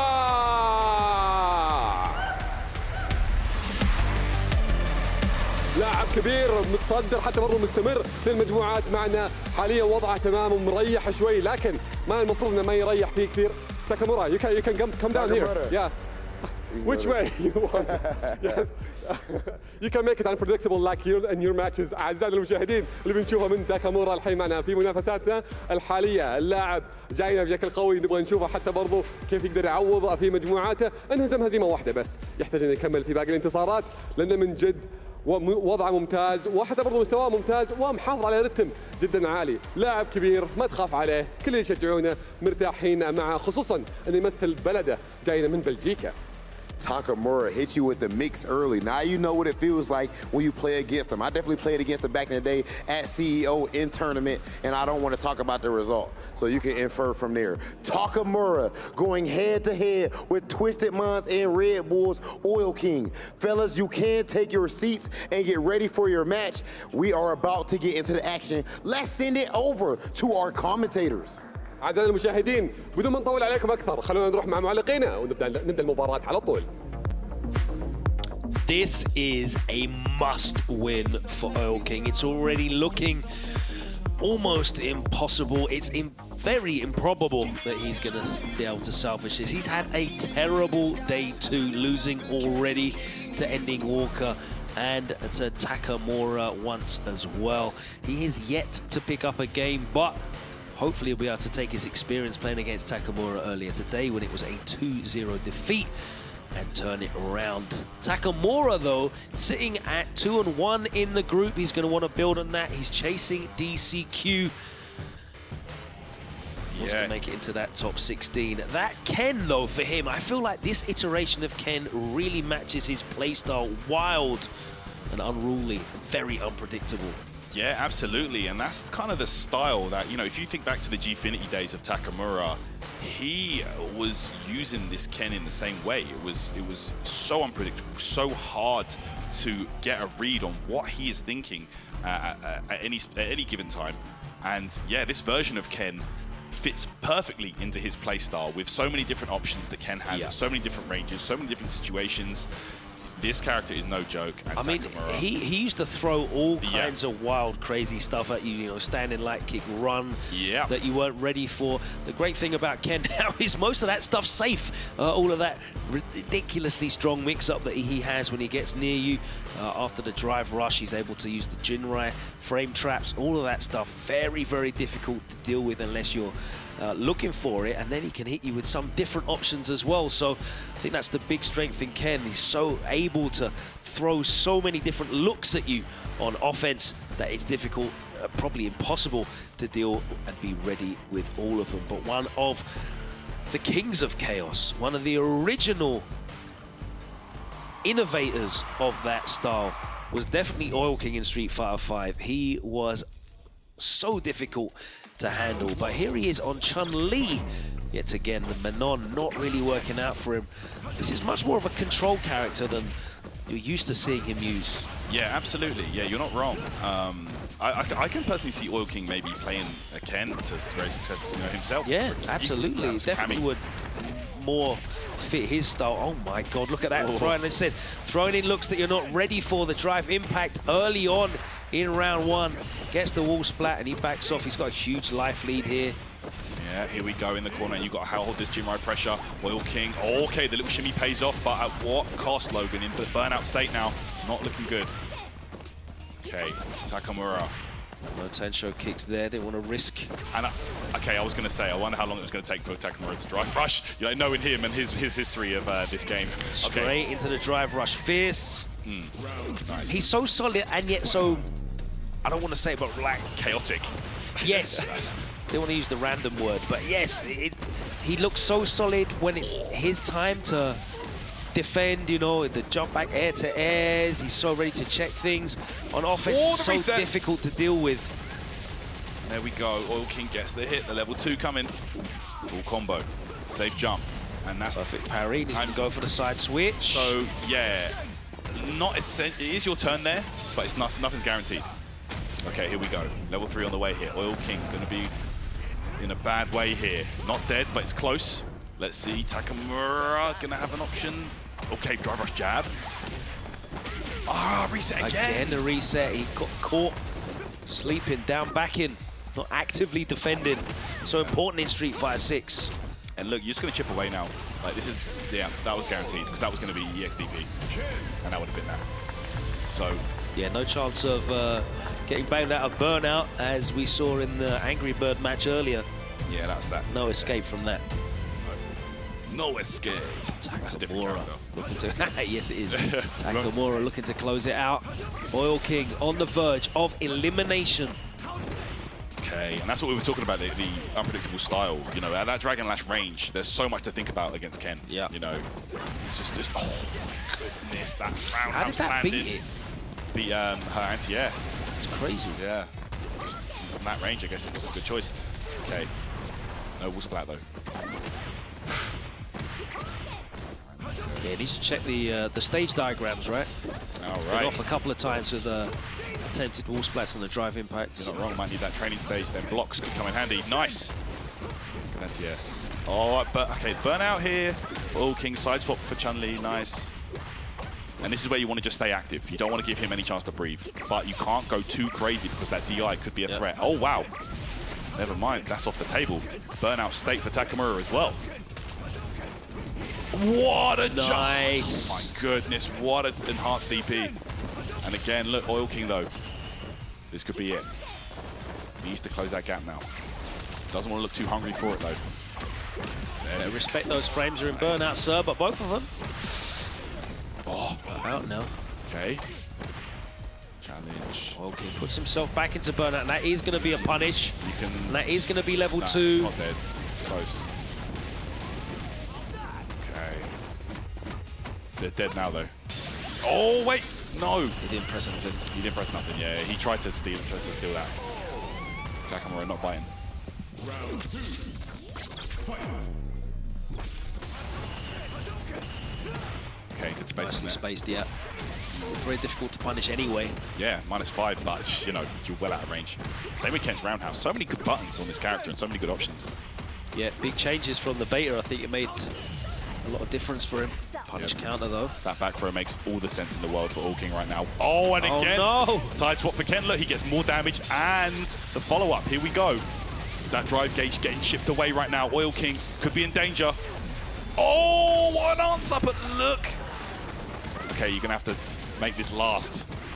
Okay. Oh, wow. Oh, still grounded. I think wasn't grounded yet, hadn't landed. I think back throw would have burned him out because it would have taken a whole drive gauge. Okay. Fair shot. All right. Nah, never mind. Doesn't matter. And Takamura secures the win. That levels him up with DCQ, and unfortunately, it means that Oil King has slipped out of contention for that final 16. 0-4 now. All he can do is spoil someone else's hopes, and this group very tightly poised.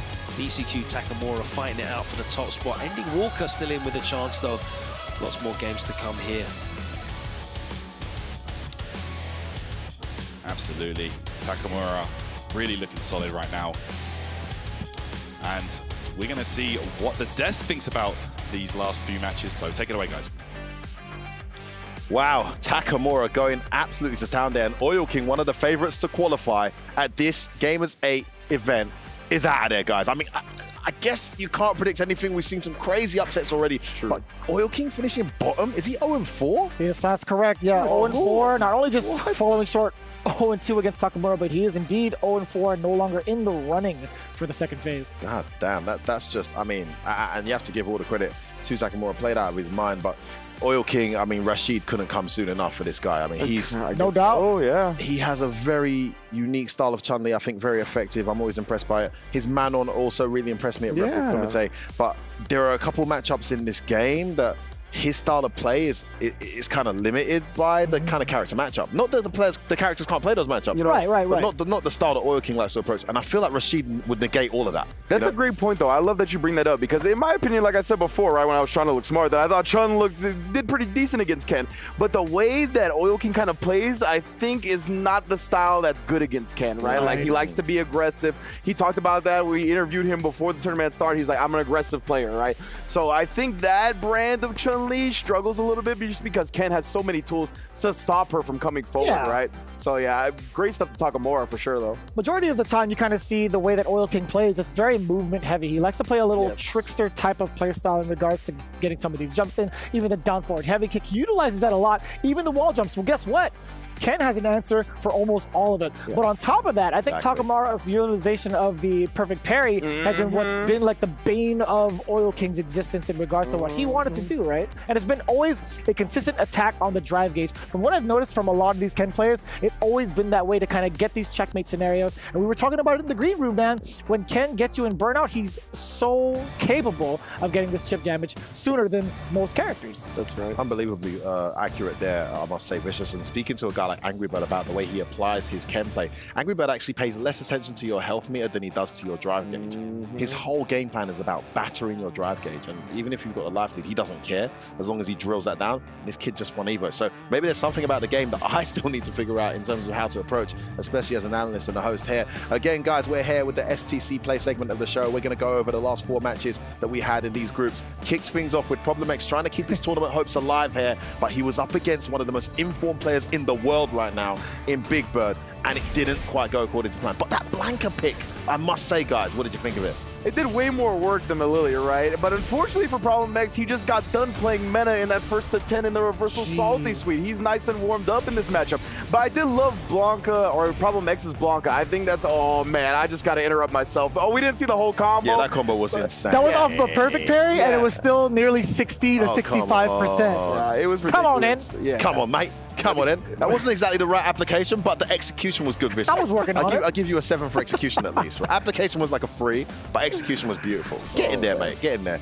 And you can see there, Big Bird, 5-0, very much through in first place. It's all to play for second, I believe. Problem though. No, I think second's determined now because JBM's out and Problem's out. So that group is pretty much decided. And then we had the next group that came up, guys. See if we've got more conclusions to come through for you guys here in this STC play segment. And it was the shocking turnaround in form of Angry Bird. This was a huge surprise, right? Not to discredit Kills You, but he was having a rough shot earlier in his phase of the game. But I will say this, we talked about how Angry Bird focuses on trying to attack the drive gauge. Kills You was not phased by that strategy. In fact, it was a big miscalculation that we ended up seeing from Angry Bird, which is an utter surprise to say the least. Yeah, and we were just talking about how Ken is so good at chipping you out, right? That's what he was looking for. He came mid ODDP, let me get this last chip with the drive here, came back just in time. But Kills You did a great job, I thought. He did a great job reading the parries from Angry Bird. He threw so many parry attempts, and obviously that's 2,000 damage and taking away some of your drive meter. It's great. This group is blown wide open now. Wow. Angry Bird was sitting pretty, just like his Nassau Esports brethren 3-0 at the start of the day. He's now 3-2. and he suddenly drops from top spot because he lost both these games 2-0. That's right. Vega Patch flies into the top spot. Wow. MOV with 2 wins after being 0-3 yesterday, back in the run-ins. I mean, this group is absolutely... And then, of course, saving himself with that win is kills you. Anyone here can still qualify. Exciting group. Only time will tell who makes it, guys. Then we had the one and only Umehara on form today coming into it, and he's up against Hot Dog for the second time today. They already played earlier with Daigo 1. right, Let's see yeah. how this one went, guys. Talk me through it. Yeah, so they did get to face each other off over on Stream B a little bit earlier today, and that it felt a little bit more wild. And I gotta say, unpredictable. But this time around, I felt like it looked like it was in Hot Dog's favor, right? Yeah, it really started that way, right? It felt like Hot Dog was definitely gathering intel on how to play the matchup, but my man Daigo, he's just so unconditionable, it feels like a lot of the time, right? And he matches the chaos. That was something you highlighted at the beginning of our segment, was the fact that DJ and Hot Dog can bring that, but I mean, Umehara, he lives in that chaos, you know what I mean? And he did such a good job just taking him down. You couldn't see it, but I grabbed Ringe's shoulder as soon as I saw the low forward, and the heartbreak on Hot Dog's face afterwards. I missed it. And look at this group, man. Yo, Daigo at the very top, still undefeated at 4-0. Yeah, man, we got Big Bird, perfect record. The only other one I believe is Daigo also with a perfect record. And of course, Mena, who's yet to play today. But man, there's some crazy standout performances, and none of them are quite surprising performances. Despite Hot Dog's disappointment, he's 2-2, still very much in his hands. Another group where, other than the top guy, everyone still has it all to play for. I think when you're in that like 3rd or 4th spot, what you hope for is the guy at the top to batter everyone, so that you can still potentially make a play for 2nd, right? That's a good point. That's correct. And let's see what it plays out. There's more groups to go through, guys. It's been tons of Street Fighter action. We're not done yet. There was more, and we're heading over to which group now? Guys, tell me which group it is that we're heading over to? Group C. Okay, Group C we're heading over to, and this one is going to be Mono coming up, man. So this is Mono versus Punk, who I believe are pretty close. I think Mono is 2-1 and Punk is 1-2. So it's very important for Punk to get the W right. Can they put them at even pace at 2-2? I mean, yeah, after the day that Punk had, he's one of the favorites coming into this tournament, right? He's definitely got to kind of run the gauntlet to get into the playoffs. Yeah, On top of that, you also have Zen and Mono kind of like leading the pack the whole way through. And it's going to be very, very tantalizing to see. I want to know what exactly it's going to be like for Mono kind of face off against the powerhouse of Zen. Yeah, I mean, there's some crazy stuff happening. Punk, obviously, with it all to do. I think he's, what you said, 1 and 2, right? That's correct, 1 and yeah. 2. So still got the win there, not in a terrible position. And honestly, after we've seen what happened with Kills You today, MOV 0-3 after yesterday. It is possible. It's possible. Angry Bird was 3-0. Now he might not make it out of the group. It is possible. That's the thing about this double baby. round robin format. I quite like it because anything can happen regardless of what's happening day one. And speaking of Punk, I believe we have the one and only Alpha with an interview with the one and only Mike Ross, 2 absolute legends in the FGC scene, duking it out. Listen, Mike Ross, let's head over to you and Mr. Punk.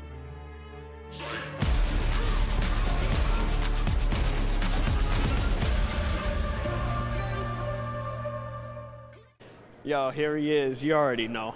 I'm here with the Alpha, the God. Punk, man, how are you doing out here on day 2 today? Pretty good. Got a good sleep, and you know, I'm just ready to play my matches. I'm very excited. It's the first one-on-one interview I've ever had with Mike Ross in my career, so that's pretty cool. You know, I started late, so I've never been able to get these.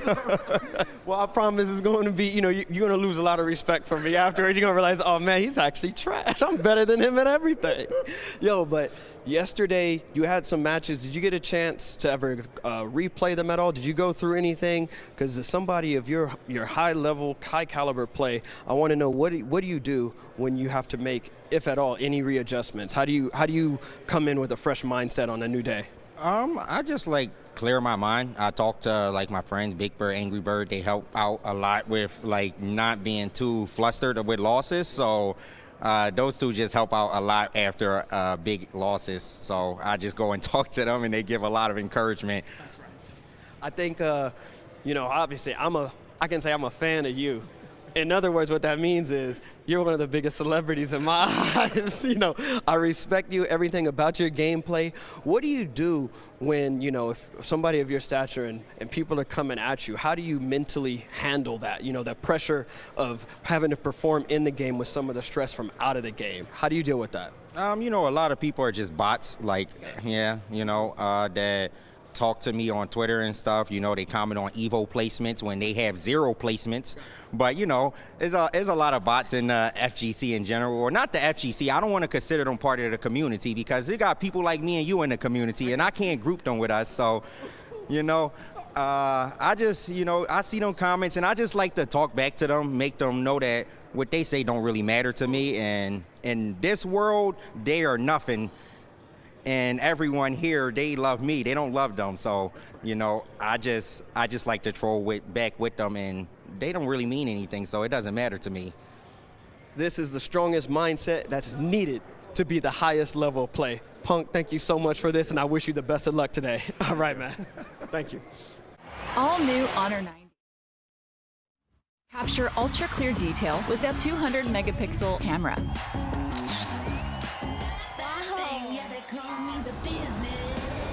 Care for your eyes with risk-free dimming display.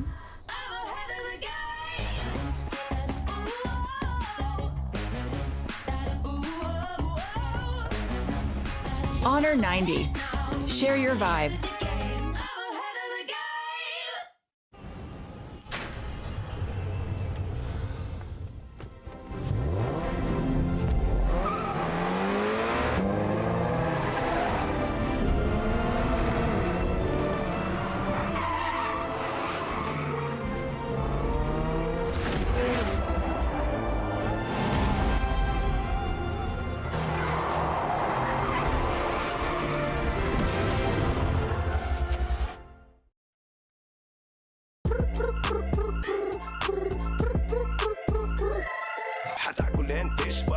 مستمتع وتلاقي الوجبة جاية على الأصول واو يجيك العيش هش طالع من الأوفن والدجاج يقرمش just the way I love it وتسوي كذا وتسوي كذا وتسوي كذا مع الحشمة وانت تبغى راب خفيف اجيب تويستر أنا اجيب لي وجبة الزنجر بس كله يجيب اكسترا تشيز على الكرانشي تشيكن في السنتر حطلب باكيت حطلب زنجر حطلب مايتي حطلب تويستر جيب له باكيت جيب له زنجر جيب له الأصلي جيب له تويستر delicious yeah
Welcome back to Gamers8 2023 here with Street Fighter 6. It has been one hell of a turbulent day, emotional to say the least, with some of our favorite players from around the globe confirmed out of the tournament, and some of our favorite players, of course, qualifying as well. We've had a little switch up here in talent. I have two incredibly talented individuals. Rejoining us on the desk here is Jammers and, of course, Brad Muse. Thank you for coming down, guys. How have you been finding the last few games that have gone on, and how are you feeling about some of the players that have unfortunately been eliminated? I mean, just the back and forth of watching it in the talent room from Stream A to Stream B, watching how rapid these games are going, trying to all of us going on the websites and tapping on our phones and trying to keep up the scores.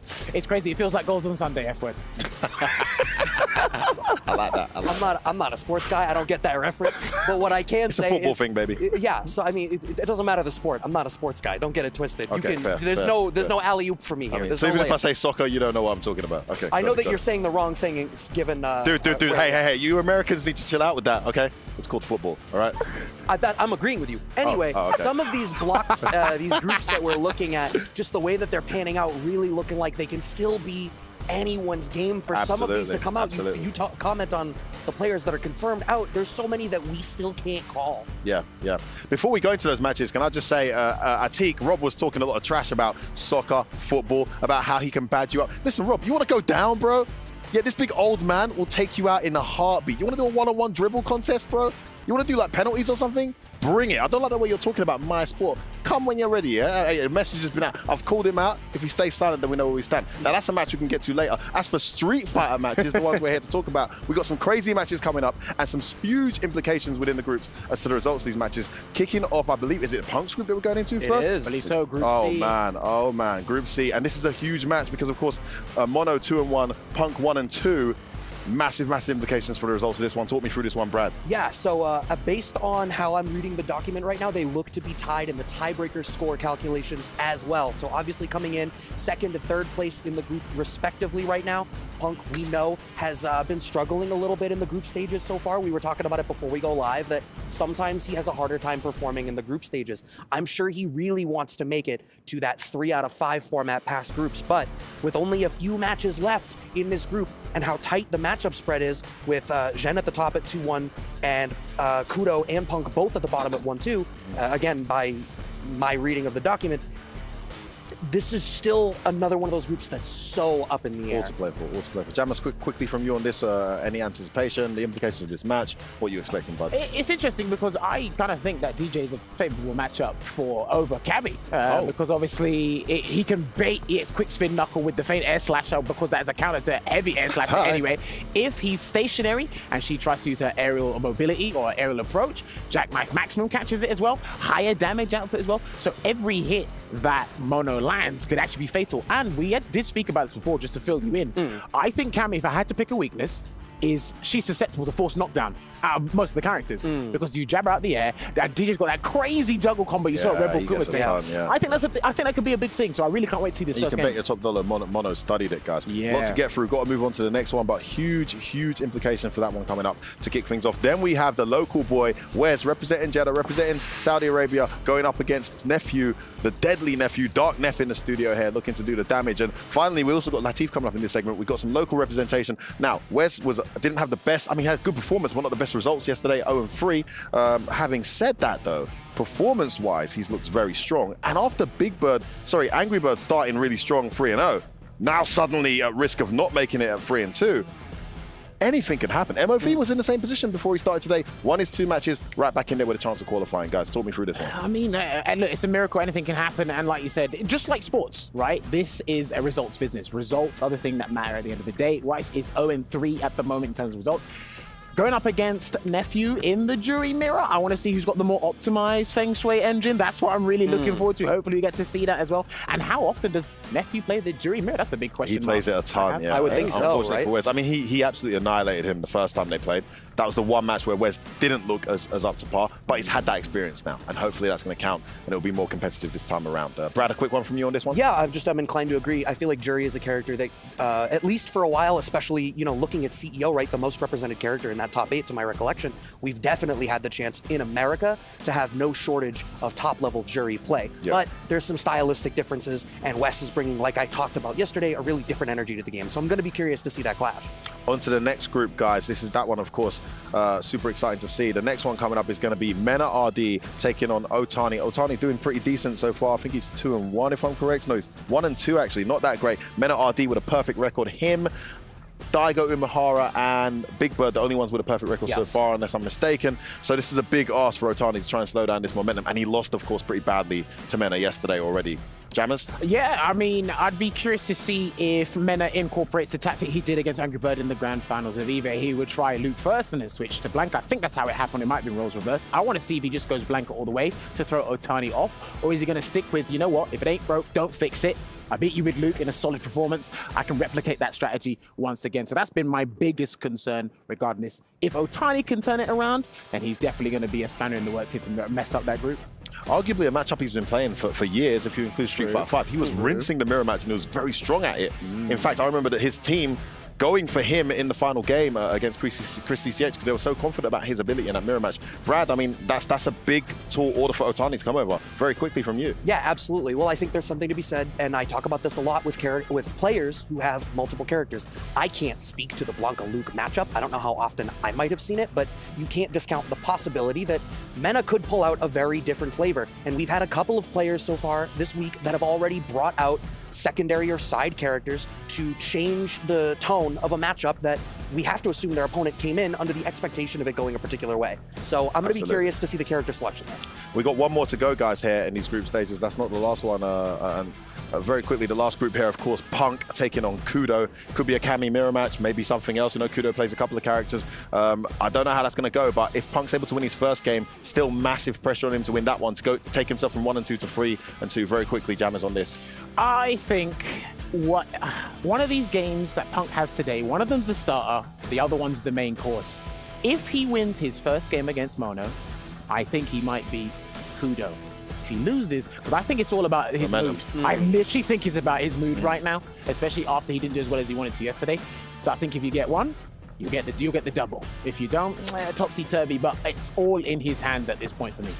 Wow, Brad, quickly from you. I was going to say literally the exact same thing. I feel like with Punk having 2 matches in this block, and Punk is a player who can get tilted. He can be a player who his emotions can take over the steering wheel a little bit. So there is the possibility that he gets tilted at the beginning, and we're going to find out pretty soon. In 3, 2, 1. Yalla Habibi! We have seen some of the best play that the world of Street Fighter has to offer. And I know that y'all do not think that we are done. I know that this Saudi crowd does not think that we are done yet. Up next, we have one of the most popular players in the world pulling up. 2 completely different countries are about to face off. Atik, I cannot wait. Especially that their group is a whole mess and is still not decided. They all played only 3 games and they have more games to play here to decide who's going to make it to the playoffs. أعزائنا المشاهدين، مبارياتنا الجاية معنا في مجموعة مختلفة، مجموعة حرفيا وضعها جدا صعب. لعبوا 3 مباريات لكن كلهم اساطير وكلكم تعرفونهم، اساطير العاب الفايتنج اللي معنا، وراح نتعرف عليهم ونرحب فيهم هنا معنا على المسرح. F-word, I heard you talking crazy back there too, saying that you can beat me in soccer one-on-one. Please, let's get this content for social media. 100%. Who do you got? One-on-one in soccer, me or F-word? Well, maybe it's me, I think. What? Yeah, I can pull it off. All right, fine.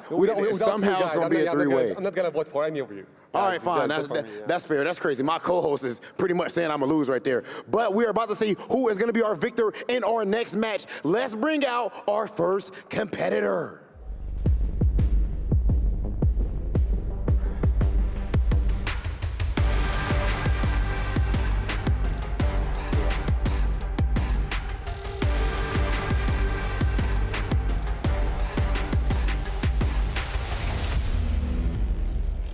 Punk the God!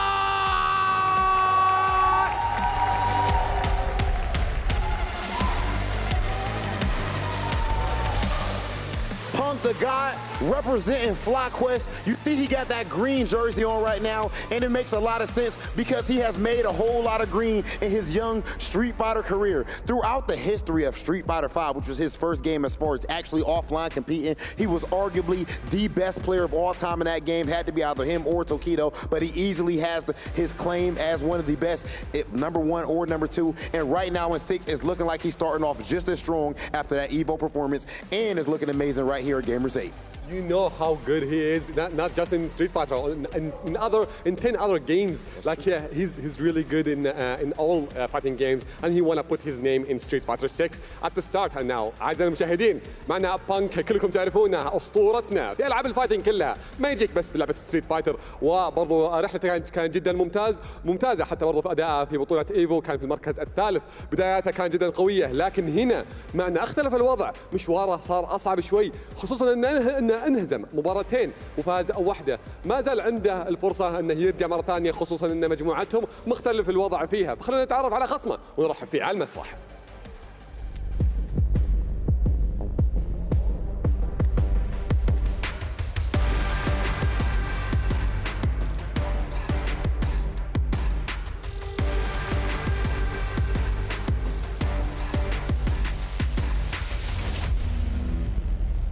رحبوا معنا في مونو.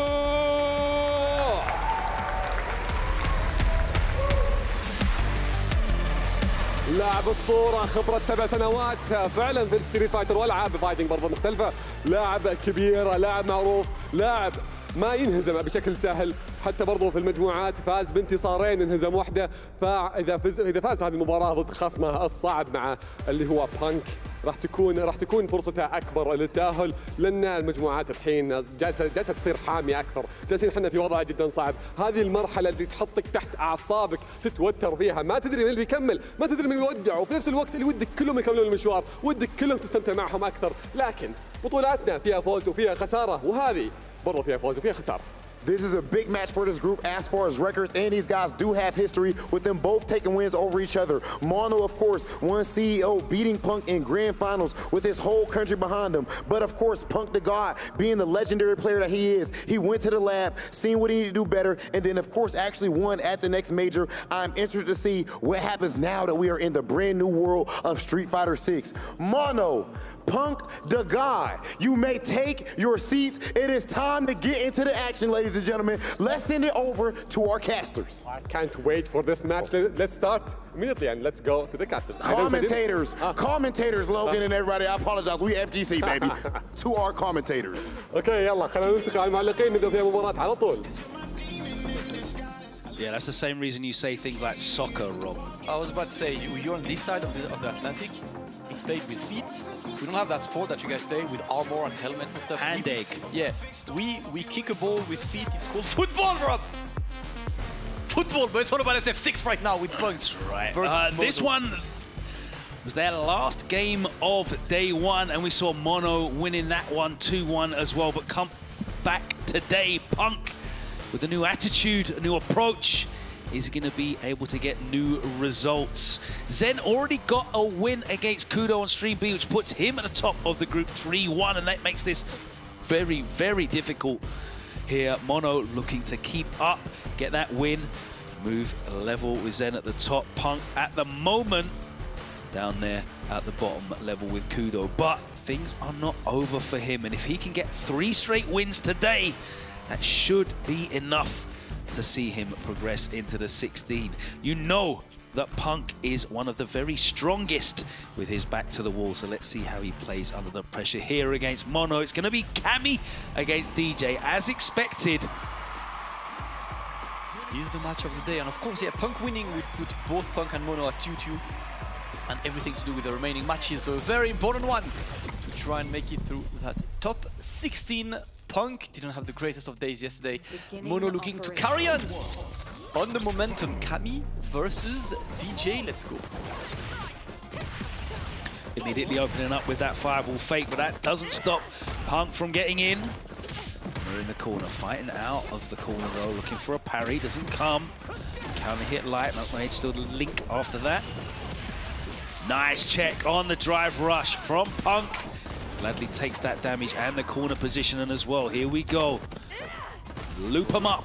Yep, for loop time, but yeah, refuses to take just. Yeah, no time for that mix-up. Perfect parry. Tim Buffer behind it, puts himself in burnout, but you wouldn't know it.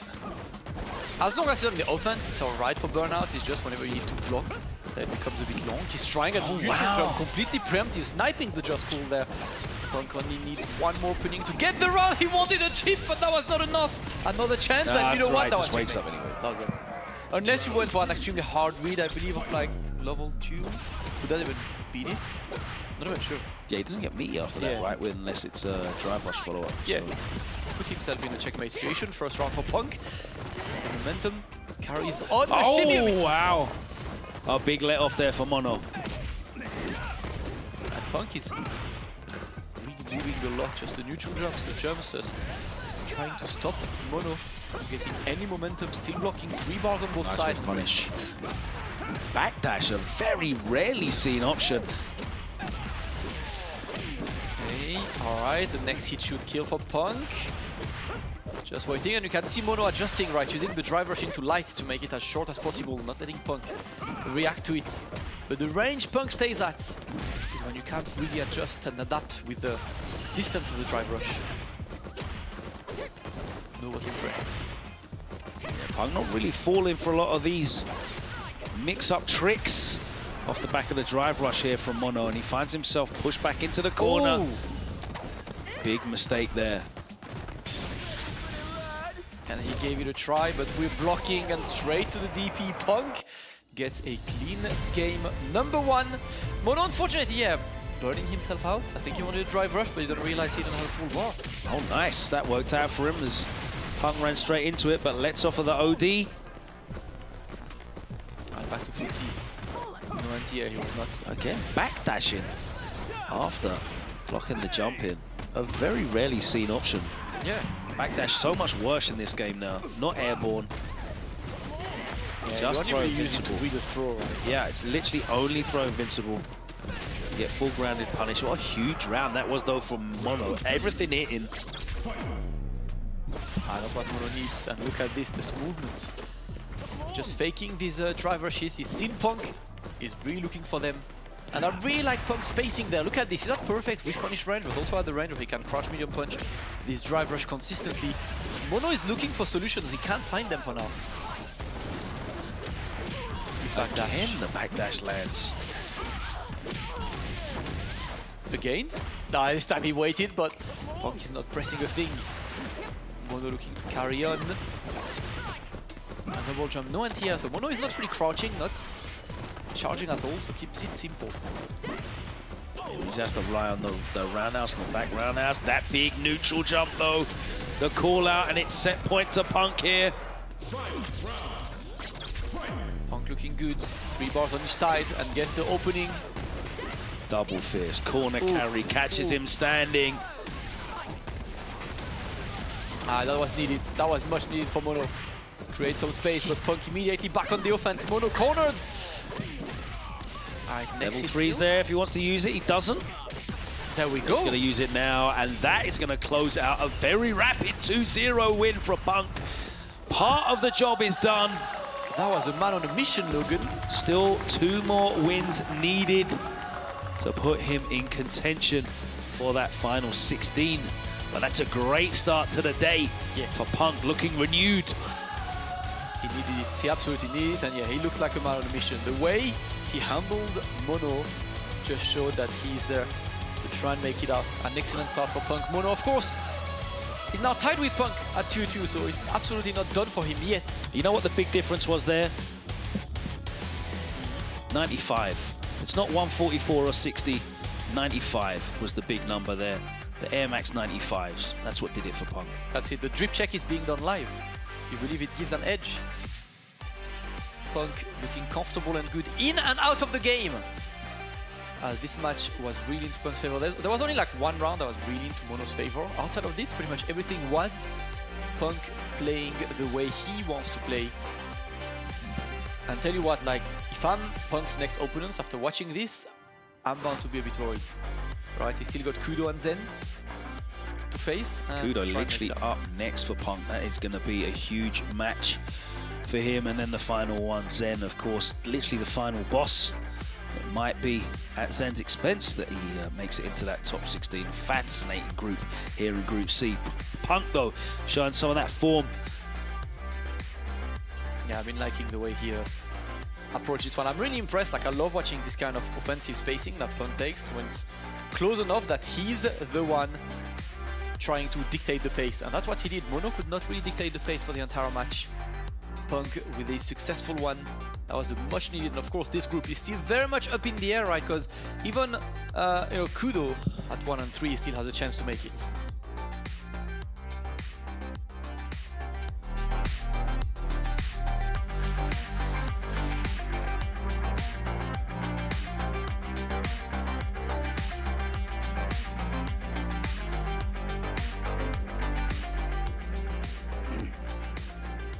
For anyone that may be new to the fighting game community, I want to tell you what you just saw. We call that fussies. We call that nooch. And Yipes would call it bus ass. My man, Punk the God, just absolutely put in a ridiculous amount of work. And I'll tell you what, he's playing like a slower game plan than what we are seeing pretty commonly when it comes to Street Fighter 6 because it's a more aggressive game. Very impressive win right there over Mono. Well, this is what happened when you wake up a beast. So definitely Punk, he's a beast. He's a legend. He had a tough matches at the start, but I'm pretty sure that he's coming stronger and he's gonna make it. I know that he's gonna make it to the playoffs. He can, and I know he will. أعزائي المشاهدين، شفنا المباريات اللي قبل شوي. بانك قدر يتفوق على خصمه مونو. بانك ما هو خصم سهل. بانك دائما يرجع لك حتى لو اخذ صعوباته شوي في البدايه يرجع لك اقوى بعدين. هذا خصم من جد اللي تعمل له 1000 حساب عشان تقدر تهزمه وعشان تقدر تقول انه لا هذا تاخر يعني وطلع حتى برضو من المنافسه. من جد خصم جدا قوي. لكن عندنا برضو المجموعات الثانيه برضو فيها لخبطه ثانيه، فيها وضع عالم ثاني، عندنا اكشن كثير هنا جالس يصير معنا. خلينا نتعرف برضو على اللاعبين من المجموعات المختلفه. It's like these matches, they keep getting better and better somehow, Atik, and I need to see even more of them. Let's take a look at our next competitor.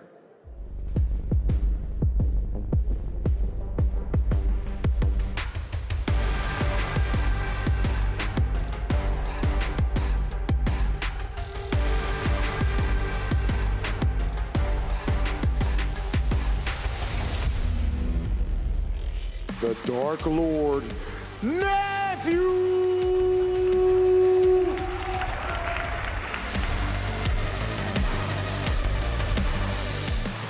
Dark Neff is of course known from Street Fighter V for his amazing Colleen play.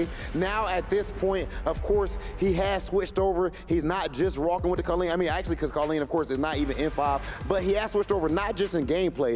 Also, he is now a big-time content creator. My man has over 50,000 subscribers on YouTube, and it is climbing rapidly. Make sure you guys are pulling up and checking all that out. Nephew, I will be sending you an invoice for that plug. Well, he's a master at this game, and he absolutely, like, I know everybody, also the players, they do watch his content. You cannot miss it. أعزائي المشاهدين، نيفيو نعرف الأسطورة معنا هنا، موجود معنا في المنافسة العالمية، مستواه جدا ممتاز، محقق انتصارات في هذه المباراتين وخسر واحدة، رغم أنه فعلا مستواه ثابت، مستواه جدا ممتاز، يميزه تنوع في الشخصيات، لكن وجوده هنا برضو معنا بيلعب ممكن غالبا زي ما شفنا في الغالب يلعب شخصية هجوري، لكن خصمه برضو شخصية هجوري ممكن نشوف ميرور ماتش. أعزائي المشاهدين، خلينا نتعرف على المنافس معنا هنا على المسرح.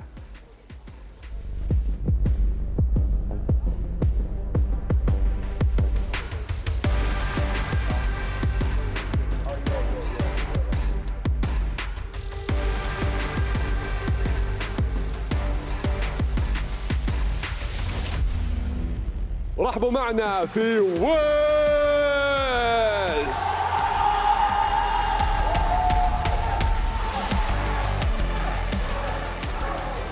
لاعبنا الأسطورة وسام، صحيح مرحلته كانت صعبة لكن فرصته ما راحت، خصومه أقوياء ولكن هو قوي يقدر يعوض من النقاط ويرجع لنا أفضل، خصوصا تميزه بلعبه وبشخصيته. جوري راح نشوف انه الأفضل في مباراتنا اللي راح تكون الميرور ماتش. من اللي يتعلم عن الثاني شفنا أبدع، ما حرفيا ما كان خصم سهل رغم انه خسر، لكنه كان خصم صعب على الجميع.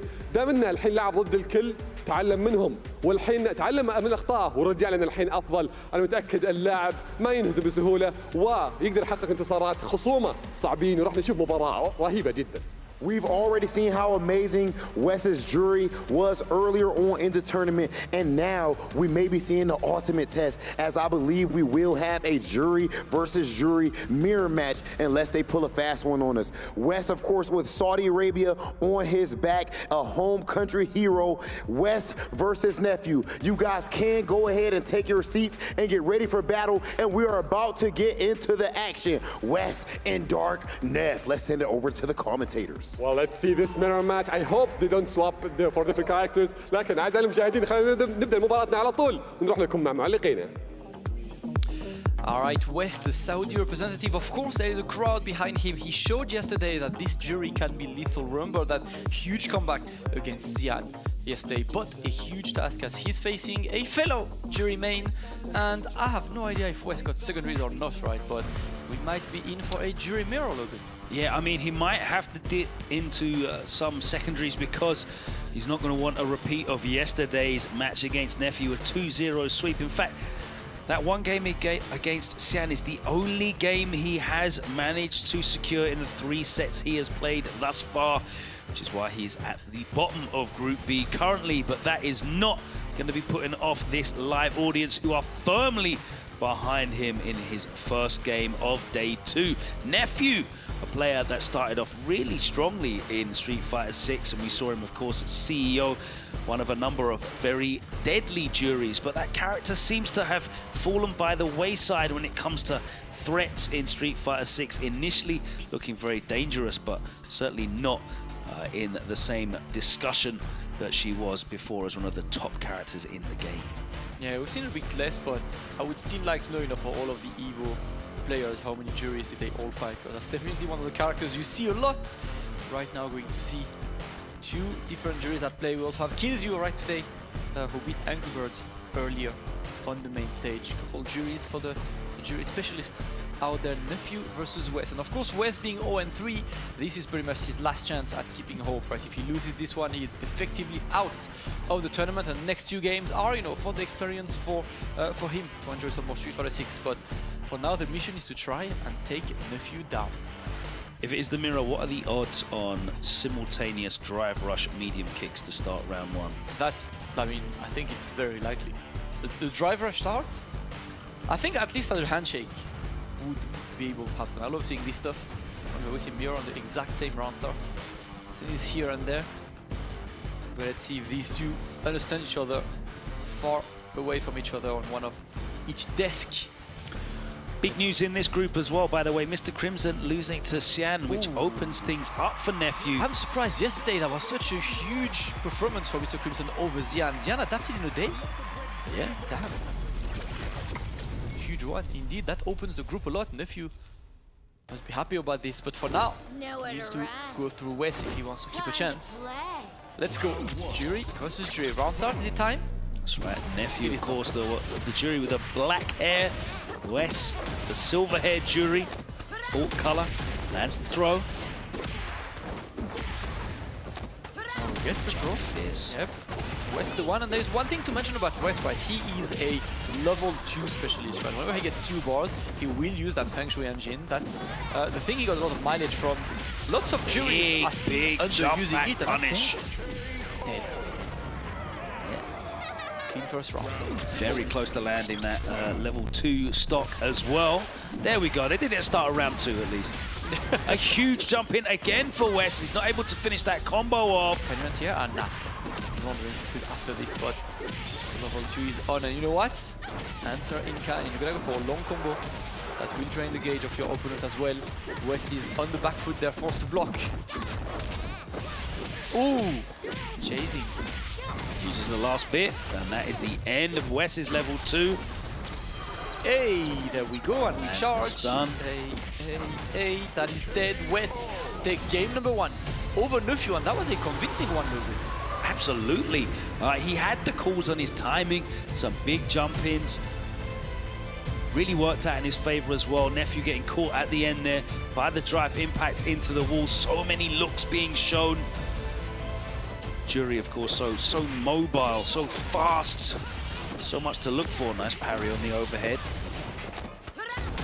All right, let's see. West once again with a good start, but Nephew not respecting him at all. Great. Right, rush finishes short, and a nice punish from West. Double parry as well. There's not anti-airing there, forced to block. And a bad swing. Nice punish, counter, throw. Damage all even. No anti-air gain. That's multiple jump-ins from Nephew that go unpunished. West on the back foot now, Nephew activating the Feng Shui engine, but and she's got anti-air options from various different angles as well, of course. Yeah. The anti-air normal goes straight up. The pinroll moves a little bit further horizontally in a diagonal angle, so she can cover a lot of angles in the air. Oh, good block on the overhead, but more challenges. Oh, he wanted to beat the throw, but Nephew once again blocking, and he's the one on the full momentum. West in the corner. Yeah, this is completely turned around from the first game. All the momentum, Nephew, all the pressure, Nephew, as he closes out a perfect, and that is a huge response to that first game. Nephew leveling it up 1-1. Nephew bringing it back quite quick, and West maybe taking some time to think before going for the next game. Some cheers and claps of encouragement for West from his home crowd. They want to see him do well, of course, for him to fly the flag. Finally, the anti-air, Logan. We're looking for this one. Corner pressure and a huge life lead here. Jumps out, but not able to convert that punish counter. And the DI is not answered for now. It's West in the corner. Nephew keeps the pressure on. Nice tech, and I like that. The OD to just get through. Gets away, but can't punish at his friend, right? Chopped at the same time again. Still missing anti-air. See, these ones are clean. Nephew showing him how to do this. Nephew advancing behind the safety. How much can He's got the level 2, so let's see what he can spend it on here. The sneaky reset is what he needs to get set point on the board for Nephew. I respect that. I really respect that. Like the way there are plenty of normals coming, you don't expect the DI to come. And let's go. Nephew with the throw-up situation, and West in the corner now. Nephew at double match points. Up. Okay. West having to break out the medium punch links. Okay, let's see what we can do here. Speaking about how effective Feng Shui mix-ups are, what can he get started? That overhead again gets caught low. So with punish into the jump, that's going to be teched. West looking to save the match point now, another tech. Catches him in the air, and the dive kick closes it out. We go into a final round. West still in it. That was a sick air to air from West to save it. Final round, as you said. Nephew opens fire with a throw. Back full screen well, but watch out West to not get too close to the corner. And now that's a bit more. West using the fireball to guard him, but... Perfect parry. That's right, takes the corner pressure. And West with the 2 stores as well. Yeah, he's really trying to put Nephew on blast right now. Nephew just waiting to escape that corner, but again, he sniped with an air-to-air. West looking good. The next hit could very much kill. He activates. Right, is he going to close it out with a Feng Shui? The B reversal is baited out, and West with the win. 2-1, he gets on the board. His first win of the tournament, and of course, the crowd will explode to support the boy representing Saudi. There are 2 Saudi players there, and West claiming the first victory for Saudi Arabia over Nephew. West finally entered his tournament, and I must say, man, that was clean. I love these air-to-airs in the corner. The way he adapted to Nephew trying to escape was very, very clean looking. Absolutely, he's got to be so pleased with that result as well against one of the best jury practitioners in the world. He was ready. He was ready in it. Let's take a look at the highlights.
my goodness.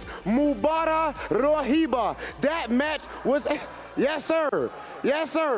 Mans like West just absolutely cooked up and just showed exactly what the Saudi fighting game community is all about. What a phenomenal performance versus Nephew as he gets a stunning victory. Well, I'm sure that in the finals you can speak Arabic. Yeah, I don't need to be here anymore. I mean, right? Come on. But we need you here, man. We need you here for the good looks alone. Thank you so much. أعزائي المشاهدين، شفنا المباراة قبل شوي يعني فعلا وسام اللي قدمها في المباراة قبل شوي كان مستوى أسطوري، فعلا رجع لنا بشكل أفضل. كانت مباراتها الأولى يوم انهزم فيها، الحين رجع لنا وما زال عنده الفرصة إنه يتأهل. صحيح هذا الحين الانتصار اللي حققه زاد فرصته للتأهل، ما بعد طلع معنا، الحين ما زال مصيره في يده، لكن المجموعة كلها تلخبطت معنا، وبرضه عندنا المجموعة ثانية برضه ملخبطة، وبرضه نبغى نحدد فيها مبارياتنا، نبغى نعرف برضه نتائجها، فبنرحب بلاعبين الحين على المسرح. We are getting closer and closer to finding out who is going to walk away with their lion's share of that $1 million prize pool. And most importantly, when it comes to the glory, of course, this beautiful trophy that we have right behind us. Let's go ahead and take a look at our next match. Our first competitor is ready.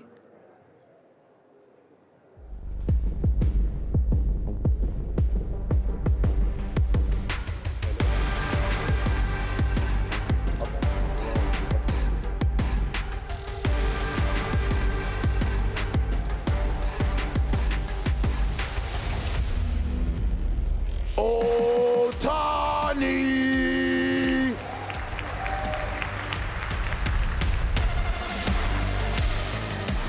Otani so far has been looking very strong in Gamers 8. We saw what he did back in Street Fighter 5. And of course, he trains with the best of the best over in Japan. I remember, of course, watching my man's Shoto play back in 5, and he has transferred all of those fundamentals now to Street Fighter 6 as he tries to make it out of his pool. Exactly. Otani, if you mention Street Fighter, you have to mention Otani with him. أعزائي المشاهدين، Otani لاعب ما يخيب الظن فعلا في مستوياته وفي لعبه دائما يمتعنا، فعلا اللاعب كبير وبرضه يحقق بطولات في المنافسات اليابانية، وبرضه جاينا هنا في منافسة عالمية، لكن خلينا نشوف برضه خصمه ونرحب فيه برضه على المسرح.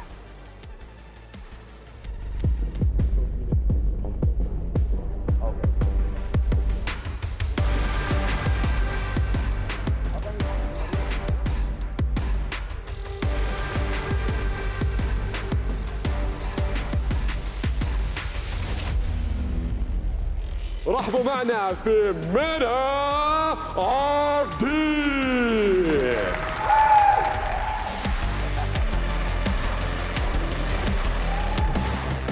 لاعب كبير وصيف ايفو حتى بعد، فجانا هنا برضو شفناه في اول مباراه بس اللي كانت معنا في الافتتاحيه كان على الستيج، لكن غاب عننا، كان كل مبارياته كانت في الستريم بي، لكن الحين جانا مره ثانيه على الستيج، راح نشوف متعه عاليه معنا هنا على المسرح، كلنا متحمسين نبدا في مبارياتنا، واللاعب هذا اكيد راح يمتعنا، خصوصا انه متصدر المجموعه ومستواه العالي يوريك قد ايش انه يقدر يتاهل معنا بالبلاي اوفز وهو مرتاح، ياخذ الانتصارات وهو مرتاح. هل بنشوف اوتاني يقدر يتقدم عليه ولا مينا يقدر يتفوق عليه؟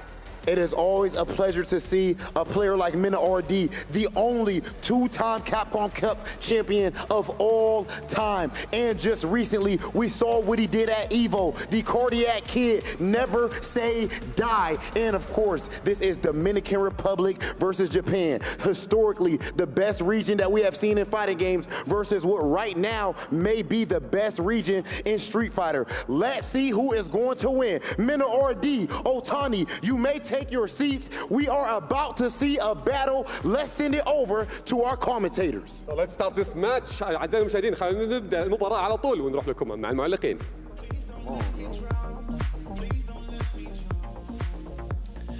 Mena RD, one of the only remaining undefeated players in this competition, 3-0, sitting at the top of Group A. The Burberry Bandit himself is looking to close out and get his spot in that Group 16, but it is gonna need to be showtime for Otani. He's gonna need a Guardian Angel to make it out of this group as Phenom and Mena sit firmly above him in the standings. It's gonna be a big ask. 0-2 yesterday against Mena in this matchup. Is he gonna come back with some counterplay, perhaps. Yesterday it was the Luke mirror as well, so Mena did not opt to go for Blanca in the mirror match. I'm curious to see who he will pick right now, as Phenom defeated Latif on the B stream. So Phenom right now, you know, looking good. His only defeat being to Mena RD. Mena, as you said, undefeated. Only 3 players are still undefeated. It's Mena, Daigo, and Big Bird right now. So let's see which one of them can keep the streak going for as long as possible. And I want to see Luke or Blanca. Are you going to change the strategy from yesterday? Well, we know that Otani is most likely going to be still staying on the same character. Yeah. If it ain't broke, don't fix it. And on the news of the B stream, Logan, Mono just defeated Zen, which completely opens Group C up, because we thought Punk was good after taking Mono down, but Mono taking Zen down just puts him back fully into that race. Well, that puts everything up in the air, both Zen and Mono on 3 and 2, and that's good for Punk. It really puts his fate in his own hands if he can get that clean 3-game sweep. Yeah. Then he'll be all good to go. But right now the focus is on this match, Otani against Mena Really Dominican. The only man with 2 Capcom Cup trophies in his house, and it doesn't take up a lot of space.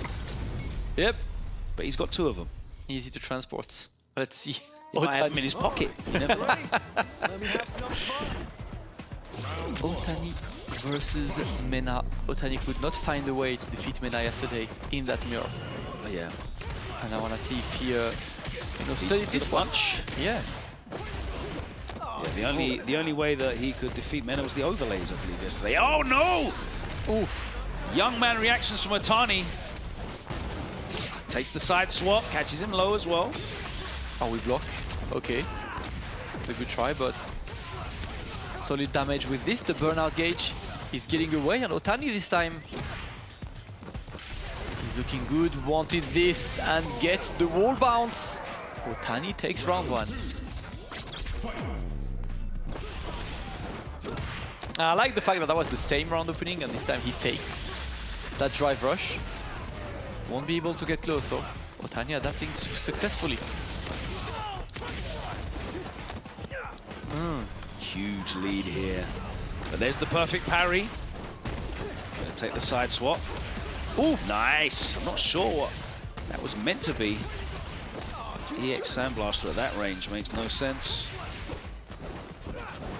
All right, I like that. No neutral jump allowed, but oh my days, the cross cut! Didn't have the health to take it. Expect that Mena RD clutches that round.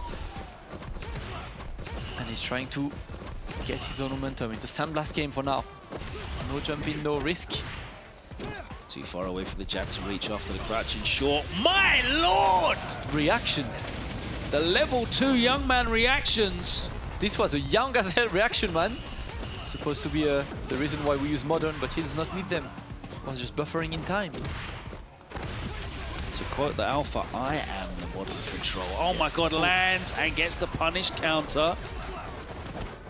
We back, nice NTS. I love the awareness from Otani. He's retrying, but Mena RD, yeah. The bull himself. Again! And another super. How many level 1s and level 2s have we seen already in this first game? Crazy. Again, and that's not gonna kill the just extra yet. bar. Burning yourself out. He was a bit confident he could close the drive round. gauge is cringe, bro. Get rid of that. Don't need this. Ooh! And there we go, Otani. Barefoot beatdown from Otani. Don't know what Luke is doing walking the streets like this. You might have heard from Ryu. He's Luke from streets.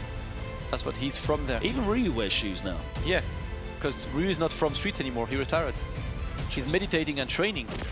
Luke is the real street fighter, bro. It's true, he's on the cover. He is. All right. Otani looking good. But it's time for Mena RD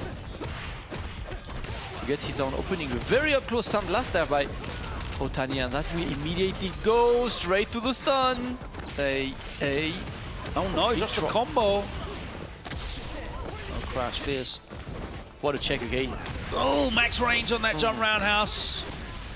Optimal damage. That's not going to get the kill, but he's got a huge life lead. Oh my days. Oh, bro, the checks. Yo, these players are not respecting each other on Wake Up at all, but it's working so far. Set point. Could this be the start?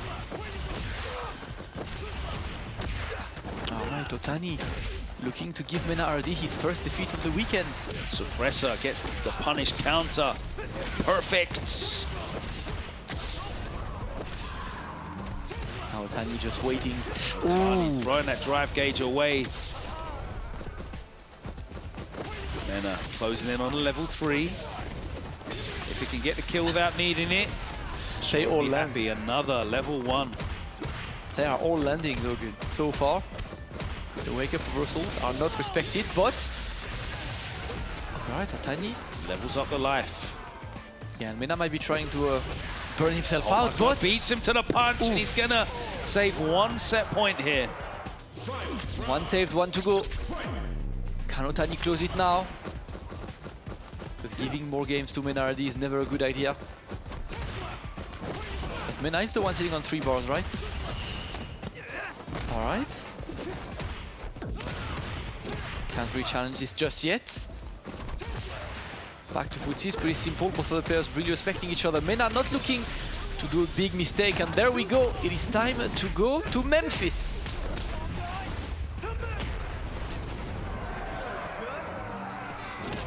Mena looking good. Now we've got low forward drive rushes, yeah? Shoto boys. And Mena back to business as usual. Levels it at 1-1. Yep, you could see Otani taking a deep breath. Like, alright, I can do it, I can do it. Yeah, both of these guys feel intense. Quick rematch though. No time to wait at all. Oh! Yeah, it's interesting. Otani uses a lot of tools that I don't really see the other... never seen this used. I don't ever see other Lukes use the guillotine that much at all. Yeah. Nice whiff punish. Could have got the back roundhouse, but question on the range. Oh my days, the OD comes out. And this is going to be a huge punish. Gets the side switch. 1 more throw will do it. Yeah, doesn't need much more. Otani is the one struggling right now. Mena backing off. He's got that level 1 stocked as well. Ready to react to anything. The check on the drive rush though. Otani looking to bring it up. Plus frames. Drive reversal. Very smart. He's trying to get this. Yeah, I say Mena's trying to chase this down because he could see that Otani was coming out of burnout imminently. And this is a very different proposition now. Oh my word! He expected to be close enough to get the wall bounce. But Mena RD was simply better, and that's gonna be blocked. Big damage coming up. Mena with the punish, gonna get the corner as well. Oh no. Otani going too many times to that OD reversal. And Mena with the level 3. Now we close it. To Memphis we go. As Mena RD closing it in style. That final round was extremely dominant. The perfect KO from Mena RD. Remains undefeated this week. It might be Otani, but I've got this Bandits baseball uniform on. That was a clean play. Closing it out. Mena RD moves forward, maintains that unbeaten record. He does lose his first game of the season though. But that puts him at 4-0 at the top of Group A and guaranteed a spot in the top 16 now. As expected, I want to say he's one of the favorites this weekend. After getting second at EVO last week, he's trying to come here and get the first place. Mena RD looking good.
Mena RD, the bull has seen red, and at this point, he is on the loose, and there is no one who has been able to stop him. Completely undefeated up to this point.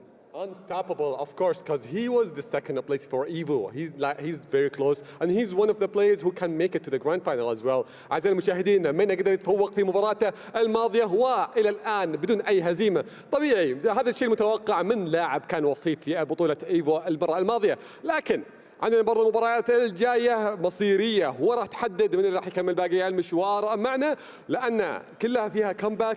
اللي كانوا تحت رجعوا وطلعوا فوق، وهذه مباراتهم اللي راح تطلعهم إلى البلاي أوف. فخلونا نتعرف على اللاعبين هنا برضه معنا.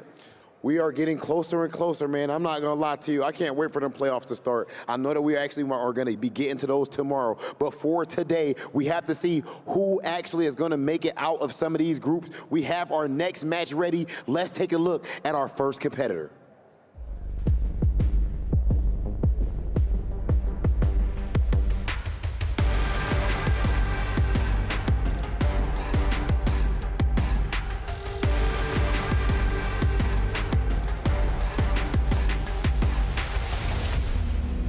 Punk the God!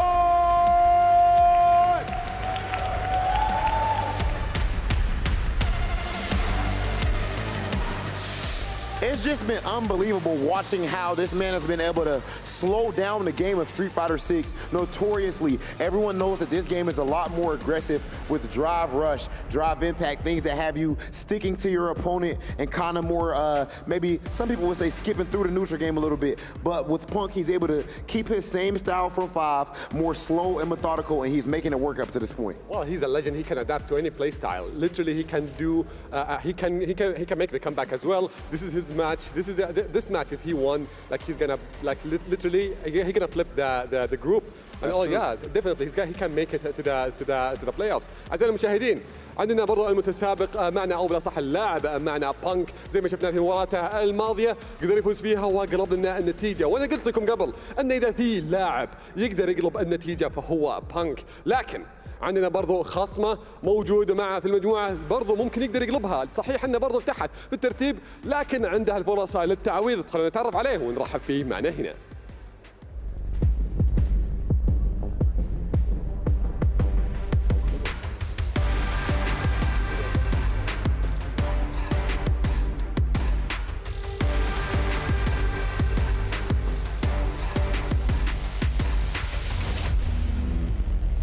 رحبوا معنا باللاعب كودو.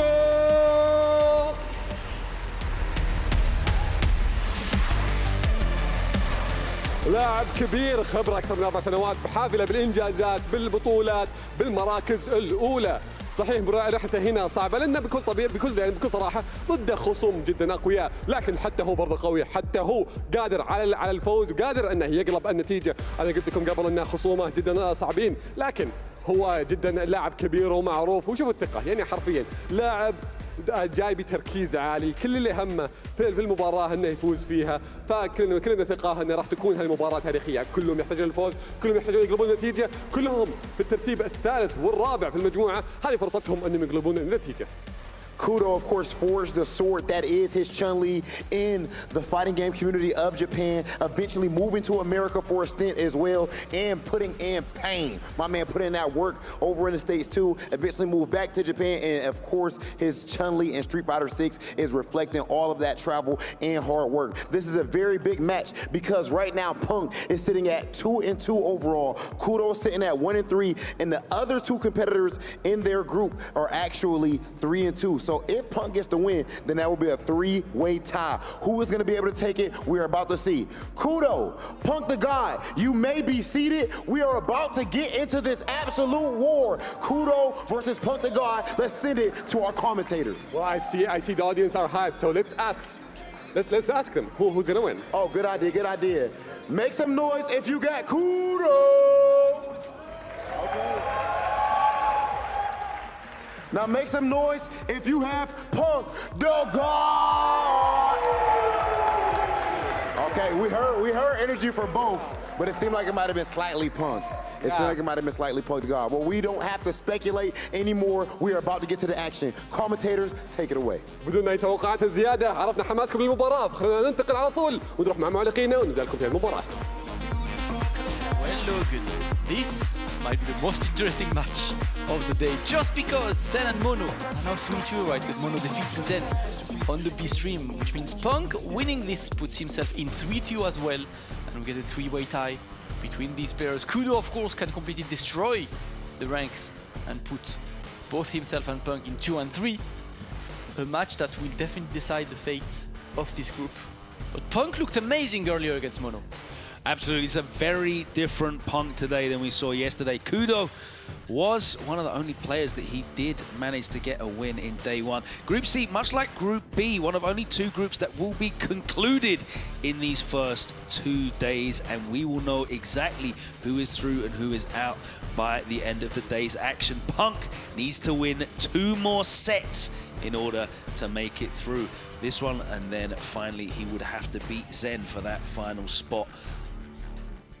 I really want to see that Punk versus Zen. I do believe it's a B-stream match for later today, the Punk versus Zen. For now, it's all about Punk versus Kudo. And now we're going to get the Kami mirror. Or is Punk going to pick someone else? That's a big question. Because Kudo mains Kami. Punk decides to go for Kami as well. Well, we got the Jury mirror earlier. And now this is definitely not a gimme though. It was 2-1 when they played yesterday. Let's see though. Punk is in fine form already.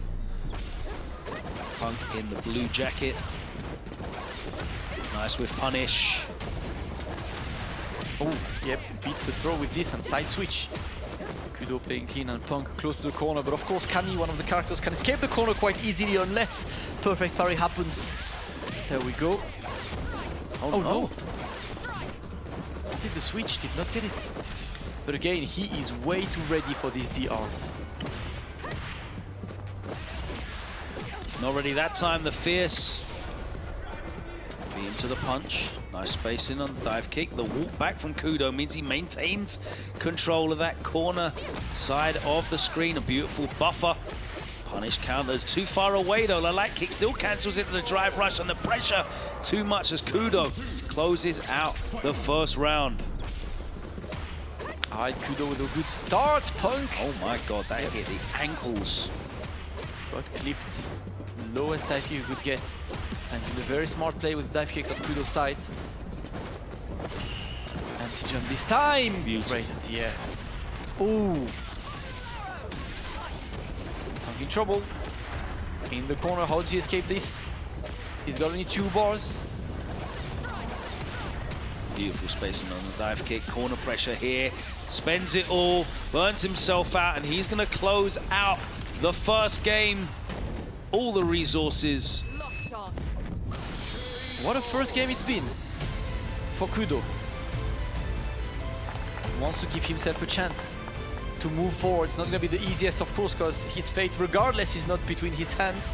He will depend on other results, but Punk doesn't wait a second, immediately goes on the offense, puts his opponent to the corner. No anti-air gets beat by the shield. Reach in. Kudo looking to bring this life deficit back, and he's going to do so with that punish counter on the dive kick. Punk fighting himself out of the corner.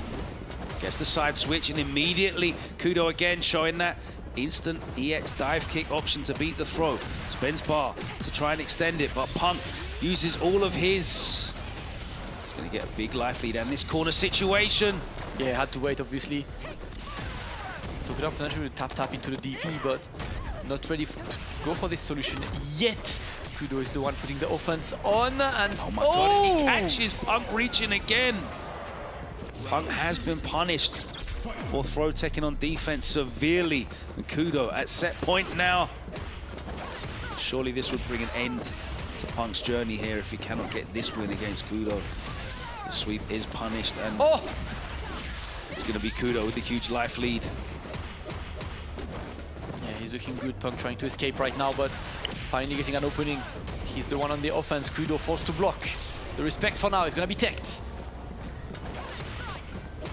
Nice again, but Kudo is not really giving any opening to Punk right now. Punk delaying, not taking risks. And we try to jump away. Punk is really being patient right now. Don't take too many risks. The double jump is not anti-aired. Kudo feels the heat. That's a big drop from Punk, the punish counter. He wasn't able to get the link afterwards. Oh! Gets the punish counter there though. Got air reset out of the spin knuckle. He's got the level 3 as well, so this is going to save him 1 set point. Kudo. One more remaining though. Punk fighting for his survival in Gamers 8. Smile on Punk's face. He was stretching. Needs to save 1 more round to make it work. Kudo looking very slow pace right now, and I think Punk smells blood right now. Kudo is scared.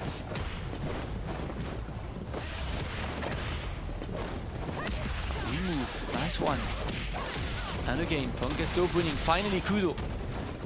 The reversal, nice check on the spin knuckle. Punk. Oh my word, beautiful reactions there. I love the use as well to get out of the corner.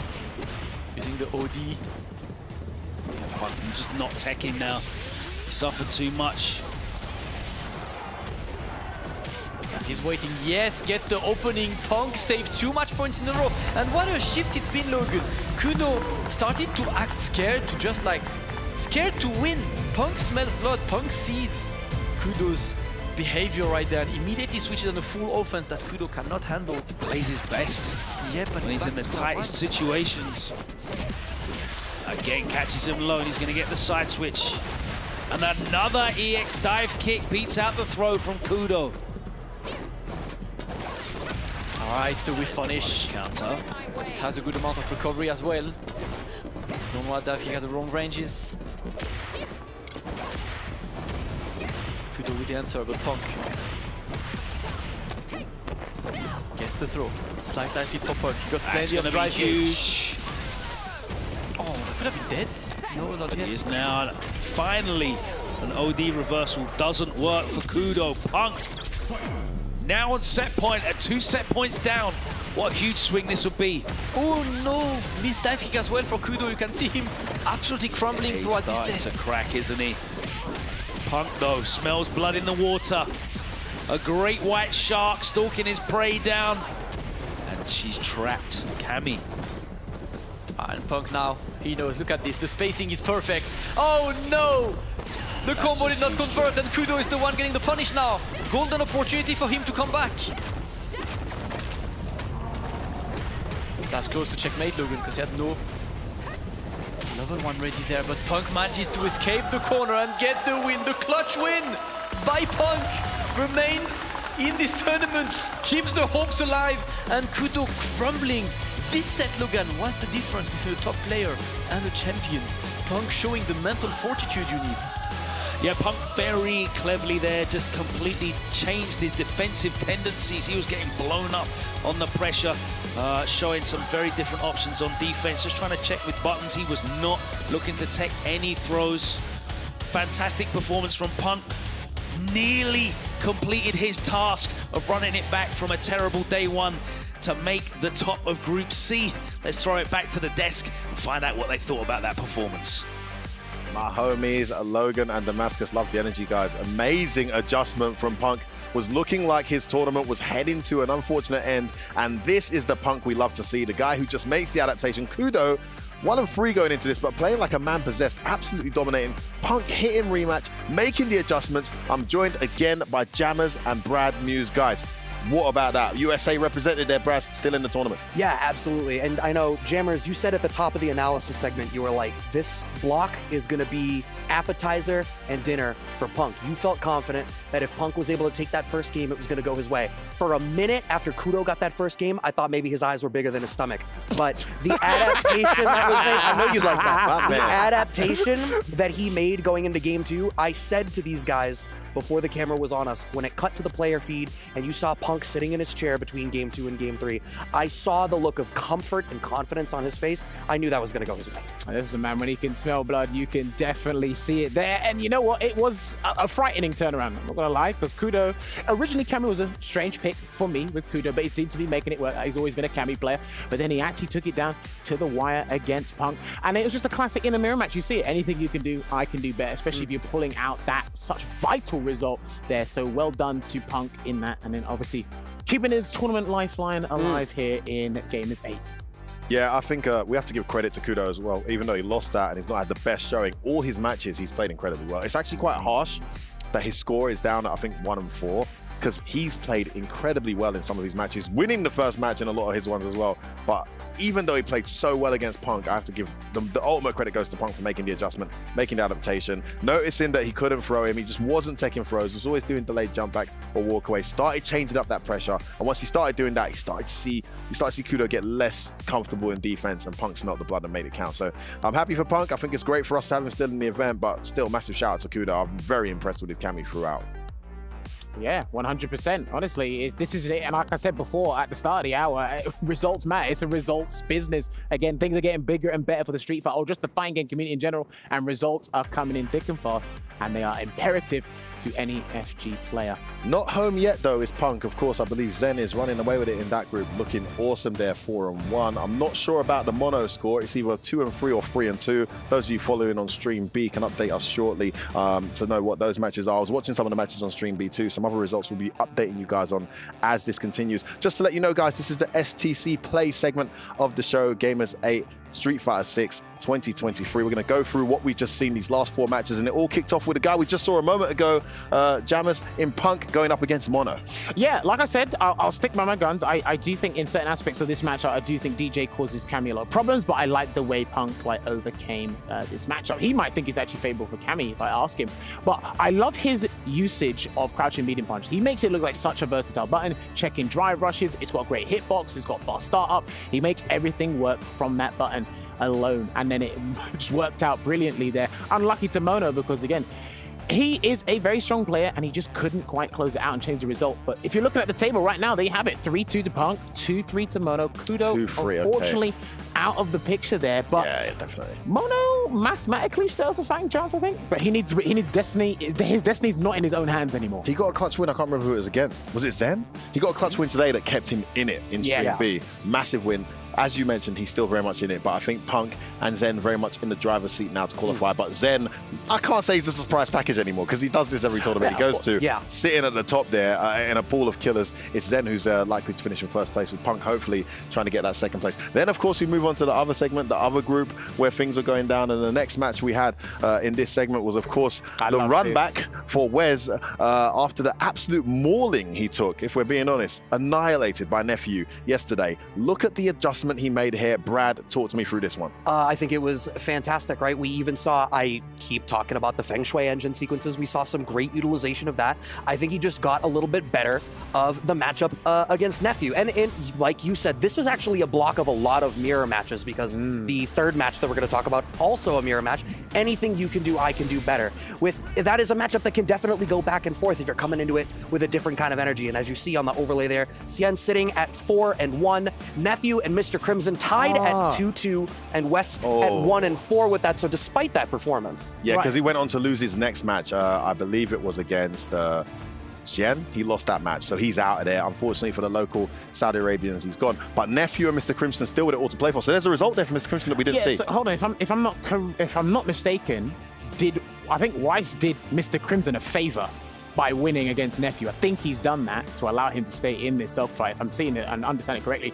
I think both of them still have 2 games tomorrow. Yeah, they still got 2 games to play tomorrow. So their destiny is actually in their own hands. They've got to keep winning their games. Yeah, exactly. 3-1 versus 2-2, huge difference. We're getting, and this is the thing, when you get this level of players all in one room, it's not necessarily going to all go in one person's favor. 2 days of matches after matches, and some of these groups are still yet to be determined. That's the kind of caliber we're dealing with. Very back and forth, no completely one-sided affairs happening at all. And then we move on to the next group that we had with more amazing Street Fighter action. And these 2 guys coming up, it was a Luke mirror match, and Mena absolutely back against the wall to maintain his perfect record against the possessed Otani. Wasn't to be, though, as Otani was unable to get it done in the end there. Talk to me through this, Brad. Another scary one if you're a fan of Mena, not dissimilar to the 4th match. That first game going Otani's way, it was looking a little bit touch and go there, but I appreciate, and I say this all the time, just because we have fast rematch speed doesn't mean you need a mash rematch and get back into the game. Mena took a second in between the games and made sure that he recentered his mental, brought a different type of energy to it, and by the end was looking like an absolute monster. Yeah, and once he recalibrated, right, the whole turnaround there, it was unfortunate for Otani because Otani actually set up the right scenarios. It's just a slight miscalculation in spacing or misjudgment on the drive impact at one point as well. But then this is how the table is looking. Latif 0-5, Oh, we Otani didn't see Latif on 2-3, stream today, actually. Oh my Phenom God. 3-1, and Mena 4-0. Damn, So needless to say, out of there is Latif, unfortunately. That's two of our local representatives, unfortunately, out of there. But I think Otani's not completely gone 2-3 because Phenom's situation is not too dominant as well as 3-1. But those two looking very likely to be the ones that qualify out of this segment. I mean, we've got to give a massive shout out to the Saudi Arabian talent here. Yes. The qualifier in Wes, who's got a very strong jury, not had the exposure to this level of opposition often, so he's really represented well. And of course, Latif, an absolute legend in Street Fighter, but very much a Guilty Gear player. So this is something he's had to juggle. And I must say, in certain matchups, he's incredibly good already at the game. Bit more time, a bit more dedication, and we can see that guy sitting in the complete opposite position, being 5-0 instead of 0-5. But unfortunately, on this occasion, they'll be heading out of the tournament, guys. Yeah, unlucky there to Latif, and well played as well, because again, it's not easy for any group, right? And anyone that has been knocked out of the tournament mathematically, just take it as a whole lot of experience, because listen, your next competitive tournament could be just right around the corner. That is how fierce the competitive season is for Street Fighter 6. And it's only the first year. It's only the first year, guys. That's how insane this stuff is to me. You say the first year, have we made it past the 2-month mark? I think we're just past the 2-month mark of this game.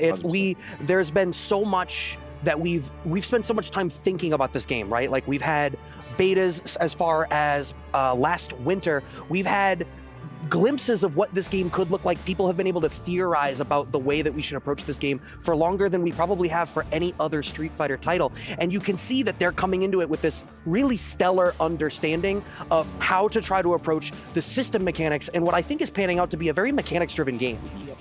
100%. Speaking of players that we have to say bye to, once again, to the Saudi Arabian representatives and the amazing fans who've been rooting for them, we do have Wes with, I guess, what is a farewell interview after a valiant effort here in this event.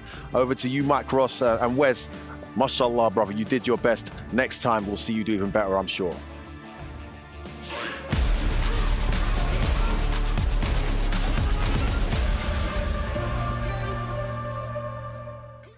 I'm here now with the jury superstar from the hometown, Wes. Wes, tell me a little bit about how you're feeling now on day 2. What are the changes that you want to make personally from day 1 going into this day? Yeah.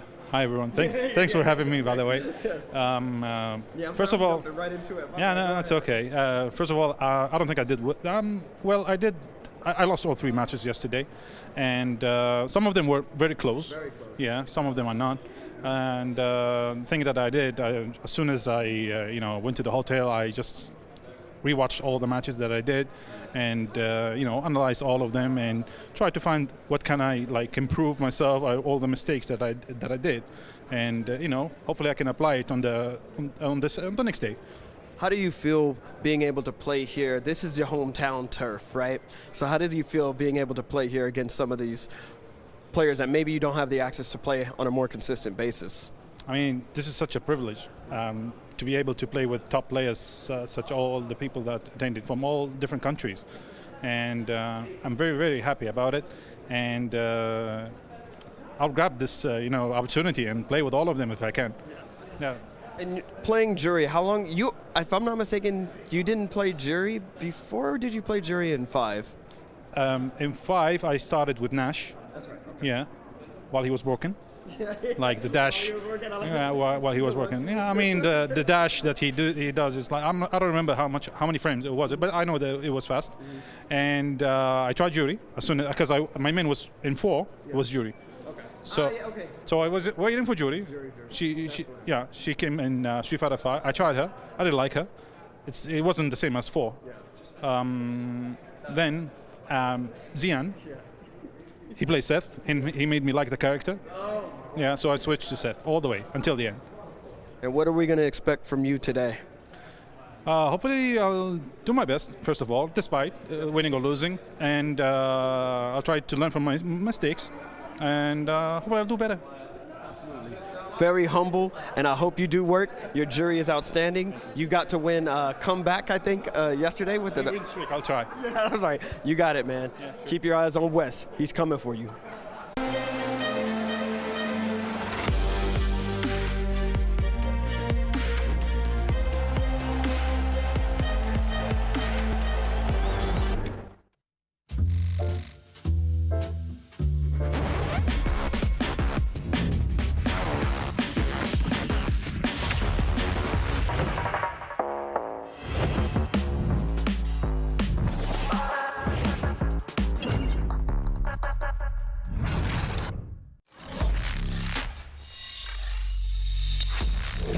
Open your eyes. When you look into my eyes, tell me what do you see? Tonight, I'm gonna show you the wonders of the mall.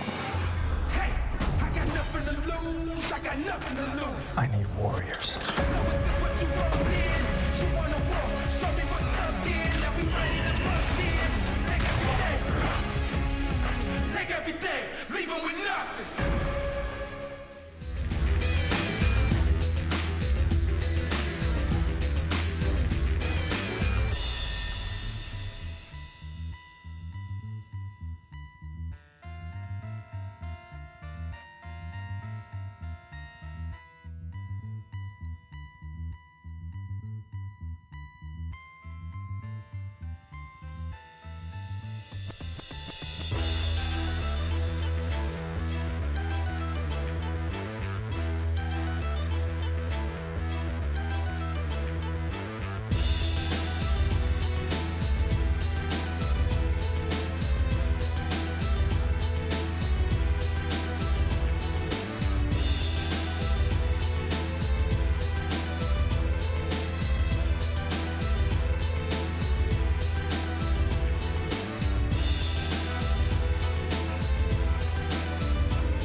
Just give me the mic. What'd I tell you guys? Didn't I tell you day 2 was going to be ridiculous?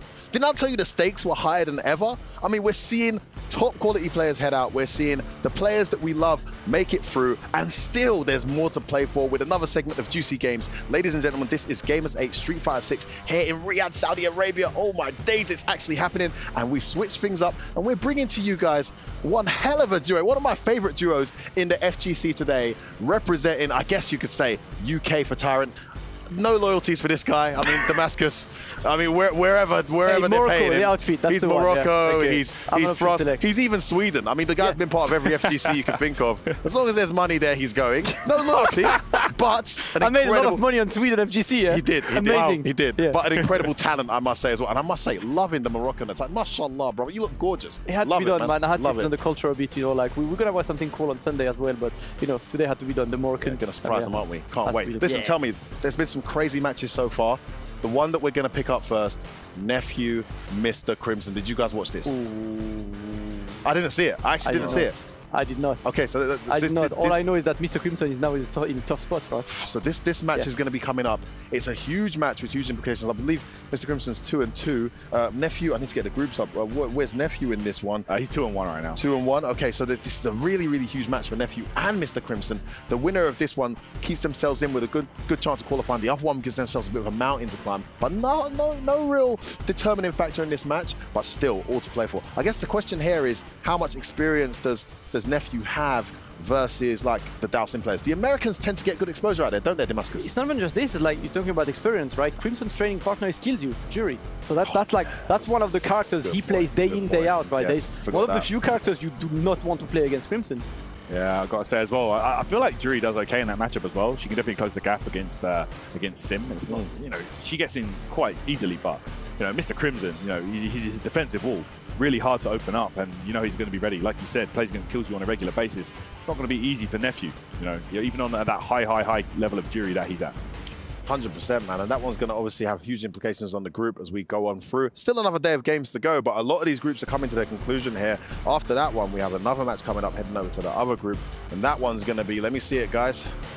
Mena RD continuing his form. Actually, this is a battle at the top here. Mena RD 4-0, and obviously Phenom 3-1. If he can win this, they both go 4-1. Then it comes to their matches and their games won to determine who actually finishes top of that group. They still got one more game each afterwards, but this is a huge match from two very formidable opponents, Damascus. Yeah, Phenom lost to Mena RD obviously yesterday, but there is a run back to get today. He's been looking very good. I've seen him dispatching Latif earlier in the B stream. Definitely the two favorites of this group anyway, so it's all about that first place. Phenom just winning would completely throw the group, you know, open the group again, but that's going to be a huge task, man. Mena is looking ridiculous. I actually think in this group, Phenom winning kind of like is good for Phenom and Mena, but the guys at the bottom need Phenom to lose, because Mena's already gone, right? So you need Phenom to lose so that you got a chance to gun him for that second place. Yeah. But if he wins and he gets to 4-1, I'm pretty sure that concludes these two go through. Then after that, we've obviously got Kudo coming up. I mean, he's playing for consolation now at this point. Unfortunately for him, he's, I think, 1-4 after that unfortunate loss against Punk. He's up against Mono, who I do believe still has a small chance of actually qualifying. Mono relaunched the group because he beat Zen on the stream B. Yes, so right now, that group, you have Zen, Mono, Zen, Mono and Punk are 3-2. So this match is very important for Mono to still keep a chance to be able to stay in. The fact that he beat Zen completely changed the group. Punk, I know, is on the lookup right now, but Mono still has a chance. Yeah, this is a huge one, Tyrant. What about you? Anything to say about this particular group? It's too hard to say, man. Like, that is, it's just really 3-3 difficult situation, man. Like, you know, these guys, I'm just checking this here. I could be wrong here, but I'm looking at updates on another website, and it looks like Zen actually beat Punk again. What, already? It's happened already? Has it been already? No. I think they might have. Oh, wow. That's a huge update for you guys. So we already had Punk on the main stream twice today. So he's moved over to stream B, which is, by the way, matches quality of matches are not implied by the stream they're on. We're just covering as much as we can. But if Tyrant is accurate there, the update, thank you, Tyrant, so here is the Punk update may have just lost to Zen again. Meaning? Xian beat Wes, Latif lost to Otani, and yes, Zen beat Punk, Union. So right now you have Zen in front. All Mono has to do is win to make it out of the group. But Mono's lost 3 as well, hasn't he? He lost 2. Okay, so this bracket I've got is actually inaccurate. Wow, that's crazy. So Punk could be heading out. This match we're about to see is huge. Let's go over to the next group, guys. I mean, just seeing how important these games are. So important, Massive right? shout out to Tyrant and Damascus for calling that out before we got there. Monsieur Crimson jumps onto the stream again. And again, it's a consolation match, but lots of national pride on the line for Wes here. Tyrant taught me through this one. Yeah, Wes, you know, he's got a point to prove. We saw him, you know, get that feel-good win against Nephew earlier on in the Jury Mirror, and now he's going to be looking to do some damage as well against Mr. Crimson. That is going to be one to watch for sure. Yeah, Crimson with a lot of juries in his path, you know, so indeed, you know, he's going to have to have done his homework on that one. Like I said earlier, Jury versus Sim, she gets in fairly easily on Dalsim, and you know, can give him a hard time when she gets up close, but you know, the Dalsim monster that is Mr. Crimson is never easy to overcome. Yeah, there's Dalsim, and then there's obviously Mr. Crimson. 2-2, I believe, going into these next 2 segments of games. Needs to finish on 4-2 to give himself the best chance of qualifying. I mean, Damascus, occasionally you've been part of the French scene, as we know, you wish-wash and flip around. what your thoughts on your fellow Parisian countryman here for this next game? He's not Parisian, he's from Lyon, man. Oh, yes, true. Don't say this to Crimson. No, Crimson, don't watch Lyon, it. apologies. Okay, Je suis désolé. Nice one. 6-9 la trick, all of this. But yeah, Mr. Crimson, we said it, right? Jury is one of the training partners, one of the characters that he's confident against. He lost to Xian earlier, and I'm surprised. I haven't watched this game, but yesterday he put such a clinic against Xian. I'm really surprised to see how Xian adapted to him. But right now, this match is like no mistake, no error allowed, no margin for Crimson, because if he loses this one, it's pretty much, you know, done for him. So he needs that win against West to stay in. And so he needs to beat 2 juries, right? I believe. So he's got 2 juries in this segment to go amazing. Through. I mean, it's a training common Evo bracket experience. Come on. Well, there's one more group that we need to check out as well before we get into this segment. So those were the 3, and there's another one coming up here. The next match that we're going to be seeing in the segment, guys. Okay, I think that's all the matches. So Femi, you want matches tomorrow? I would love more matches. Some matches to tomorrow, I would bro. love more matches, guys. That's 2 seriously. more days of action. Like you need to. Honestly, it's the emotional adrenaline you're getting from these games. I'll take as many matches as I can, but unfortunately, we're only going to get 4 for this segment, which has been the pattern. So F-word, you should know that. I'm a bit too into it. What a host. So guys, we're going to go straight into the stage now. What? Straight in? Yeah, we're going straight in. It's going to be action time. The matches are going to start, and I want you guys to all count with me. Crowd, do it with me. Come on, everybody. 9, 8, 7, 6, 5, 4, 3, 2, 1. Yalla habibi! Yes, sir. We are getting close. This is about to be it. Some players have actually played all of their matches now, Atik. Just now, we've seen that some of these, like Punk and Mono, they are neck and neck, and only one of them can make it out. Zen actually was able to take out Punk on stream B, but Punk was able to beat Mono right here on the main stage. So now he finished 3-3. Mono is currently 2-3 and still has to fight Kudo later on. So it could go either way. Well, we reached this point where everybody just had their calculators trying to calculate if this player is going to make it or not. We're still not done. Even though some players finished, they're done with their matches, but their group still, it's not done. It will determine after the other players, the other players' matches. لكن أعزائي المشاهدين وصلنا مرحلة جدا صعبة، وصلنا المرحلة اللي دائما احنا نعرفها مرحلة آلات الحاسبة اللي كنا نحسب فيها نقاط اللاعبين، نشوف من اللي بيكمل معنا الرحلة ومن اللي راح نودعه، لأن المرحلة اللي وصلنا لها الحين مرحلة حاسمة. في بعض اللاعبين اللي خلصوا مبارياتهم لعبوا كل ال6 كاملة، لكن بعضهم لسه هذه مبارياتهم راح تكمل معنا، وراح نعرف برضو إذا بيقدرون يحتاجون الفوز ولا لا. من جد اللي جالس يوصل معنا المرحلة الحالية جدا صعبة، وما نقدر نعرف حتى برضو مين بيكمل معنا ولا لا. Honestly, I'm confused. Who's gonna make it and who's not? I want everybody to continue making it to the playoffs, honestly. That's very nice of you, but there can only be one.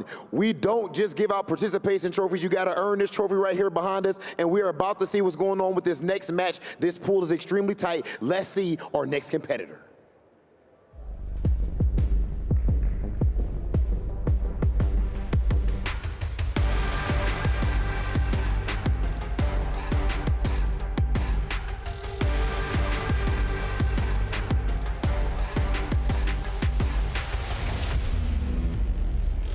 Mr. Crimson!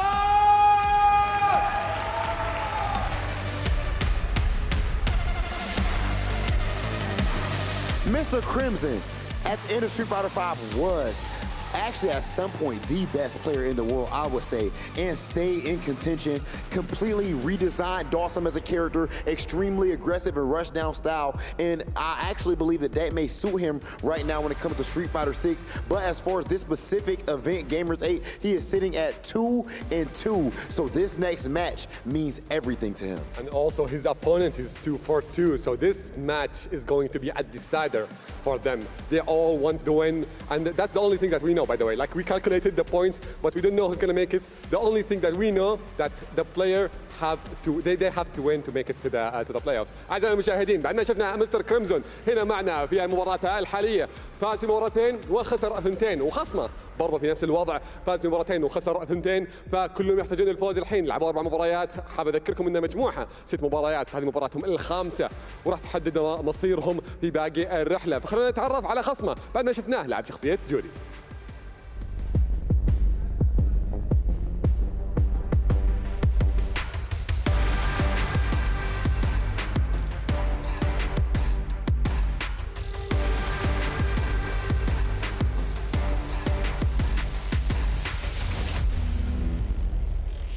ورحبوا معنا في نفيو.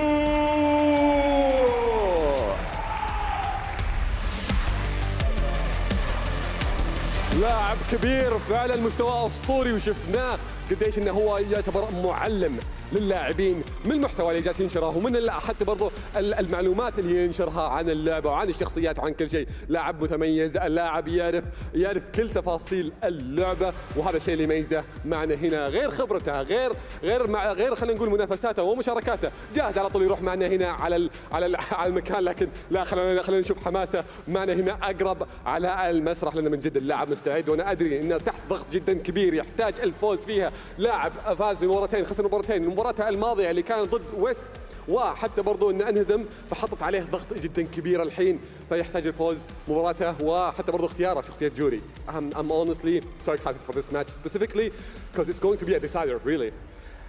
A moment like this cannot be overlooked. We need to understand the significance. These players are fighting for $1 million, a $1 million prize pool, and they are both 2-2. Only one of them can get to where they need to go, and their opponent is standing right there in their path. These men have dedicated their lives to this craft of Street Fighter 6 and perfecting their game. And there comes moments like today where it decides exactly who you're gonna be and decides your legacy. We are about to see the peak of Nephew and Mr. Crimson. Nephew, Crimson, you can take your seats, and we're about to see who is going to advance. Honestly, if I have to say, like, both of them are my favorite players. If I'm not being honest, I'm not being biased as well. Because you know the Saudi players here, they did amazing. But if I'm gonna choose other players, it's going to be Mr. Crimson and Nephew. And you know, as far as officially advancing, they are 2-2, so there is still one match to be played after that. So it's not like it's automatically the case. Of course, as you said, we have to see the numbers, but the most important thing is match differential. So this match is extremely huge. I don't want to just say officially for sure who wins this is going to advance, but there is a big chance. Let's send it over to our commentators as we get into the action for one of the biggest matches that we've had so far in Gamers 8. مباراتنا هذه ما راح تكون طبيعية، وهي زي ما قلت لكم قبل شوي راح تكون الحاسمة بالنسبة لهم. فخلونا ننتقل على طول مع المعلقين، نبدأ فيها المباراة على طول.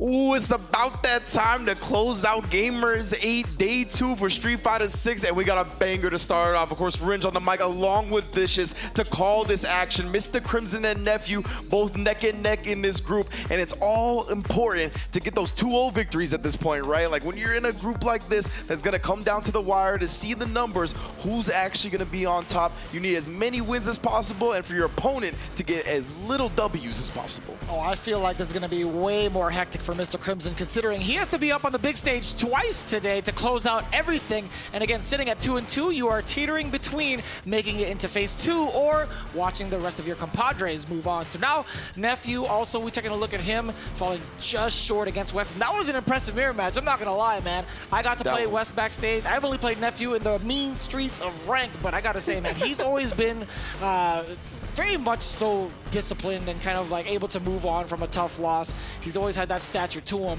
So I'm kind of curious to see how much experience also he's had against Dalsim. I personally have not been able to see this on his CFN. Mr. Crimson, obviously, he's played a plethora of juries throughout. How do you think he got that 100K, right? So I gotta say, man, I'm more so concerned for Nephew's behalf to see what he does in this matchup. I just love the fact that Mr. Crimson, he knows the type of character he plays, right? He needs to grind it out. Dalsim, I mean, he takes more ability, more skill to pilot than a lot of characters. He just has so many tools that you need to get used to that early on in the game, he often flounders, but here, Mr. Crimson, already a master, showing you what it is.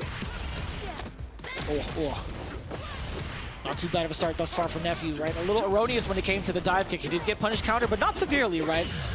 And I love that. Oh, or so I thought I loved it. I dislike it. Send it back. Oh, yeah? Threw too early? That was weird. But Mr. Crimson now, he's got the corner regardless here. Oh, wanted one more throw. Catches him, and Nephew tried to pop off. Maybe it was something invincible. Got an execution error, perhaps? Perhaps, man. It's been a couple of fumbles thus far from both ends, but now it's going to be Mr. Crimson still in control while being close to this corner. And I love the counter hit conversion into the Yoga Fire, sending him into round 2. Now, Mr. Crimson still showing that control mid-screen, but it's up to Nephew to kind of utilize his fireball and close the gap exactly where you want to be at against Dalsim. And that was something you actually brought up before we went live. You saw the fireball come out, and Jury was trying to rush behind that. Dalsim can easily thwart that. We'll see if he's going to be thwarted even further. Now, Mr. Crimson now pushing the corner. The overhead is there. Successful conversion from Nephew, but it's feng shui time. Are we going to hit it with a business after the knockdown? That was meaty as hell. The safest jump possible right there. And then the drive reversal gets baited. And great recognition from Nephew, knowing how far away he was. He gets the punish regardless. Oh, there was an attempt at a perfect parry. You can do that against the safe jumps against Jury multiple times.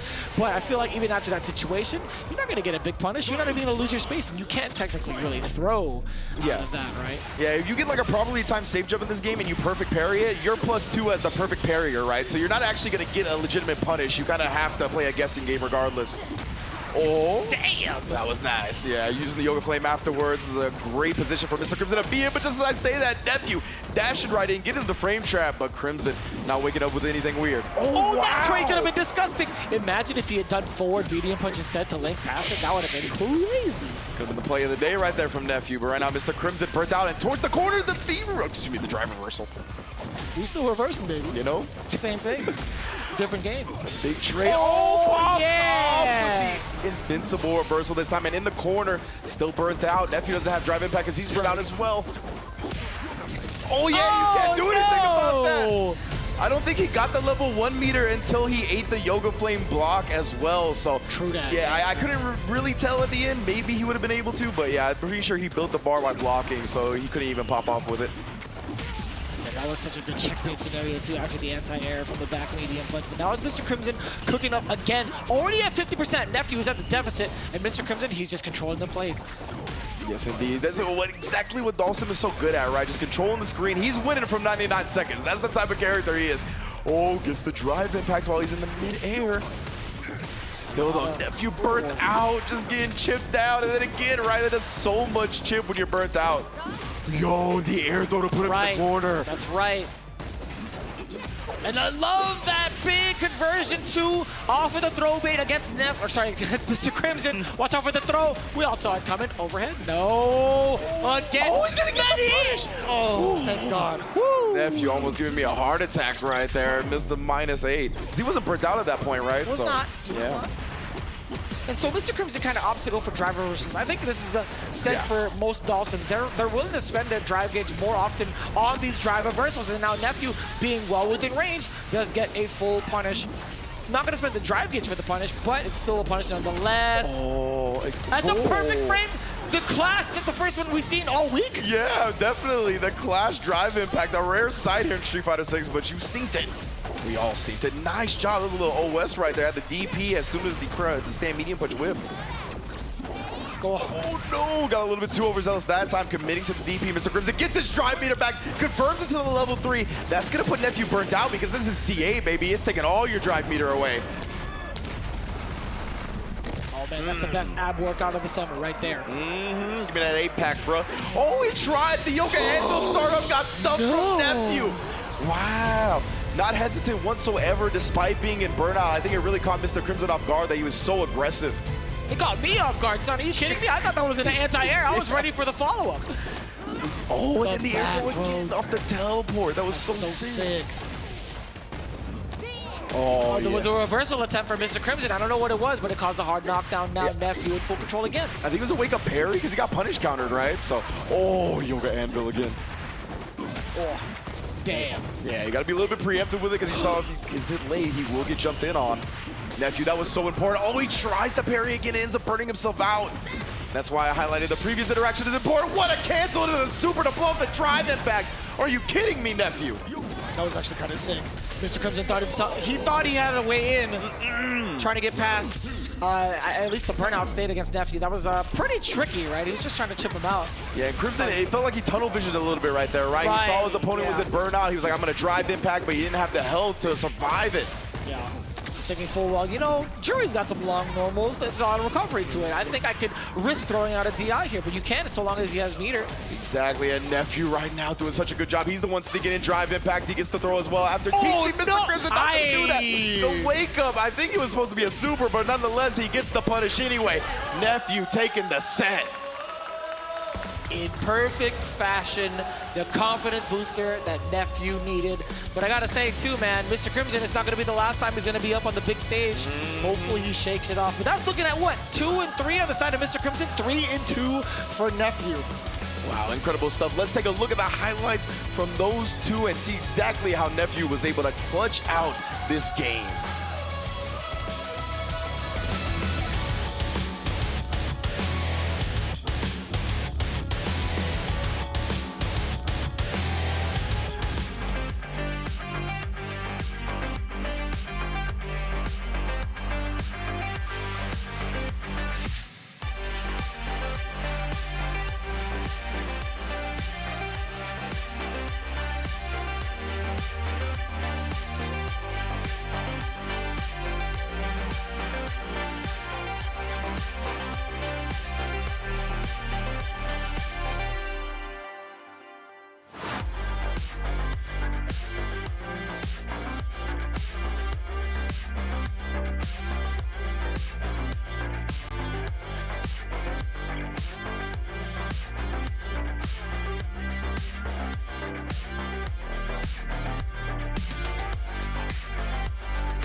It was looking grim. It was looking dark. It looked like my man was in the shadows. But when you're in the shadows, what does that mean? That Allen's sun is about to turn into Dark Nephew. And he was able to clutch it out in the most important match that he has played so far. Now he moves to 3-2 and puts himself in a much better position to try to qualify out of that bracket. Well, exactly, and if he wins the next match, he is definitely qualified and he closed the gates for Mr. Crimson. لكن إذا خسر راح يرجع مرة ثانية. أعزائي المشاهدين، شفنا المباراة الأولى كيف كانت نفي وقدر يرجع بكلتش خرافي كانت في مباراته وقدر ينتصر فيها. لكن باقي عندنا مبارياتنا في المجموعة الثانية وتحديدا النفيو إذا فاز مباراته الجاية ضمن التأهل وقفل الفرصة على الجميع. مباراتنا الحالية لا تقل أهمية خصوصا أنها راح تحدد صدارتهم في المجموعة. كلهم أساطير وكلهم منتصرين كلهم فايزين، لكن واحد فيهم بس انهزم من الثاني مرة وهذه فرصته للتعويض. خلونا نرحب فيهم ونشوفهم معنا على المسرح. And now I know that your appetite is not quite satiated yet. So we have more Street Fighter 6 action for you. Let's get into our next match. Send in our first competitor.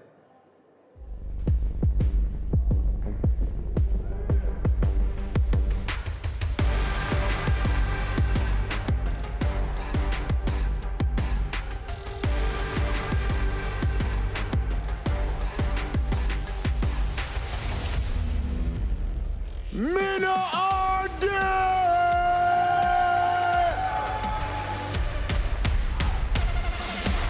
Back before people wanted pictures with this young man, back before he won trophies, he was just a kid in the Dominican Republic with nothing. And he fought, he changed his circumstances, he put his scene on, and now he is the champion, the bull that we see today. Put it on his entire scene and making a change for himself. Mena RD, a two-time Capcom Cup champion, and he dominantly sits atop his group.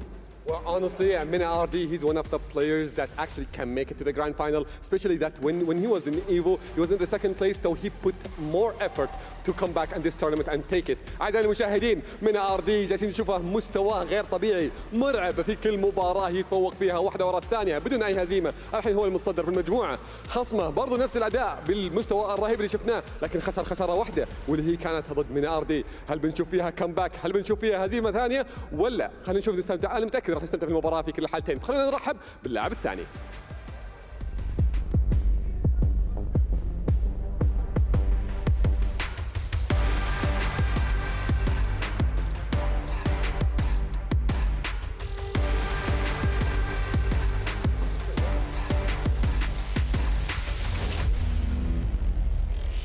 رحبوا معنا في فينوم.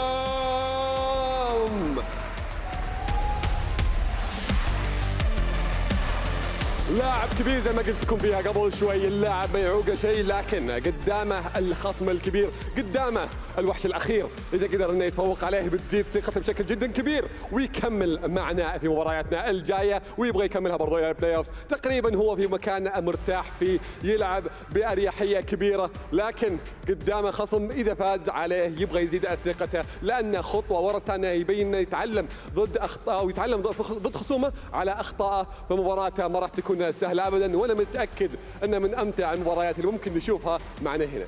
One fascinating thing of in match, outside of this being two of the best Street Fighter 5 players that we ever seen, and now here in 6, is that of course Phenom is actually an MMA fighter outside of fighting games. He has a background in MMA fighting, and Mena RD actually has a background in boxing. We're about to see how they can apply their martial arts into the virtual world as they have done for so long now. My man's Phenom is one of the only players to have qualified for every single Capcom Cup, and then of course Mena RD, the only two-time Capcom Cup champion. Phenom, Mena RD, you may take your seats. We are about to see a brawl. Let's get into it and send it over to our commentators. Well, this match is going to be amazing. Mena RD, he won all the matches, and Phenom, he only lost one, and it was against Mena. So we're going to see a comeback maybe, or maybe not. We're going to see how the match is going to be. أعزائنا المشاهدين، كلكم مستنين هذه المباراة، فما نطول عليكم أكثر، خلينا نروح مع المعلقين.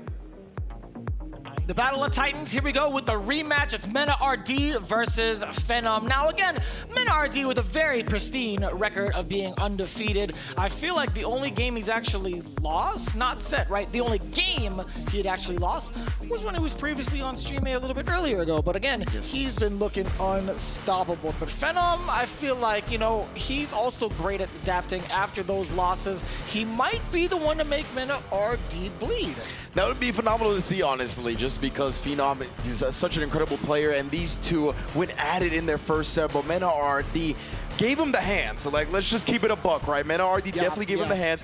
Phenom is great with intel, though, right? He's got a set against Mena RD under his belt. I believe Mena RD played the Blanca. That's what he usually plays in the Ken matchup. So that's what I'm expecting to see here as well. And I think he plays the Blanca, kind of what we were talking about a little bit before, that Blanca is a great counter-punch type character. He's got these big buttons that have a lot of active frames that can stuff a lot of what Ken wants to do on the incoming. And of course, always the air Blanca ball is such a good option to escape the corner, right? We always talk about how deadly Ken is in the corner. If you can get the air Blanca ball to come out, you can obviously punish the throw attempts, but even if they block your partner. So, I mean, I think it's an expert pick up against that character, even if we saw him fall just a bit short at EVO.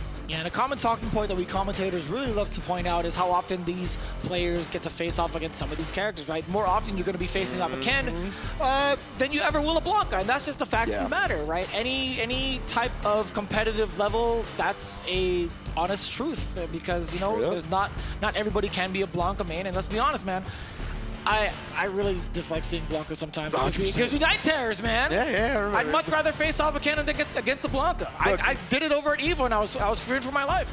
Can we remember the famous Lupe Fiasco bar? I really hate fighting Blanca. He says that on Gold Watch. Like, that is a real bar he has in a song. I mean, the annoyance from this character transcends whether it's high level, low level. It's always a problem, bro. And this is another thing that I saw him utilize at EVO. You know, Ken's love to do the drive rush and the stand fierce. He coward crouched that before. Like, like this man is out of control. But right now, Phenom's the one striking first blood so far. They were not kidding when they described Mena RD as being one of the most informed players not even just in Street Fighter, but in the FGC. Oh, and immediately, and I was talking about this while we were eating. Mena RD, I believe, is the best wake-up invincible reverse solar in the game. Like, straight up.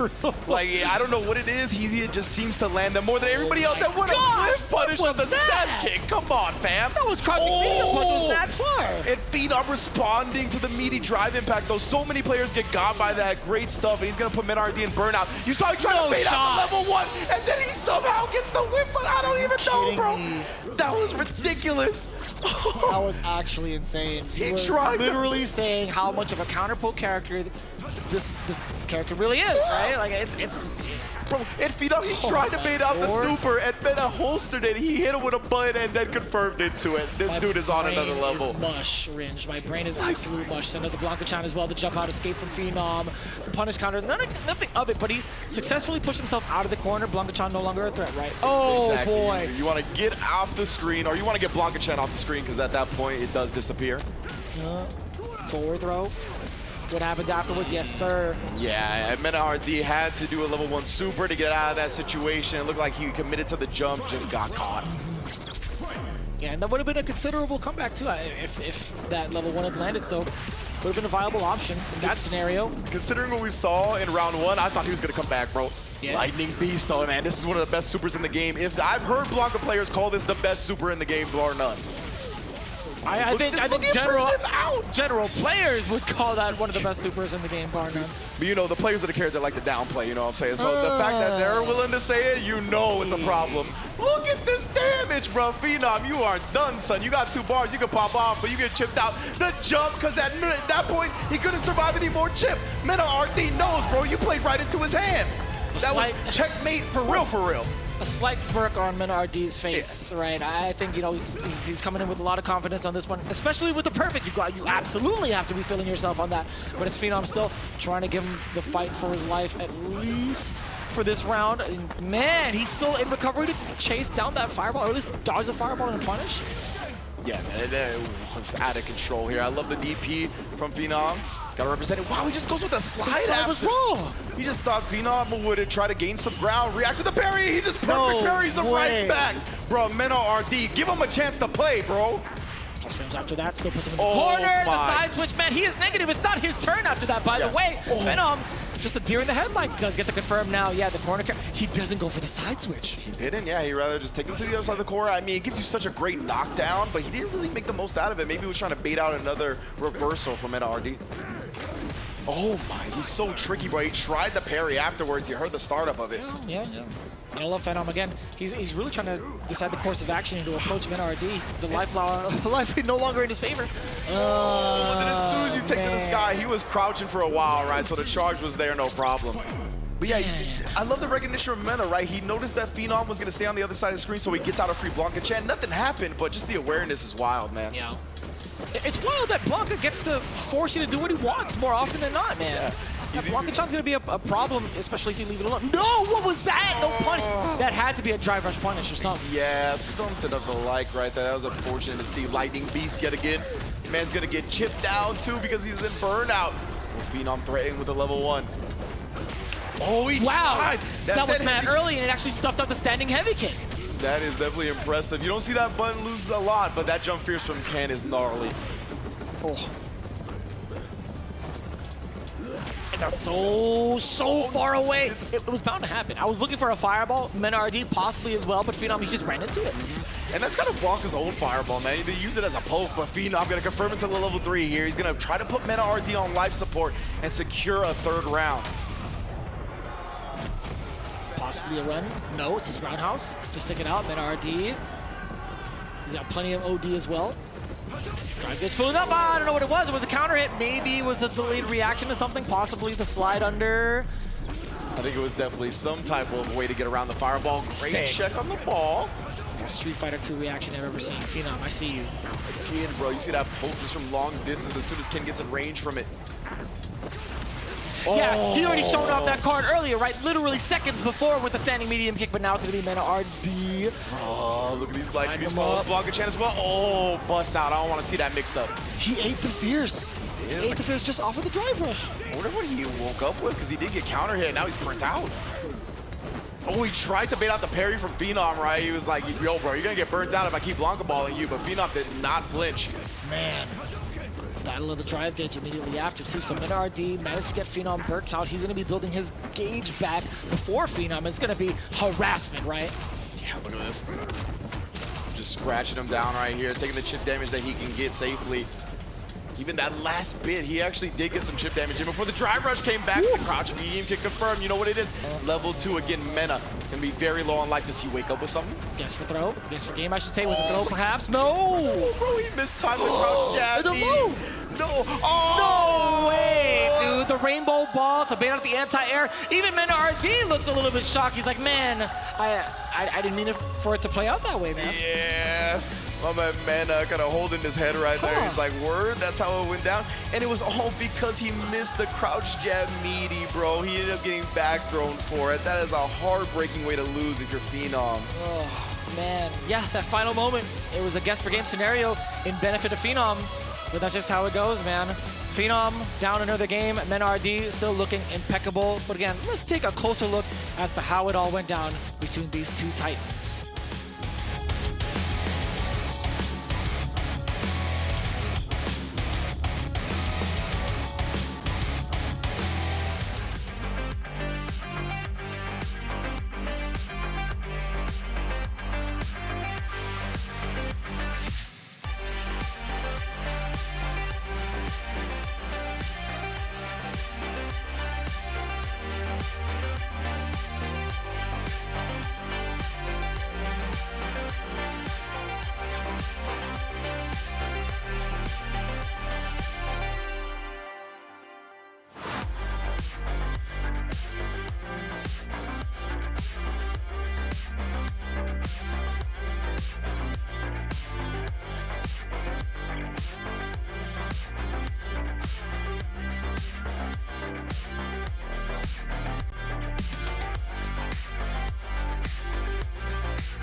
It seems impossible to solve the puzzle that is Mena RD. The only person who's done it in recent memory has been Angry Bird, and that was after a grand finals reset at EVO, the most competitive tournament that we had up to this point of the history of Street Fighter with 7,000 people. Mena RD is looking absolutely amazing and goes ahead and defeats Phenom. But this next match that we have, it's a lot deeper. Well, yeah, the next match we need calculators, honestly, because but the only thing that we know that has to happen is when a player had to win this match, even though he doesn't know if he win, he's gonna make it to the playoffs or not. But he's going to be tied in one of them. So we're gonna see an amazing match either way. أعزائي المشاهدين، شفنا مباراتنا الأولى مينا RD مستمر بالانتصارات بدون أي هزيمة.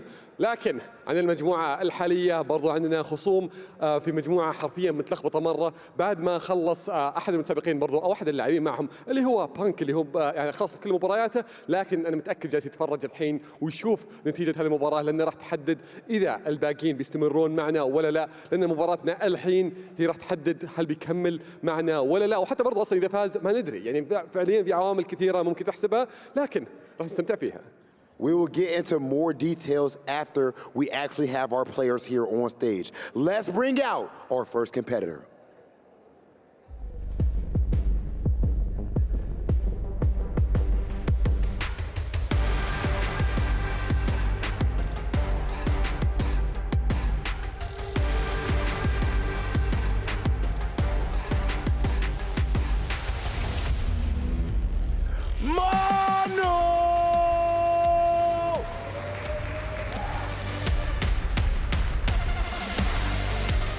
Mono at this point has his fate entirely in his hands. We saw him and Punk the God play each other earlier. The situation is that right now, Mono is sitting at 2-3 overall record-wise, and Punk is 3-3. If Mono wins this, he will be at 3-3, tied with Punk. At that point, it comes down to game differential. So in that regard, Mono needs to win this game 2-0, this match 2-0 specifically, and then it comes down to rounds after that. He may have 1 round to spare, but that's the only thing that he can, if that. Well, this is going to be tough because really, like winning by itself, it's not enough, I think, in this match, because he has to win dominating as well. But his opponent is not easy. Like he came in his last match, he's coming up stronger and he's learning. أعزائي المشاهدين شفنا مانو قد ايش انه كان مستواه عظيم في البطولة، وخصوصا انه فاز في مباراتين خسر 3. إذا فاز هذه راح يكون 3-3 ويخلص مبارياته كلها، ولا في نفس الوقت برضه راح يتعادل مع بانك في المجموعات، لكن في نفس الوقت ما ندري اذا بيقدر يكمل ولا لا. راح نشوف حتى برضه النقاط هل ممكن انه راح تحسب له اذا قدر انه يفوز في المباريات كلها وحتى بدون اي هزيمه، لان نتيجه هذه المباراه برضه مهمه، انه اذا فاز فيها 2-0 حتى برضه على الجولات داخلها اللي راح تحدد. لكن خصم من جد يجي هنا، صحيح ان فرصته صارت مستحيله للتاهل، لكن شفناه يفوز في مباراته الماضيه، وحتى برضه كل اللي موجود عنده هنا الحين هو شرف الفوز في مبارياته. فخلونا نرحب فيه ونشوفه على المسرح.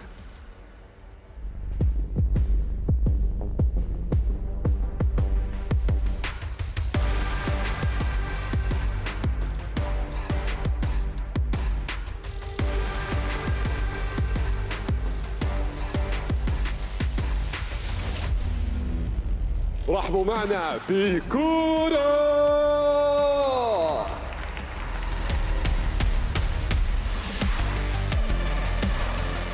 لاعب كبير، لاعب ممتع تشوفه يبدع في كل مرة، حتى في تحت كل الضغوط كل الظروف من جد ما ينهزم بشكل سهل. نشوفه حتى برضه في موقفه الحين اللي هو جدا صعب، عارف انه هو بالنسبة له فرصة التأهل الحين صارت جدا صعبة، لكن مع ذلك ما راح يخلي اي خصم يفوز عليه، لانه يبغى النقاط ويبغى الشرف في هذه المنافسة. وجوده الحين بس الحالة متعنا في المباراة بشكل كامل، وراح نشوف مباراة ممتعة، مباراة مصيرية اللي راح نشوفها حرفيا. Mano and Kudo, this is going to be an amazing match.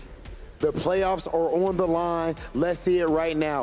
Mano, Kudo, you may take your seats and let's get right into all of this action. Let's send it over to the commentators. أعزائي المشاهدين خلونا نبدأ المباراة على طول ونروح مع المعلقين. Mono versus Kudo to determine a spot in the playoffs here. Mono's fate is in his own hands, right? If he can take a dominating 2-0 victory here, he should be moving on to the playoffs without having it to come down to games or rounds versus Punk. However, if he loses, I think Punk is nice and safe into the playoffs. And the 2-1, like you said, you heard from Atik, man, we're gonna have to bust out the calculators. We're gonna have to go to the tiebreakers. So right now, the fate is in Mono's hands.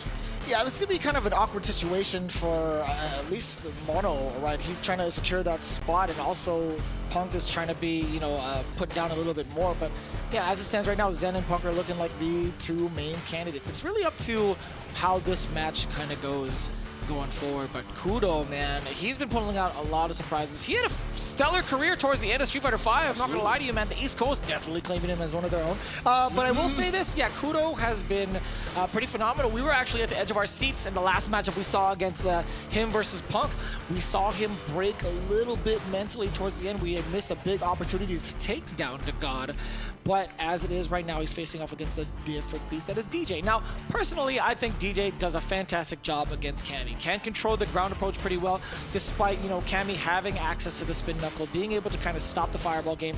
That's not even the biggest concern. DJ has so many big normals to kind of control that space, medium kick being one of them, roundhouse too for punish counters as well, but also medium to kind of keep her in check up close. But also even the airborne approach, just like the dive kicks, if he's charging down back, man, that thing is so hard to stop on the way out. Okay, I'm getting information directly from our host, Mr. Rob TV, that if Mono wins 2-1, he will still not qualify. He needs No the 2-0. shot. That is what I'm being told right now. And I'm always interested in this matchup specifically. Anytime a player goes up against DJ, how often they're willing to drive impact, right? That's what a lot of the DJ players lament. They hate playing against people that are trying to drive impact them. So is Kudo willing to throw those out? And is Mono prepared to deal with it? Oh no, I'm not sure what happened there. He ended up flinching, or maybe that was an execution error. Either way, Mono's good. And that's true. There aren't a lot of big 3-hit sequences that DJ can have, right? And not everything is cancelable off of this kit, right? The only really solid cancelable normal would be what, crouching medium punch, if anything. Exactly. Can't quite put him away here. And Mono risks it. He goes with the OD up kicks, and Kudo. Nice and disciplined defense. Keeps that up. He's able to shut down the dreams of Mono moving on, but now the forward throw. That was good stuff from Kudo right there, checking the really late dive kick, but too far for the DP to connect. Are you serious? Luckily for Kudo, it wasn't a massive punish counter combo. It wasn't high damaging. It did bring him to the corner, but immediately afterwards, Kudo found his way out. Drive rush forward, yeah. The big neutral killer. Back, throwing the punish counter, set up with the fireball. Medium though, yeah, you can't throw out the heavy one. You can't jump over that for free. Kudo, he can make this happen actually. It's a very scary situation. At least like a touch and a half, I would say. And again, all these games, oh my goodness, they might as well be game 3s here. Oh, he's dead. He is, the CA is there. It started as soon as he got into the health bar. And if what we know is correct, that means Punk has qualified into the playoffs. No shot. Actually, yeah, man. Man, I was kind of curious as to see if you could shut it out that way. I did say a touch and a half, right? It was the throw and then the big confirm. Yeah, now we're playing for the moral victory here. No way, man. Unfortunate right there for Mono, but still he's got to play it out. Hopefully he can bounce back and put a W on the board. Either way, for some good vibes. I mean, you're playing DJ. He is the epitome of good vibes. You have to play it out. Oh, man. I love the chase down, man. What is it, the versus game? What happened? That's what I'm saying. How did she get back to the original side like that? I don't blame Mono for getting hit at all. I'm a Marvel player, and that would have hit me. You know, I thought the same thing. Don't get thrown. Mono, he heard it. He tried to get the tech. Kudo just too fast. But Cammy, again, very impressive walk speed back. Can initiate some of those issues with Shimmy. More often than not. Oh, and knew that Mono was going to go for the plus frames right there. Just immediately interrupts. Kudo is cooking right now. Kudo be cooking? Sign me up, man. Let me get a lesson from him real quick. First round draft pick straight out of the kitchen. He would never get chewed out by Gordon Ramsay, would he? No. He don't do a lot of you feel me? Everything's well done. Just like this. Oh, never mind. Send it back to Donut. Get out of here, bro. You need a talking to. You're gonna hang that apron up, brother. Sorry, man. You could blame the East Coast on not cooking if you want. Right now, Kudo, yeah, he was just buying time, waiting for his burnout to deplete, right? Wanted his drive meter back. He didn't feel the need to go in or get overzealous whatsoever. Oh, damn! The drive impact finally, and Mono gets the jump over. That's the damage we were looking for the whole time, punishing the uppercut just like that. But now, yeah, Mono still gets exposed down below, and it's Kudo. You know, we talked about just one game being out of reach for Mono.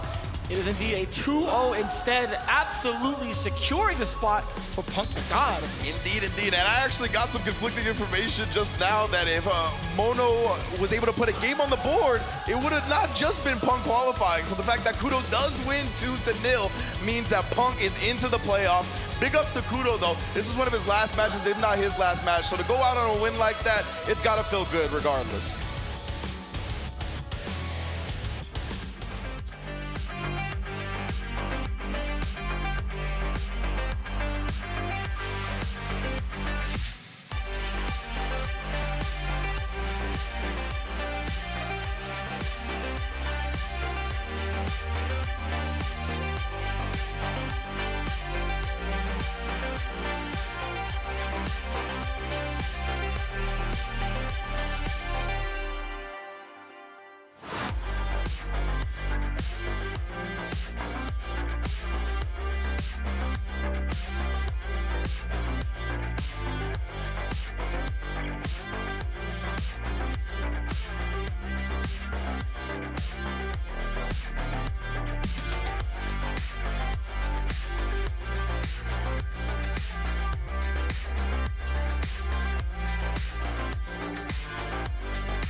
Just like that, it is official. Punk the God is officially qualified for the top 16. He's made it into the playoffs. It turned out that Mono was not able to take out Kudo, so he is going to be eliminated in the group stages here. Well, exactly, and honestly, I'm sad to see, to know that. But we are in the tournament. There's a winner. There are winners. There are losers. But I'm very sure that everybody earned their respect in this tournament, and that's what we saw. Like, the tournament was amazing, and the performance, it's a top tier. Like, well, what am I talking about exactly? But like أعزائي المشاهدين، عندنا هنا برضه في المرحلة الحالية عندنا المتنافسين. شفنا قبل شوي ان بانك الحين قدر يضمن مكانته لتأهله في مرحلة البلاي اوفز، رغم ان نتيجة المباراة بالنسبة له هو كان 3-3، لكن لأن مانو ما فاز في مباراته اللي قبل شوي ما قدر انه يتعادل، وكودو فعلا قدر يحسمها له وطلع حرفيا اخذ منه صدارة. I believe this is our last match of the day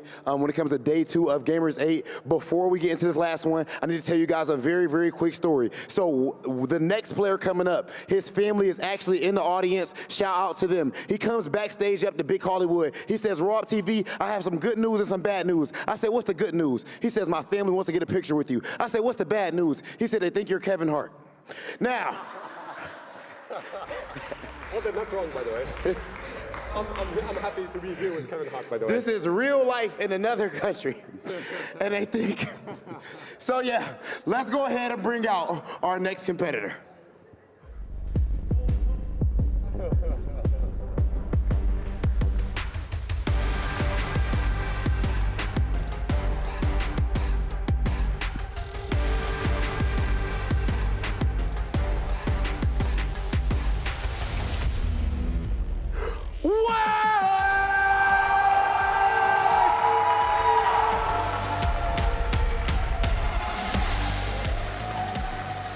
This man has his entire country on his back right now. Saudi Arabia's finest. We have seen how phenomenal his jury play has been up to this point. His family in the crowd. And honestly, when I say that, it's hard to even know who I'm talking about, because I feel like everyone in this audience is a member of his family in some way when it comes to the Saudi Arabia fighting game community. Wes is trying to finish this day off with a W. Well, I'm a big fan of him, honestly, because he plays with jury, and I'm trying to learn jury from him because he's a legend with this character, and we saw the performance against a nephew, and he got the W there. أعزائي المشاهدين، شفنا ويس الحين رجوعه مرة ثانية في مباراته الحالية، لكن خصمه يحتاج الفوز لأنه في موقف جدا صعب. فما نطول عليكم أكثر، خلينا نتعرف على الخصم معنا على المسرح.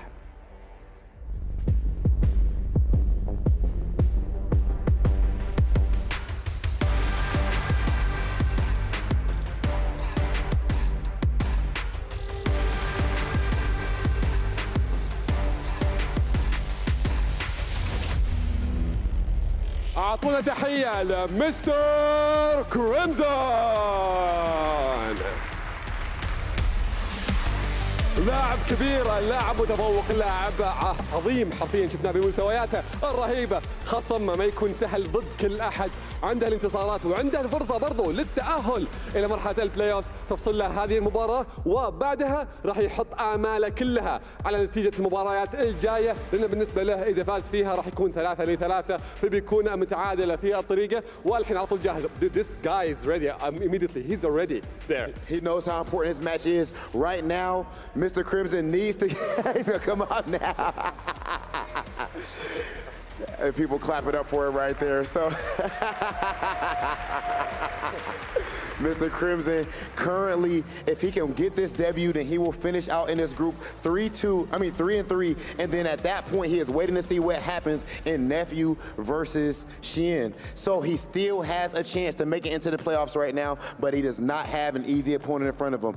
Mr. Crimson, Wes, now you can go ahead and have your seats, and we're about to get into, I believe, our last match of the day. Let's send it over to our commentators. What a day! Like, we saw an amazing matches, and we still not everything is confirmed.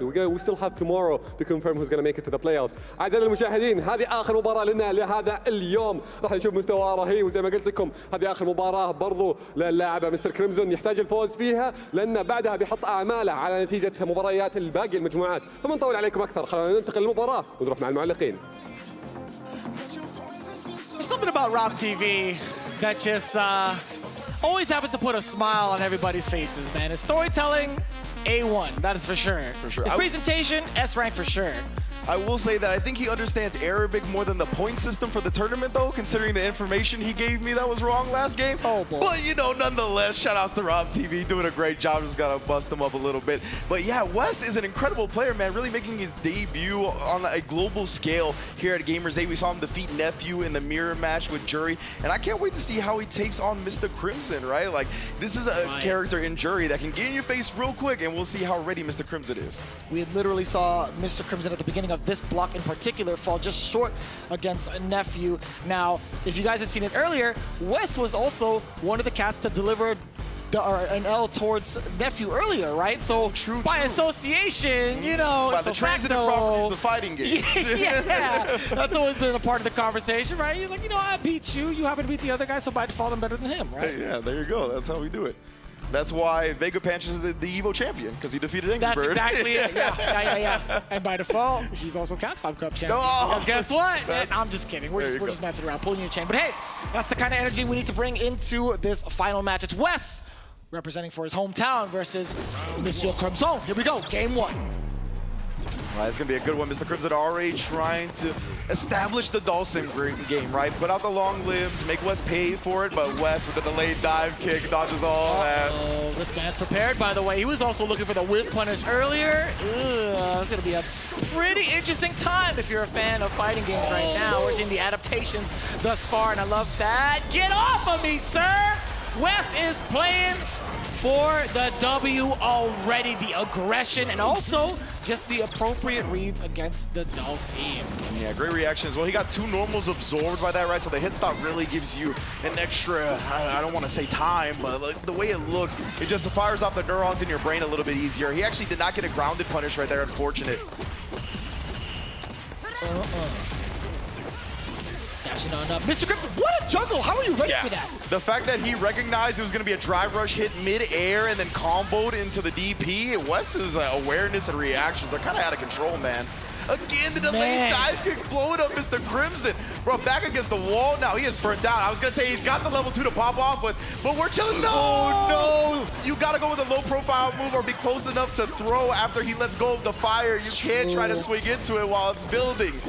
You had it too. You still had a little bit of feng shui left in him too. Low forward into anything, maybe like a roundhouse into a launcher perhaps, into a lot of damage. But now it's going to be Mr. Crimson in full control. Yes, sir. That drive impact so deceptively far, and now look at that, the damage. Oh yeah, he had to use the level 1, right? The scaling was so heavy at that point, but the level 1 will still get the job done. Very expensive with that. Yeah, he had to spend the entire check. He spent level 2 a little bit earlier, sealed it out with Yoga Inferno. The level 1, it's Wes. He's going to be in control now. Yeah, the forward throw dashes right up in there. You thought Mr. Crimson wasn't ready. There was a jab initially. Let's see if there's a side switch. Of course there is. Oh, he tried for another drive rush for the combo. I anticipate, but he did the drive impact too early right there. Completely whiffs, allowing Wes to drive impact himself. Man, just outside of the anvil. Here we go, activate the feng shui. This is a great way to, oh no, he ends up popping off the level 2 again. Just barely gets hit, tags him, but doesn't want to go in. He had the feng shui, he could have bypassed that super. Absolutely, just wasn't ready for it. I guess maybe the experience wasn't, I guess, all there for the level 2. Yeah, Wes maybe showing some knowledge gaps up against the Dawson here. He's still very much in the fight though. Man, imagine that, having everything in your playbook against Dawson's level 2 though. Dude, for real. Or everything except level 2, excuse me. Yeah, he does seem to be prepared for pretty much anything else, right? But maybe a little bit too overzealous when he finally gets the knockdown, too thirsty to stop the Dawson. Dashing up in there. Oh, another opportunity for Mr. Crimson, getting that drive reversal. Yeah, the Dawson players love their drive reversal, man. They are definitely the players that use it the most, does tag them, but can't get anything else, and there it is again. Yeah. Wes did a great job of anticipating at least one of them, but it comes out more often than not. Mr. Crimson getting the first game in what looked to be, I feel like more so in Wes's favor right off the bat. For real, Wes definitely felt in control of the match for most of it, but man, Mr. Crimson, this is what he's used to, right? He's been playing Dawson since Street Fighter 5. I don't think he played him in Street Fighter 4, but he is just so accustomed to this character. And you talked about the 100,000 LP, right? He's already put so many hours into this version of him. Oh. man, he is just all over the place too. Wes is not letting Crimson have any sort of breathing space. But you know what? It's fine. He can breathe from back there, actually. At that point, ooh, and I love that punish counter, the big parry as well. And that's something that, oh, nice countered as well. That's something that really bothers Mr. Crimson about playing Dawson in this game, right? The perfect parries, the drive impacts. It's tough just throwing out limbs with Dawson in this game. Yeah, no doubt. Oh. Drive reversal again. Man, how much... He's had so much success with these drive reversals thus far. West hasn't really been trying to bait these out. No, I was just a little bit scared about that one though, because he did put himself in a burr out, and West is so good at the on-hit resets with a drive impact. That's something he's been exploiting all tournament long so far. A little bit shaky for West too. Could have dropped a big combo to get himself that first round, but you know that was so sick. I'm so sorry. The Yoga Anvil hit so low, and the confirm off of it, I had never seen that before. I thought that was in a whiff, genuinely. Yeah, me too. Ooh. Oh yeah, trying to hold the parry to absorb a limb. Didn't see it, so the drive rush, but it's just so hard to make that strategy work against Dawson, man. Still managed to hit, and he gets a full conversion into level 3, so this is going to be kind of interesting, though. The damage is going to be just about equal in life now, but now the drive gauge is going to be a little bit problematic. Are you going to spin it for the drive reversal? No, he's holding on to it. Just throws him after the drill hits. Pops off. He got level 3 this time. Parried it. Good stuff from Wes. He's going to force a game 3. You caught him with the level 2s. You bring out the level 3. He's finally ready for it. Wes not going quietly into the night. How often have you seen Mr. Crimson crack with a wake-up super thus far in this set, right? I don't think that's a really common trait coming from Mr. Crimson from at least all the ranked games that I've seen in his tournament runs these last couple of weeks. Crimson, one of his hallmarks is the fact, that he cycles through defensive options so well, right? But yeah, he's really relying on the Rosa Supers. Now, back-to-back parries getting thrown. That's rough. You can see burnt down. Oh, yeah, that's plus for days. That's why he's going to pop off with the level 1. Good recognition. West absolutely ready for it. And it's better now than later, to be honest with you. You can't let Mr. Crimson have that chance to possibly DI you in between that string. Agreed. Setting up shop again, West. Oh, he even absorbed it with the stock and then threw him after. Yo! Poetry and flowetry for motion. God, man, it was a little bit too short-lived. I will say that. I was going to say flowetry and motion coming in from West, but Mr. Crimson still packing it up. Look at that match point. Indeed, he did split the 2 bars though, so Wes had a slight meter advantage here.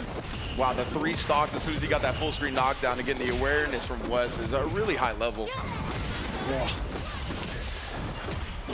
Yeah, slugging it out of the mid-screen. Man, if he would have comboed that, I would have lost it. Again, the reactions from this guy is insane, but the parries are getting thrown left and right. So deep, too, off of the drill, still able to pursue. No trade combo here. It's just Mr. Crimson managing to catch Wes in places where he shouldn't be moving. Wes, this is the big comeback moment. He missed his opportunity to confirm it to level 2, and Mr. Crimson's going to make him pay for it. Will he seal it now from this range? It's more beneficial for Dawson, and it is indeed. Slide into the counter hit, crouch jab. It's Mr. Crimson taking the W.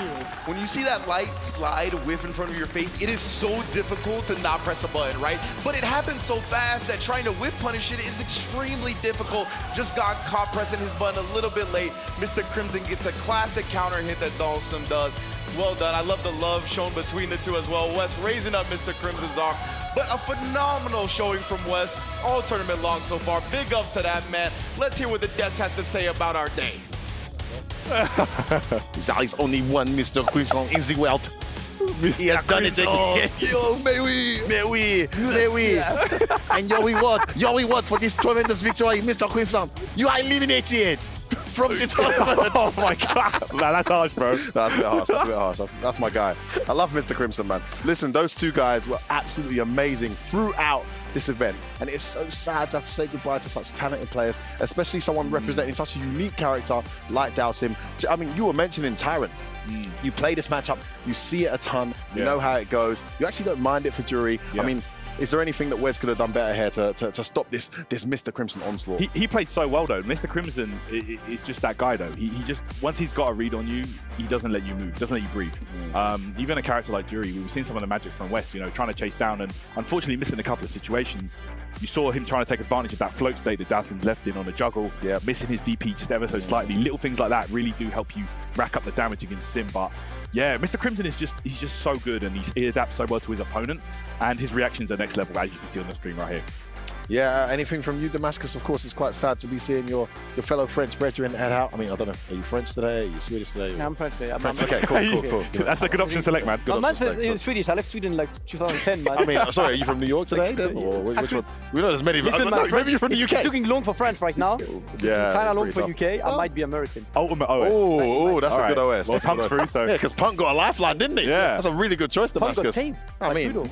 this segment is just getting more and more juicy. And Damascus, at some point, I want to talk about those matches tomorrow. I know you've got a list of those matches and the implications. Yeah. We'll get to that at some point, but we've got a lot more to get through before that. But a massive shout out again to these two players who duked it out. There's nothing on the line here, really, but pride. was a To great try and match. finish not at the bottom. And it was an awesome match. Yeah. Really enjoyed it. Oh, we got to mention quickly, right, that Nephew beat Xian in Stream B, which puts Nephew out in first place. Whew, you got to be kidding me. Yep, so Nephew just Nephew like finishes clocked the first place after all last that. week. Xian is second, so both of them are on 4-2, which puts Mr. Crimson out due to his defeat against Nephew earlier. That's the reason why this match Yes, had you're absolutely right. nothing to play Nephew has for. finished first. Yeah, that's. If Xian won against Nephew, that would have been completely changing.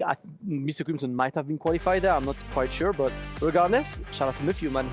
That's huge because Nephew had a pretty rocky start at the start, Really of, the, rocky. start of the tournament, and now he's out in first. That's a massive result for him. What a turnaround. And today has been really a classic case of this double round robin format and the fact that it's a never say never I really format like it, man. I think it's awesome. I love it. I Yeah. mean, we'd love to have 3 out of 5, but at least if it's 2 out of 3, you get to play your opponent twice. Yeah. Who gets to win then? And we've seen the players make the adjustments from day 1 to day 2. We've seen players crumble a little bit from dominant day 1 to not so dominant day 2. It's opened up a variety of possibilities. I've really enjoyed it. And these results are just demonstrating exactly why this unique format is maybe something we should be looking at more often, guys.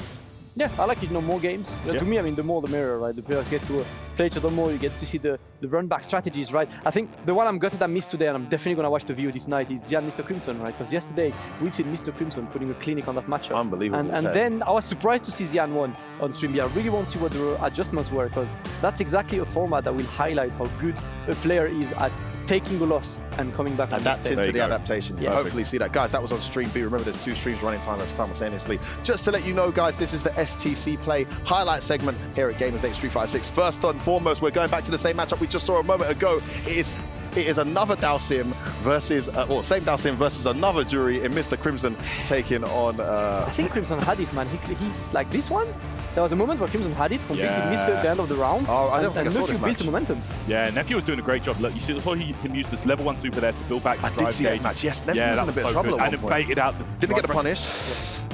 Yeah, that was But that drive reversal like just proved that Crimson was just out of options. Yeah, It was just yeah. like, I mean, when you play like Dalsim, though, I mean, drive reversal is maybe one option that you'll use more. I think he was going for a wake-up level 2 there, maybe? I'm not sure what the input is. In this matchup as well, Nephew was doing some really unique things with Jury. Early jump medium punch was stuffing a lot of Dalsim's early jump medium punch broken against Dalsim. Bro, that's something, I'm taking that away. That's really good. Yeah, because Dalsim's looking for max damage back heavy, which is a lot of startup frames, instead of back medium punch, which has a bit less. But I'm pretty sure I saw it stuff back medium punch as well at one point. Amazing. Comes down really early, as if Jury didn't have enough as it was, Tyrant. Now she has more. And as you can see, as the match pointed out, Nephew with the massive turnaround there, finishing first, qualifying for the top 16. 5 grand in the bag, but he's not going to stop there. Him and Shen now with the opportunity to continue playing for that prize pot of $1 million. 400k first place, guys. Street Fighter, we've never seen money like this before. Shout out Gamers8, shout out the whole organization and the country of Saudi Arabia. This is so exciting. Unfortunately, Wes, the local, and of course, Mr. Crimson will be heading out as a result of that. But we had more games, of course. There were more groups that are heating up, and some of them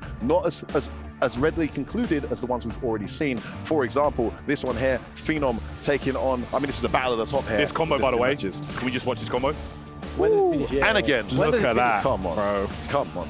And he did tap the electric back 4 times before he did that. Oh my God, the reads. Phenom got more and more uncomfortable as the match went on, I'd say, Tyrant. Yeah. Phenom just, we ran away from him. Mena is him. He's that guy right now. So there you go. Look, we've got one more. Try to DP out. Yeah, you can't. Even Mena looked like, okay, I mean, I'll take it. Yeah, if you go by that reaction, you'd think it was the other way around. Yeah. Mena still undefeated, by the way. Yeah, following in Daigo's footsteps, man. There are a few guys here. Big Bird, Mena, Daigo maintaining their perfect record. Phenom, despite that loss, is still in a good position there. Here is the interesting bit. Yes, right? talk to me. Phenom and Otani are playing each other tomorrow, which pretty much means that whoever wins, so Phenom is at +1 in game difference, Otani is at -1. right? So Otani winning, especially 2-0 guarantees. I'm not sure whether 2-1 situation what happens because they would have the same game differential. Yeah. If Otani wins 2-0, Otani goes through. If Otani wins 2-1, I need to check. I'll take a look. Might be a head-to-head. Yeah, true. Because head-to-head might happen. And of course, Phenom winning, means he goes through. So at least Phenom's fate is in his hands on this one. But that's pretty much, elimination stage already. In some unique cases, we might see Phenom versus Otani twice tomorrow because as Damascus so eloquently pointed out, if they play and it is a 2-1 to Otani, I think they end up on the same games, but rounds, we don't know what that is. That's a lot more tricky. If they're on the same rounds differentiation, they actually have to go head-to-head again. Yeah. So, I mean, that's pretty juicy. I'm actually hoping that happens just for the intensity. Blood, I kind of want the chaos. Is that going to be 2 out of 3 or is that first to 1? Do we know? Oh, that's a good point. We'll ask Make it first to 1, bro. I want to see it. Come on, you guys are brutal, man. Come on, yeah, let's go.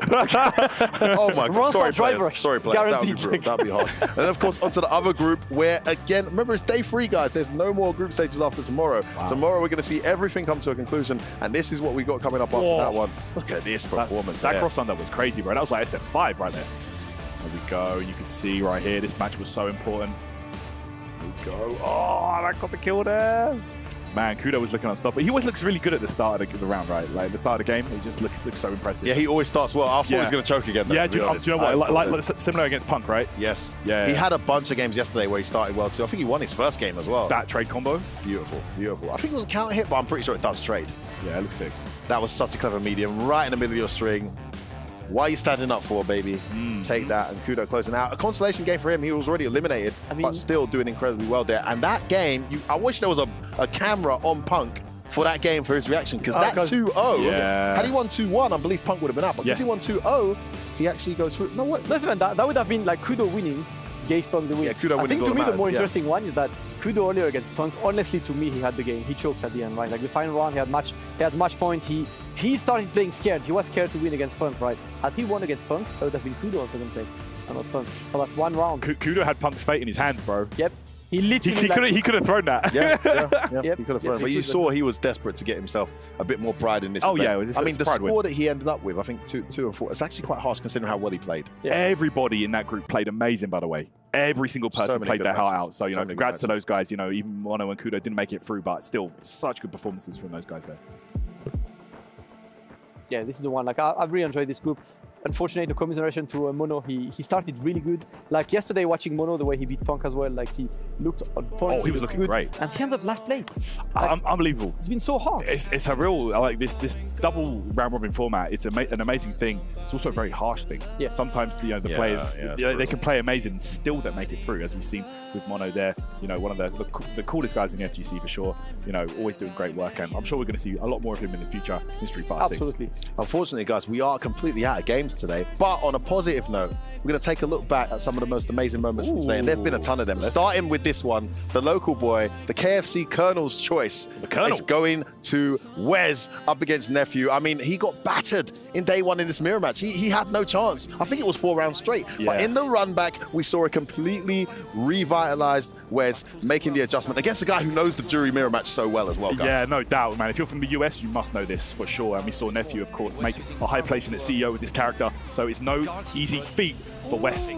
But yeah, this was an amazing play right here. Starts off with that incredible perfect parry, switches the momentum with the back throw, gets to continue his sequence. Good patience there from Nephew, but it's not going to be enough. I mean, Damascus, this is such fantastic play from Wes. I wish he could have maintained this momentum throughout. The way Wes adapted to this set, he identified really quickly that Nephew was trying to jump out of the corner. So he kept going for the air to air, the jumping up the dive kick, and finished on the Feng Shui engine as well. You could see like this final round was amazing because it was just the addition of every habit that Nephew had throughout the set. Wes exploited them at the end. We see a ton of potential in Wes. I mean, it's just a matter of time. If you can get enough exposure to more high-level player like this, more quality players, and the netcode in Street Fighter 6 gives you the opportunity to do so across many regions, even from here in Saudi Arabia. The sky is the limit for this guy. I hope he keeps playing. I hope he gets the support he needs to maintain, because even though he went out today, he had some fantastic moments throughout these first 2 days in the tournament, guys. Yep, good choice from the Colonel. I like it. Good one. I like it. Well deserved. Shout out to Wes. Next up we have coming up is Round of the Day by ALJ. And guys, this one's been voted by the studio staff and of course us here. What's it going to be? What was the round? It's going to go to VX Bao again, this time against Kakaru, with the clinic of how to beat this annoying character JP with Ken. The hard counter, would you say, Damascus? Let me just give you a stat about this, right? Like Kakaru, we've seen him against Angry Bird, goes to last game. We've seen him against Tokido, goes to last game. He's not bad at the Ken matchup either. He's been going all the way to the last round against some of the very best. VX Bao deleted him. That 2-0 was extremely fast, and this round just shows, right? VX Bao got Kakaru's number. He beat him yesterday and today with Ken. That hurt, God, man. bro. And unlike some of the other Kens we saw earlier, when he has the meter, he will spend it into the additional drive rush, into the jab, into the crouch heavy, just to get that extra bit of damage to make sure the kill. We saw a few Kens earlier who had the kill, but just didn't want to risk that combo. These aren't one-frame combos, but still, when there's pressure on the line, going for the easy stuff and can come back to haunt you. But VX Bao, who doesn't even main Ken, maximizing the combo every single time. Really impressive, bro. Tournament combos, like you say, and yeah, Ken, I don't know, bro. This character's looking a bit too strong for me in that first balance patch. I'm looking to see him drop down a bit. Do you know what I'm saying?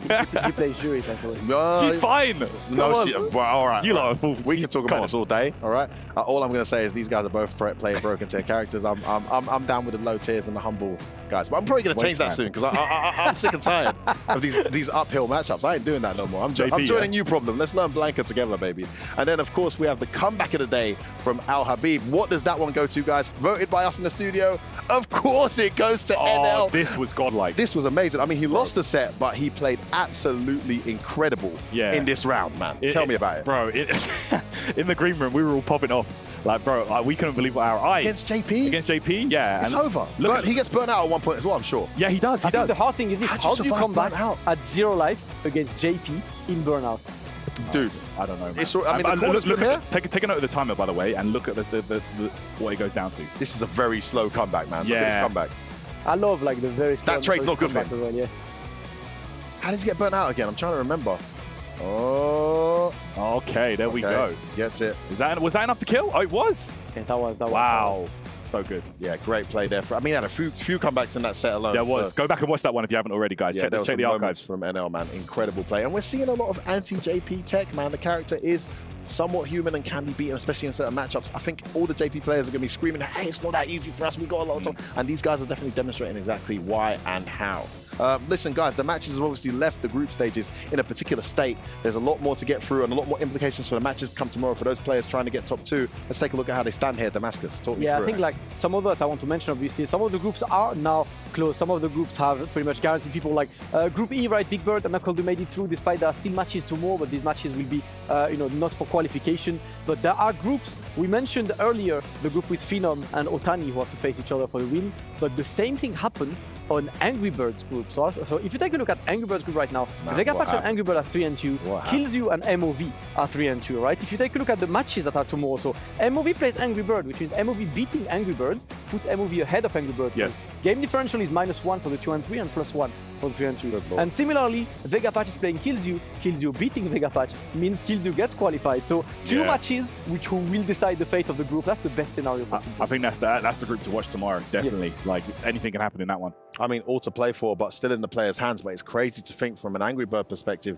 winning EVO, his biggest event ever, the biggest Street Fighter 6 event to date in history, biggest Street Fighter event to date in history. Games, I mean, incredible achievement. Come in here, obliterating the competition in day 1, 3-0 up after day 1, looking unstoppable, getting into day 2, suddenly dropping 2 games, and now it comes down to this last game against MOV, who he battered yesterday, but we knew. Have you seen MOV today? I mean, MOV's recent, Today was a different He was 0-3 yesterday. Bro. Now he's 3-2. He's 3-2. He's just showing, right, like the way he came back. And let's not forget one thing, right? This is the first time Angry Bird comes here as a champion. He has the pressure of the champion on the shoulders. It's easy to become overconfident, and I think that's what caught him today. There you go. Yeah, and MOV showing up, really putting on performance, reminding us why Master of Vampires, bro. Here's a difficult one, guys. We have to pick the MVP of today's plethora of Street Fighter high-level matches, and we've been discussing this all day, going back and forth, about who we pick. A lot of us were leaning towards Punk. If he'd have got that win, I think he would have definitely given it to him. But with him not getting that win, still qualifying thanks to Kudo, the MVP in the end has been voted and has gone to, please reveal, from Kadia. Where's the drum roll? The drum roll. Vega Patch. Look at that picture go, as well. Man. That picture is so suited to that as well. It's like, hey, I'm the MVP. yeah. Let's go. Guys, why is Vega Patch the MVP? Talk me through this. I'll be simple, right? I kind of wanted him to be the MVP yesterday already because yesterday I thought he played way above expectations and played ridiculous. Today comes in, beats Angry Bird. Despite yesterday he got washed, like the match against Angry Bird yesterday. We picked it as a highlight. Exactly, that was the highlight. He got destroyed against Angry Bird. Comes in, beats Angry Bird, continues his run, and he's now first of his group. I think a well-deserved second So MVP. sick. And I love to see that Madrid FTC logo up there as well. I know you guys, Madrid, I know you Sonic guys. Boom, bro. When's Sonic Boom back? Come on, guys. Come on, let's go. One more year. But yeah, you can see right there, Vega Patch deserves it, man. He's been playing so well this tournament. So hard to argue. Man, just an incredible day of Street Fighter magic. A lot of emotion, a lot of like ups and downs. Unfortunately, we're saying goodbye to some players. Some surprise performances as well. Luffy 0-4, Latif 0-5. You know, really difficult. But these guys are in transitional stages. I think Luffy said he's actually going to be switching characters. And we need to look back at all that amazing Street Fighter magic. Before we do that, guys, any final thoughts from you?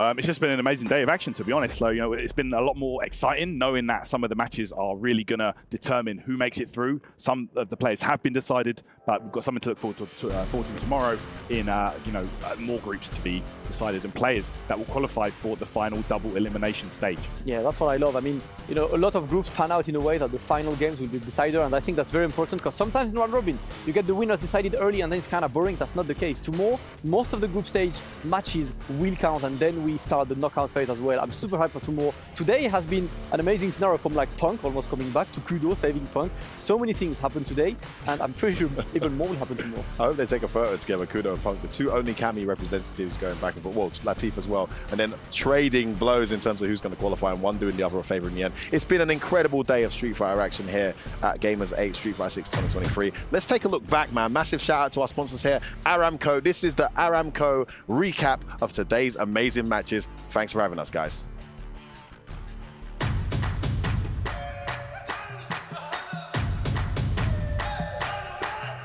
Dragging us down, face on the ground, but still we so proud. Just look at the crowd, making some noise, making some sound. We ain't got a choice, they're hearing us now.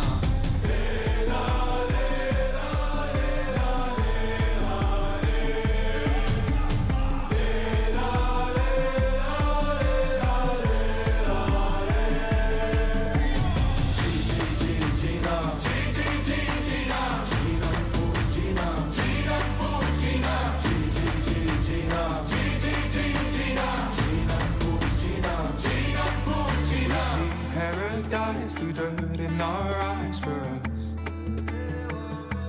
Oh, actually, I'll try, actually, I'll